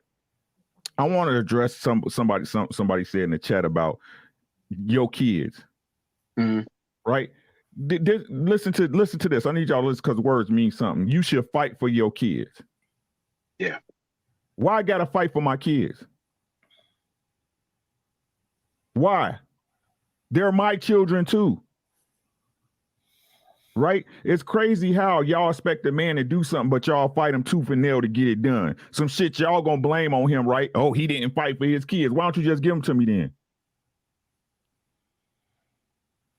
Why y'all don't ever ask yourself that question, right? Because if you gave those kids up, that would give you wouldn't have that leverage. You wouldn't be able to get no check. Human unemployment vouchers. Half of you men don't even want to be with them kids, so let's stop. That's cap. See what I'm saying? Exactly. That's cap. Want to take them to the doctor's appointments or nonetheless make them. I appreciate y'all honestly. Thank you. Right? Because again, like I said, I keep telling y'all, this is not a money problem. This is a mentality problem. Yep. This is a mentality problem. Right? We could tell y'all something and show y'all as right as rain, and y'all still gonna believe what y'all want to believe. No. Selective hearing. Hey, look, Nah, I I know just know. single. Look, Y'all not young. That I agree let me with. tell Yeah, you, go. I know I agree single with that. dads My- right now. Single dads right now. And they got help. Single No, dads. no. No. They always Nope. got help. Nope. They didn't got No. no help. They, They not asking the baby moms for no child support. they got family. No. No. Hey, Moving the everybody got goalposts. family. Yeah, Move. mom. They Yeah, got the You're grandma moving the helping them. goalposts. They got the yeah, my mom's. girlfriend stepping Who in. you think You know helping how raising many these single women parents Look, kids? hold up. be These single women ain't fathers, raising and they their got the kids. girlfriend helping taking care of No. their Man, kids. stop it. You're Stop. doing Grandma too is much. raising All these the kids. single fathers that I I'll give know, you. and I Grandma know a raising bunch mama of them kids. motherfuckers. I'll give you I a know real. a bunch of. I'll give you a real. While y'all going out in example. the club shaking y'all I'll- ass, grandma I'll raising give you a them real kids. That's not what example. she doing. Hold on, Y'all real want quick. to be Hold on, real quick. single father. Hey, I know I'm talking real single dads right now. And me, I'd be like, bro, why you don't put on child support? Why you don't put on child support? And all of them be like, man, I got it. I'm gonna take care of this. They got their kid in daycare and they working their ass off. That's a fact. It's They a big working fact. their ass off. But women don't do that. Women gonna put him on. He can be a great father. Still put him on child. I believe child support should be only for motherfuckers that don't want to take care of their kids. No, child support for some That's how it should men be. is some men put themselves on child support because they don't want to deal with the drama. So they put themselves on child support and they like, look, I don't want to talk to you. I don't want to have no communication That's with you. because he's weak. That has nothing to do with him being Yes, weak. it does. Because if I know she gonna be a problem, you know what I'm gonna do? Every time she see me, she gonna see red and blue lights outside that house. until And that's she not calls helping out me. the kid Look, at all. That's look, not helping out the look. kid at No, all. it is You're a because snitch. one day, That child gotta grow up seeing the look, police and call on mama every one other day you weekend. gonna get tired of me pulling up with them police to come not. get my kids. Yeah, they are. And you gonna call me and say, hey, look, if you don't bring them police around here, The police we can ain't work gonna do something nothing. out. You know that, right? Huh? Y'all don't have anything in place. Y'all don't have custody in place. She has the right to keep the kids away from you, just like you have the right to keep the kids away from her. And that's why if they throw themselves on Court child order support, said- which I would do if I was one of them men, if I had to throw myself on child support, that's saying I want rights. You getting my money? Yeah. I'm coming. If I gotta come around there one time and you giving me any type of crazy shit, you have I'm bringing rights. the police every time. Exactly. And then you have rights. And she will be tired of me coming around there with them But police you until will she. That's my kid. I already have you will rights. That's also my still be on goddamn child kid. support. You will also still be on child support. So if you have those rights, they also benefit you because you have a right to see your child. And you Yeah, see but why we have. I know men right now on child support, and they still not seeing their kids. But the point Real is, facts. what Ricky is saying is that's the point. Is all this fight for a child, and Right. into what he's saying is the fact of women don't want to feel like they lost. So Right. it has nothing Exactly. to do with the child. Because once I have to give the child to him, and I'm just speaking because I come from that type of family. Go ahead. It ain't even about the kid. You can see the kid is lacking and all of that. They will try to find a different father because they know if I give this child to him, I feel like I lost. Even though we know men and women turn out better when they're under their fathers, right? Because who said men that? are more logical. But for the most Stats part, say that. That's stats. That's a real fact, stats. B7. It's That's a big Googleable. fact. It's Big fact. Googleable. Because the stats that It's I looked Googleable. up, there's not Big enough fact. evidence to even prove that they I'm not turn going out off better. So statistically. what are the statistics of I'm not that? going off Big statistics. fact. No, so we're I just don't going off know. of opinions. I just want to I make am. I wasn't. I am I one. wasn't going off. I was raised by my father. I was raised by wasn't my going off father. and that's I was a raised. personal thing, but I'm saying No, like I was if we're raised by gonna my say that father that's and my stats, sister that was raised if by we're her gonna say mother. that stats, then we gotta make sure that that's. And I'm not talking about you, Lucky. I'm saying when somebody had yelled out, that's stats. If we're gonna throw out stats, No, let's it back is them a up. statistic, but I'm going off of Statistically, also where is that experience. stating? Well, I'm also going off of experience. The women that I've seen grow up with a single father, whether the mother passed away, my best friend, she turned out way more structurally inclined and more successful than most children that were raised with their mother. They're emotionally all over the place for the most part because that's how women are and that's how their mind. That's how men are though, Lucky. There's a Go lot ahead, of Lucky. men. I'm only talking about when it comes to raising a child. Men are more logical. Men are more disciplined with a kid. No, they're not. No, they are not. No, they're not. They are though. I think it will depend on they the are. maturity. I don't I think think it depends on the I maturity just of the okay. woman. I just want to make a quick 2-second thing. I don't think Y'all make women Ricky a are prophet right now. Can I say this? What I'm trying to say is, even if you look at the role of a father, it's supposed to say, wait until daddy get home. But now we're in a society where the kid got to be scared of the mama because the daddy is more soft. I don't know that. I don't know that. The order of a father, his presence alone is discipline and structure. It's order. It's supposed to be scary. So that in itself, it gets you in line. Women are more of the nurturers, the coddlers, the ones that are supposed to baby you and give you all of that. So in a normal, I'm not talking about the mess, I'm saying in a normal structure of a household or a father, it is true. Men are better disciplinarians, which kids need discipline that helps them grow up properly to stay on task. That's why kids who have coaches or that were in sports, they turn out to be way more structured and more successful in life because of the discipline it's given. But you could be a coach and a woman too. So what does that have to do with like a man? It was This is why we have ethnic outposts right now. I don't know if I'm making sense. I'm sorry. I thought. No, go ahead. It's just like, where's the statistics? Because I actually looked that up, and there's actually not enough evidence to prove that fathers create better children. Single fathers create better children than single mothers. It's just, if you have more women who are single mothers than single fathers, then you're going to have more messed up children to compare that to than a small amount of men who are single fathers. So the stats are off when it comes to that. And it even says it's not statistically proven that one turns out better than the other. You guys are just taking your personal experiences and making them facts. Well, not really. And I'm just saying that statistically, that's not. There is a point. Sarah, please let me finish. I'm just saying that you can't take personal experiences and try to put them off as facts. But no, I'm saying, okay, let's just look at everybody else. Let's look at most people in these conversations, pound to pound, or just in general in life. What are most people's experience with their mother? A toxic woman, a woman who ain't wrong. You can't tell her she a lie, even though I'm not yelling, even though she yelling, right? That type of woman of a mother. If most of us come from toxic women, we can really look at society and say all these single mothers and this and that and the other. Oh, I'm effed up because my mother didn't teach me this, or we didn't have our fathers. Our mother taught us. Everything comes from mother, the one that was there. So it speaks to volume. Even if we say 5 men compared to 10 women who raised the kid, those 5 men, let's say 4 out of 5, the kids turned out better. Out of those 10 women, only 4 of the kids turned. That's still a bigger thing that shows. But how many kids came from single mothers that came out successful? I'm not negating that fact. I don't know. I would say, look. I got 4. It's 4 of us. I forgot all my thoughts. Hey, look, it's 4 of us. I got 3 brothers and sisters, right? I am the only one that doesn't have my mama traits in her. When in me, I'm not irrational, right? I'm easy to talk to. My mother was never easy to talk to until I became a man. And I ain't even the oldest boy, but I lead the family and I changed my mother's life. It took her seeing it from a man, right?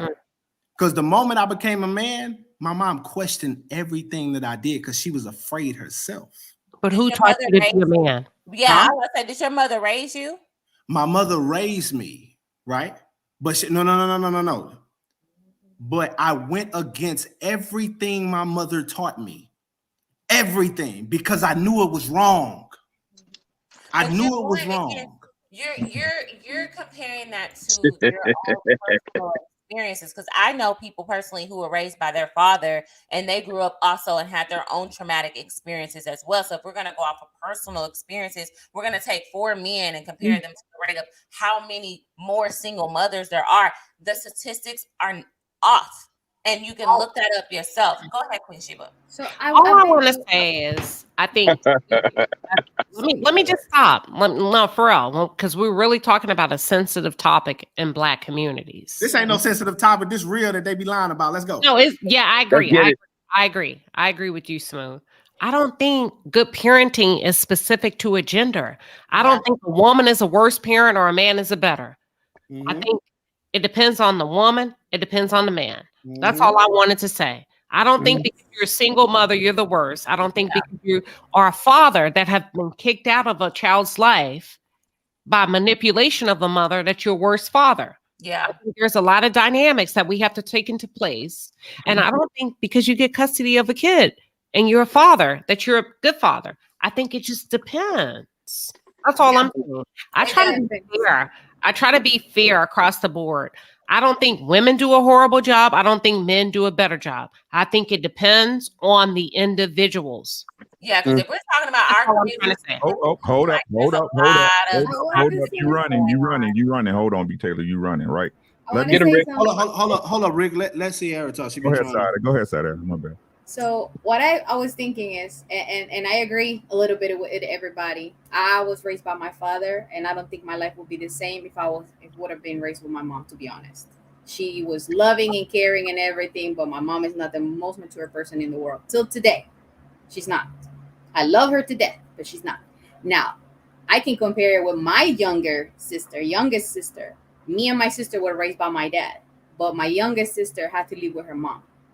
She is, oh my gosh, she started doing drugs early. I've never done drugs in my life. She was doing all type of crazy things.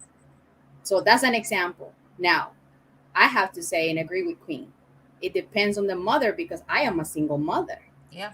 And I had a great father, but I was not listening completely to his advices. It's my responsibility. That's my accountability. He was giving me the advice. I am a single mother. So does that make me the worst mother in the world? I don't think so. I know I am a great mother. I do everything for my child. And her father, my daughter's father, knows that. And he has complimented me after, guess what? Karma got him. He became a single father and he was asking me for empathy because he hasn't helped me all these years. And then when I say, hey, your daughter needs you, he said, hey, you try to understand me. I'm a single father. I have been a single mother this entire, time. Over 8 years. How can you ask me that? Now, I have to say, is it different for a man? And the reason why you're saying men are better, a single father, is because even though a man is a single father, there's always a woman around. Because my grandma was there, my aunts were there.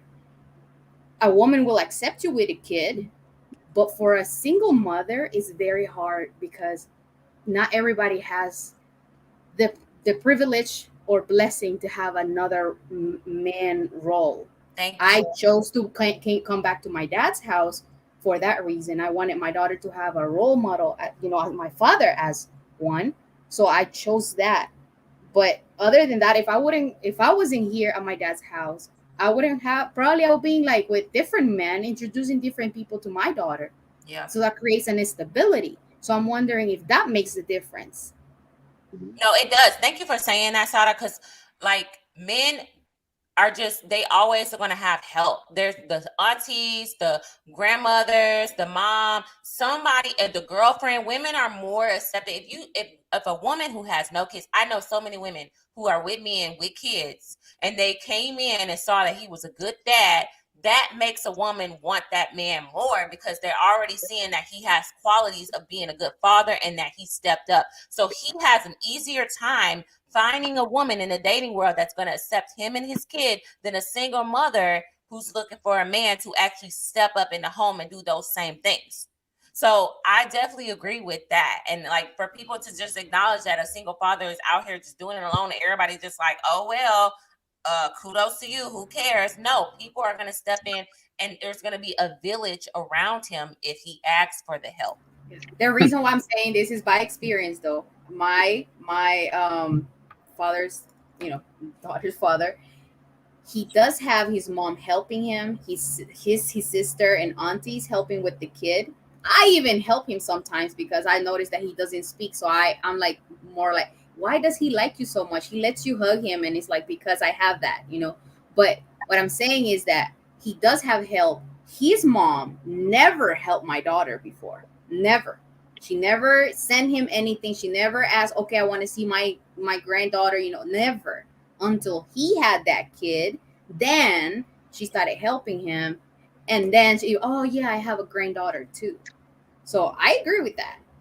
But I'm not saying it's everybody. I'm not saying it's norm. I'm not saying it's every single case, but it happens. It's most of the time. A man, just because it's like, oh, he's being a good father, it's like, oh, poor man. But when a woman is a single mother, oh, why did she open her legs? Yep. So it's a double standard right there. We can't lie about it. Yep. All right, Ricky, go ahead, and then Anime, we coming to you. Okay. Again, I want to address the point where y'all talking about the single mother issue. The truth is, y'all want to take it personal. I ain't taking shit personal. I'm talking about what we see out in this society. Nobody's taking anything personal, by the way. Taylor, stop, please. Mute. I didn't say nothing when you was talking. So as Queen Sheba said, but if you're gonna say hey, don't do that. then I'm gonna Let's not jump do in this, and B. say I'm Taylor. not taking anything personal. Let's not do this, B. Taylor. Just like Queen Sheba asked us to do, please mute your mic. No, I'm okay. Okay, so at least be quiet while I'm talking, because I said nothing while you was rapping, right? Be respectful, right? So the thing is this, right? No matter what y'all saying, no matter how y'all look at it, right? The majority of men that y'all out here and say ain't men were raised by single mothers in the United States of America, right? And what y'all don't understand, when we sit up there and we have these conversations with women on this panel that can't seem to grasp the logic that a man is saying that everybody is agreeing with, like we just pulling it out our ass, right? So y'all don't even want to take into consideration the mental adeptness, the mental gymnastics that it takes for a young man that was raised by one of these women to break their own programming to become the man they see in front of you today. If single mothers doing it so right, why y'all don't have quality men that y'all can choose from? Because we can all agree the epidemic is single parenthood. A bunch of mothers out here raising men that y'all don't even like.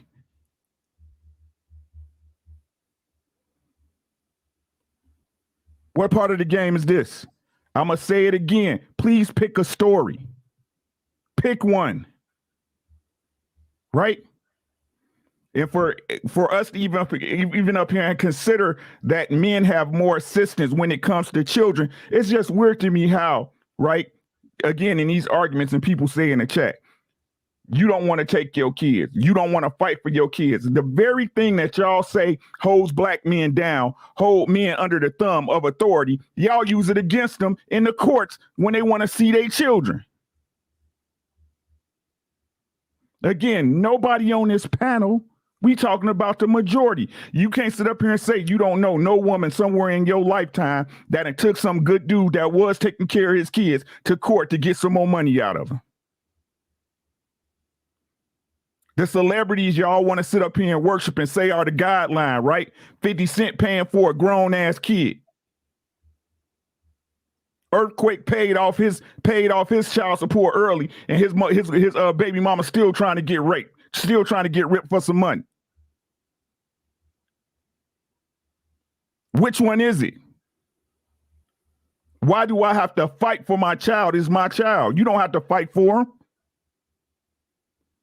The truth of the matter is y'all was already, even though y'all may be mentally jacked up and immature and irresponsible, y'all still the default parent in the courts that y'all use against y'all own men. Now, you want to pull a statistic on that? Or is that a fact? But what it really all began with, to, like I said before, be very careful about who you choosing to have a baby with. Stop letting your pussy be hot and sitting up there trying to get some dick in you before you know a dude that's capable of raising his children, or a guy that you don't even want to be with long term. Because that's the part y'all control. No matter what y'all say, that's what y'all control. No child reaches this planet without y'all approval. Not a one, not a single one. I beg to differ, but go ahead. Not a single one. But he got you pregnant though, right?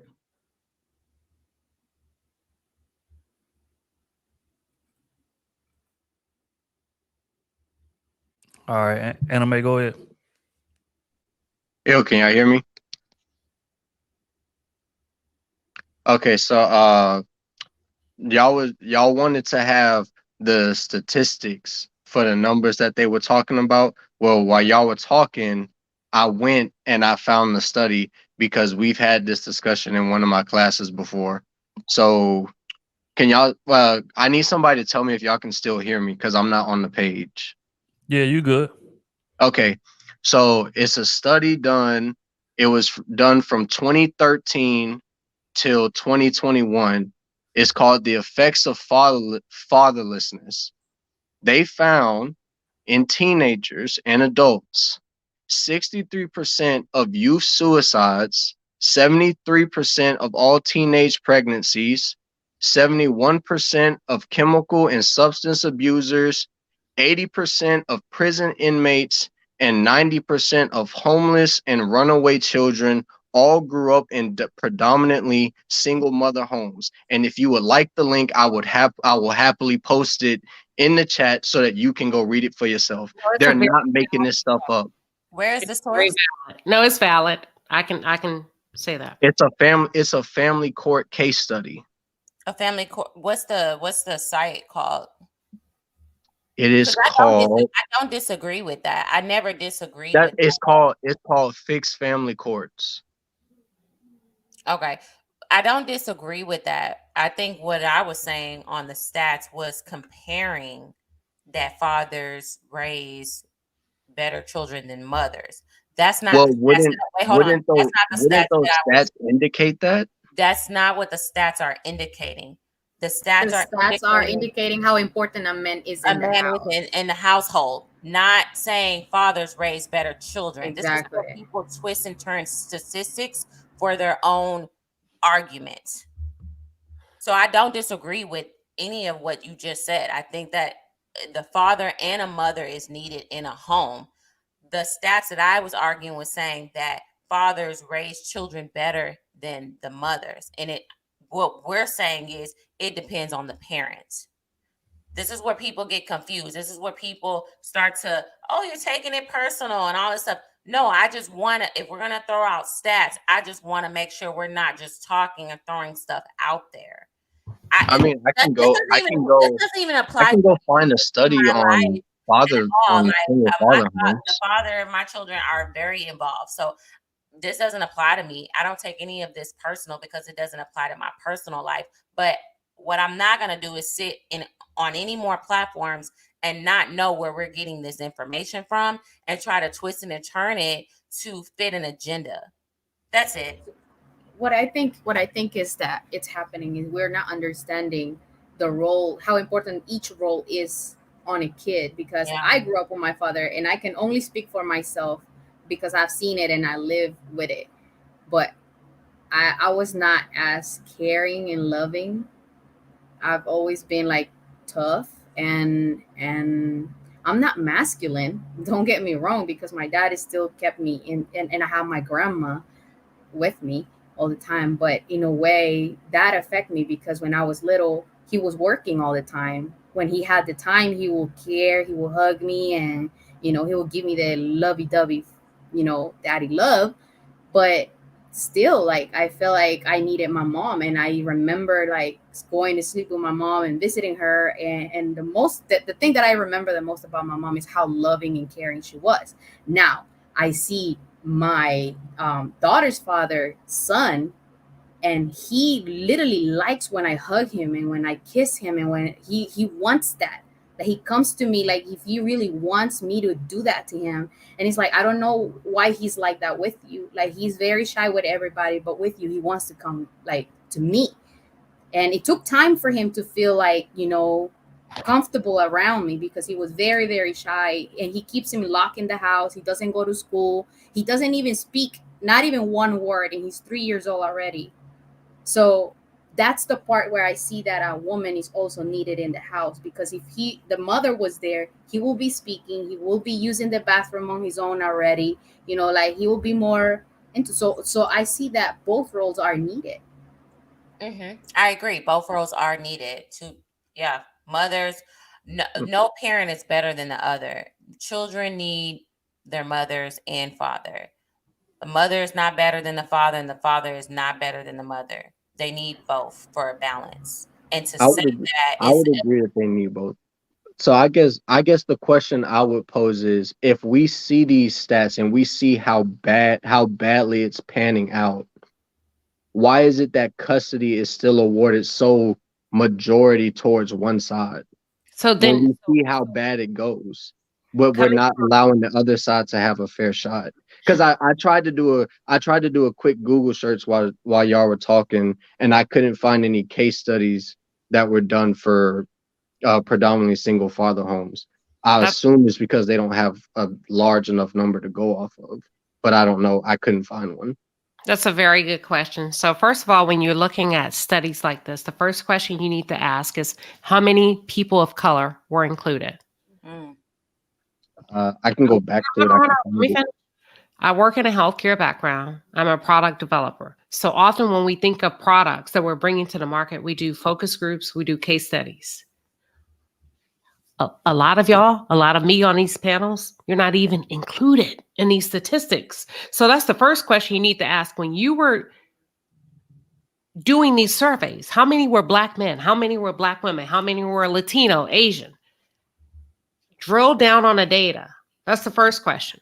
And then when you get to that, you'd be like, oh shit, that's not even reflective of my race.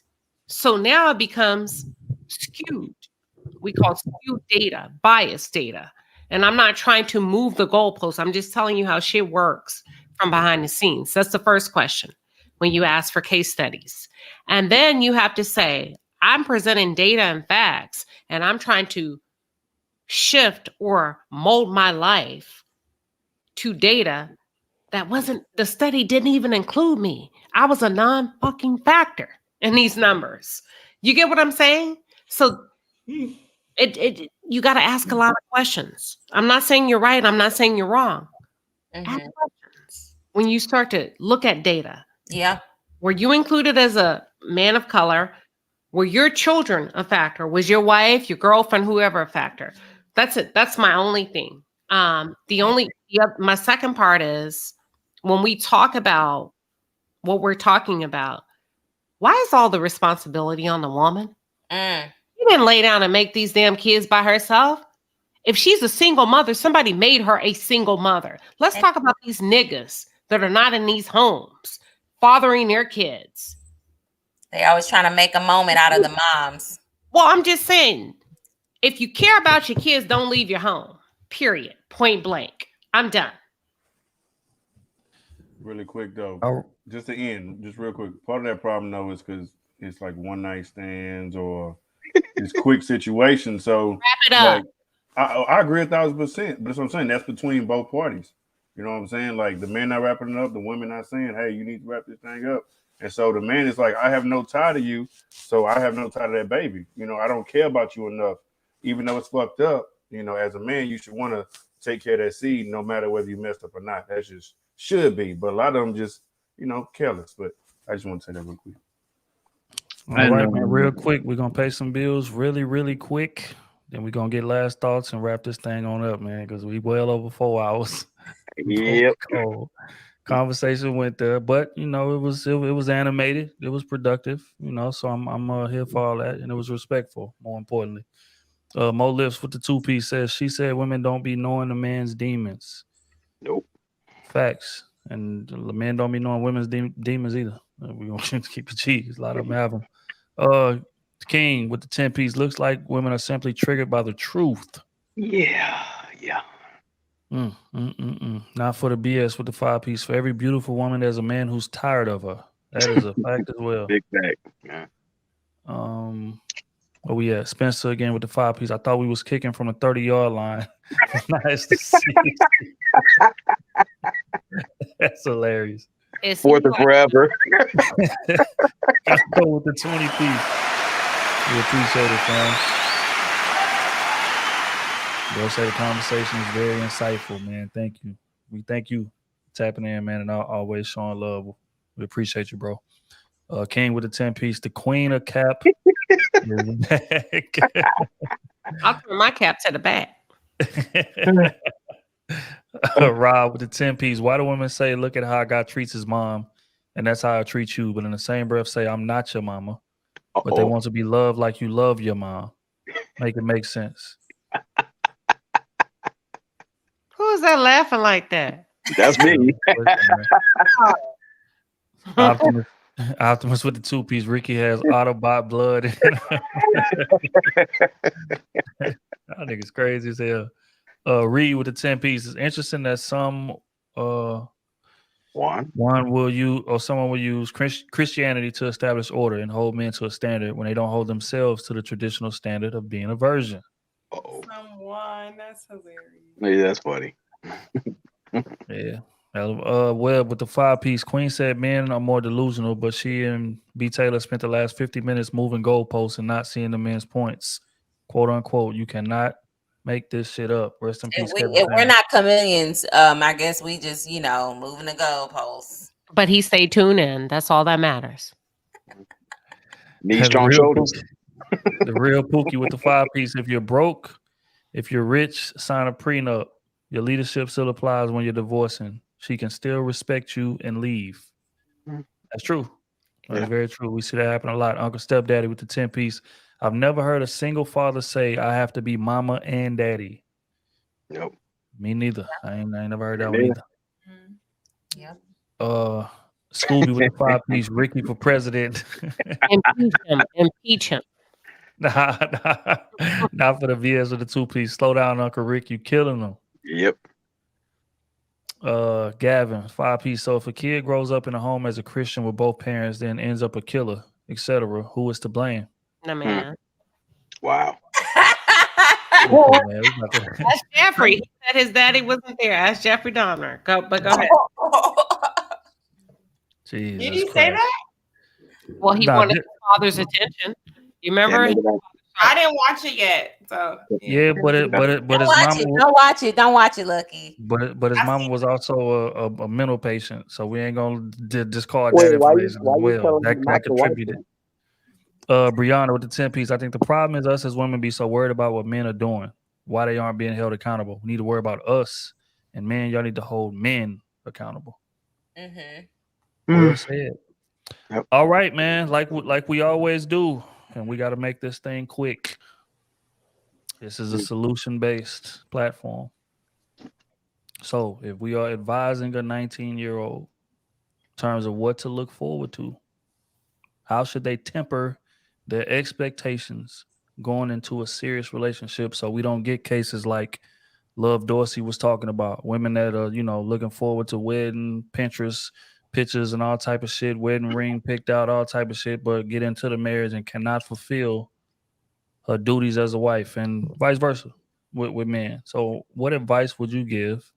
If you're a man, I want you to talk to the man. If you're a woman, I want you to talk to the woman. What advice would you give to a 19-year-old as to how they should be moving and what they should expect going into a relationship, a serious relationship? you could start with OT since he's sleepy.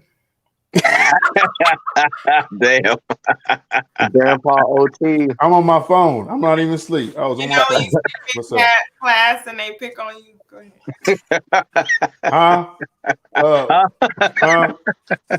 D Apple. Yeah. 3, Yep. 4, I agree. bluefish, redfish. No, what was the question?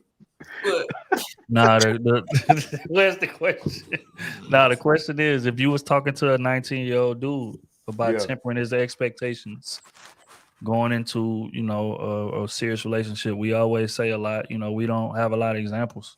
So a lot of times we get into the relationship and we lost as fuck. So if you talking to a 19-year-old, he dating a chick, it's getting serious, they about to commit, what advice would you give him in terms of how to navigate and what to expect? I would tell them don't have any expectations. I would think that might be one of the best things, because each year you're gonna want to get better and better. You're gonna start learning new things about yourself. You're gonna learn new things about your partner, Your partner will be learning new things about themselves. And so, like anything, just communicate the best you can, be open, honest, always be real, and let the cards fall how they may. I would definitely wouldn't tell them give like half effort, because if you in it, you should be in it to win it. So hopefully the partner that you picked got the same energy. And if y'all both, hustling and want to do whatever for each other, it's gonna work out. Queen. I would say to her, have fun. Boys are going to like you, and they're supposed to like you. Don't do anything that you regret.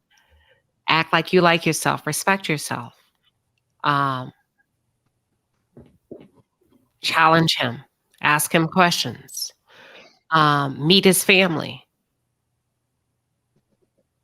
What else would I say to her? If you have any questions, call me. He's going to break your heart. Probably. He's probably going to break your heart. And that's okay. Because if and when he does, you got your family. And you can call us anytime. We love you. Have fun. But he is not the end all or be all. B. Taylor.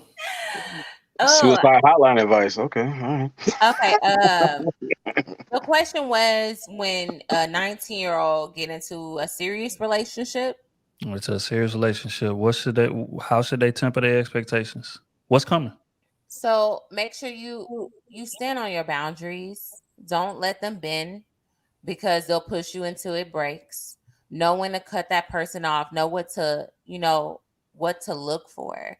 Also learn their love language and learn yours. So, because I do believe that you can meet somebody at that age and that can be your forever person. My sister met her high school sweetheart and they've been together forever. So I would say with that is learning each other love language, and understand that if you're 19 and he's 19, you guys are going to have to go through some growing pains and give each other grace, because you guys are both learning. You're just getting out of high school a year ago. So you're now experiencing the real world. And it's tough. And he's going to be trying to figure out things just as much as you're trying to figure out things. Y'all can be together, but make sure that you're not hindering his plan to become the man that he needs to become, just like he's not hindering your plans to become the woman that you need to become. So y'all can build together, but y'all are not too dependent on each other, because y'all don't even know each other without each other. So my advice would be I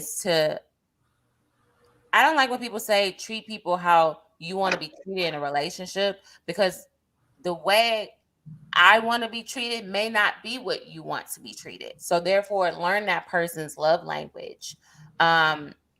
Show grace, compassion, but also stand on your boundaries and principles. And don't just tolerate something because you've been with that person for a long time. If you see this is not working out, you're young enough to step away and find something that suits you better. That would be my advice. Ronan. Advising a 19-year-old about what to expect going into this serious relationship. How should he temper his expectations so he can be prepared for what's coming? Number one, vet yourself, because you're ready. You gotta be ready for a fight. When it comes to love, you have to be prepared for that level of fighting. You gotta fight for yourself, fight for your family, fight for the honor of it. And there's gonna be some battles that are gonna be tough. If anything, vet not just your family but hers. That way you know what you're dealing with, and have a plan and learn how to adjust as best you can, because everything doesn't always go according to plan. Be patient, but learn how to hold your ground. Learn how to read the situation, not just with yourself, but your family. And when it comes to legacy, you're going to make mistakes, but the biggest mistake is giving up on yourself and your family prematurely. Well said. Miss Saida, you had to give advice. 19-year-old girl. It's a very difficult question. Can you hear me? Yeah, you good. So I would say don't fall for expectations, and I would say listen to your father more. Just that. Ricky. Hmm? If you had to give a youngin, 19-year-old advice on what to look forward to, what's coming when he walk into this serious relationship.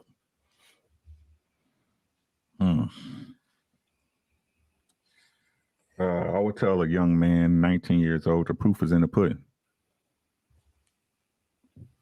Right? Believe what you see. Allow the grace that you would expect to be extended to you. Now understand it's not supposed to be easy. If it was easy, guess what? Everybody would do it. Right? Make sure that you being a man, whatever man you could be at that time, because we all growing and moving towards somewhere on a day-to-day basis. Right? And just be true to yourself. Be true to yourself. If you don't like it, you know what I'm saying? Let it be known. If you do like it, let it be known, because positive reinforcement is a good thing. And boy, keep your head on a swivel, my guy. Keep your head on a swivel, man. That's all I would say to a young boy, man. Ask questions, talk to people that's been through it. You know what I'm saying? And people that you respect, people you see that's at the place you want to be. Right? Don't be afraid to ask for advice. That's what I would tell them. I like that. Miss Lucky, what advice would you give a 19-year-old youngin getting ready to go into this serious relationship? So a 19-year-old man, I would just say, make sure you have, and I'm gonna steal this from you just in case you was gonna say it, so you can't say it now. Make sure you have, and I like this word, your non-negotiables. I think your expectations should be what your standards are. So whatever your vision is for you and this woman, you should not come up off of it. But the little kinks that are going to happen comes with the process. As long as you are diligent in your walk and she is okay with it, I think that the little arguments, you have to understand that those are the small things. If it's not coming off of the plan, those non-negotiables, and she's still in line along with her, I think she should have the same expectations, should fall in line with your standards. As long as that woman or man is on those standards, I think you'll be okay. And I would say have unconditional love, have patience, and also never let any type of disappointment or anything that happened in a relationship take you off your focus. So that would be my main thing. Are you really a husband before you ready to get married? And take your vows serious, because I think sometimes we go into marriage thinking that we can just divorce, when no, I think you should go into marriage not looking for an exit plan. I think you should go into it saying, you know what, this is my vow that I'm going to protect and I'm going to honor this person for the rest of their life until whenever, until something breaks it. So I think if you're going to take the vow seriously, take the vow with yourself. And I don't agree you shouldn't have expectations. Your expectations should be the rules that you set forth, and don't come up off of it for no reason. That's what I was saying. Nice. Anime. You got to get that 19-year-old youngin advice, man. What would you tell him? I would tell him to be himself, be honest, always give 100% effort. And if he ever feels like he can't do that or is not receiving that, have a conversation, use discernment, and now you know where you stand. It's that simple. I like it. I like it, man. If I'm talking to a young dude, man, first thing I tell him is pick a ceiling that you're comfortable with. Shit don't tend to improve as the relationship goes along. It tends to decrease. Some things decrease a bit sharper than others. Some decrease on a slow incline, but it's gonna decrease. Attrition is gonna kick in. That's just what it is. The sex is gonna decrease. The consideration is gonna decrease. The spontaneity is gonna decrease. And a lot of times it's not intentional. It's just life gets in the way. Right. So plan for it. Hypothetically speaking, if we talking about, somebody being in shape or something like that, you got to factor in the fact that, you may like her thick as she is now, but you got to think about 2 kids later, how she gonna look. Things like that. You know what I'm saying? A lot of shit you be thinking, man, that's shallow. I never really thought of that, whatever the case may be. But yeah, like how into fitness is she? Because if she's lazy as shit right now, that's not something that's going to improve down the line. So pick a ceiling that you're comfortable with. And as a man, understand the fact that you're not going to always get the credit that you deserve.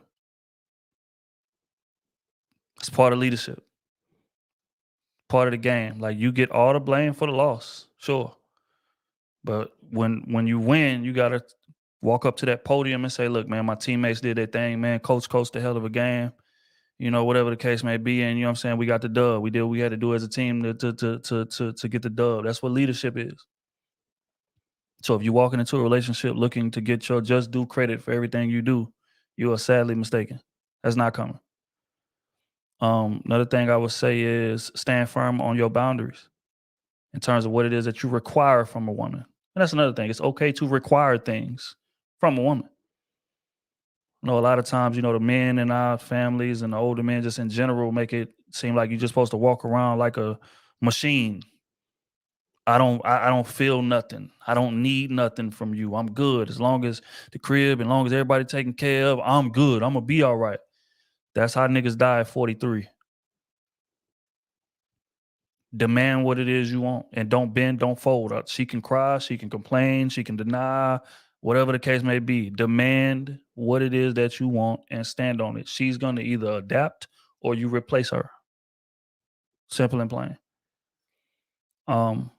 So yeah, you know, those would be the main three things, man. But you know, more so than anything, man, pick a ceiling that you're comfortable with.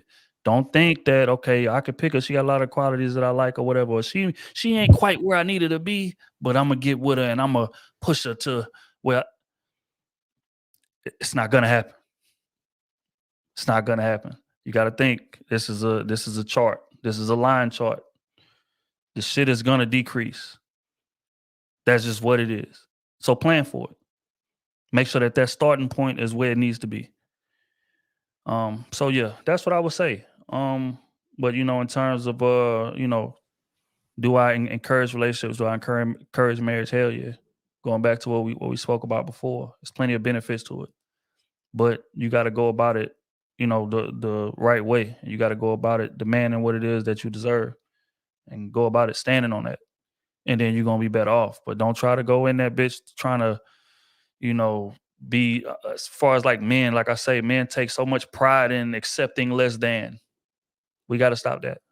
And it starts at an early age, because how you enter into the relationship, that's going to be the tone that's set. That's what she's going to get comfortable doing. So if you bending, she's going to get comfortable with you bending. And then 3-4 years into the relationship, you try to put your foot down, she's going to look at you like you fucking crazy. So that would be it. Go ahead, Queen. No, you did a really good job. So on November 1st, Trill doesn't know this, but he's accepted a challenge. We're hosting a real fire conversation November 1st on my page, Tuesday night, 7:30 p.m. Central Standard Time. He's going up against some real strong reality personalities. He don't even know who's on the panel, but y'all show up and show your boy some love in the chat, because you know he's going to hold his own. It's a real strong conversation. We got some guys coming over from OWN TV, Love and Marriage Huntsville. Sorry, Trill. I set you up for that, bro. But I know you.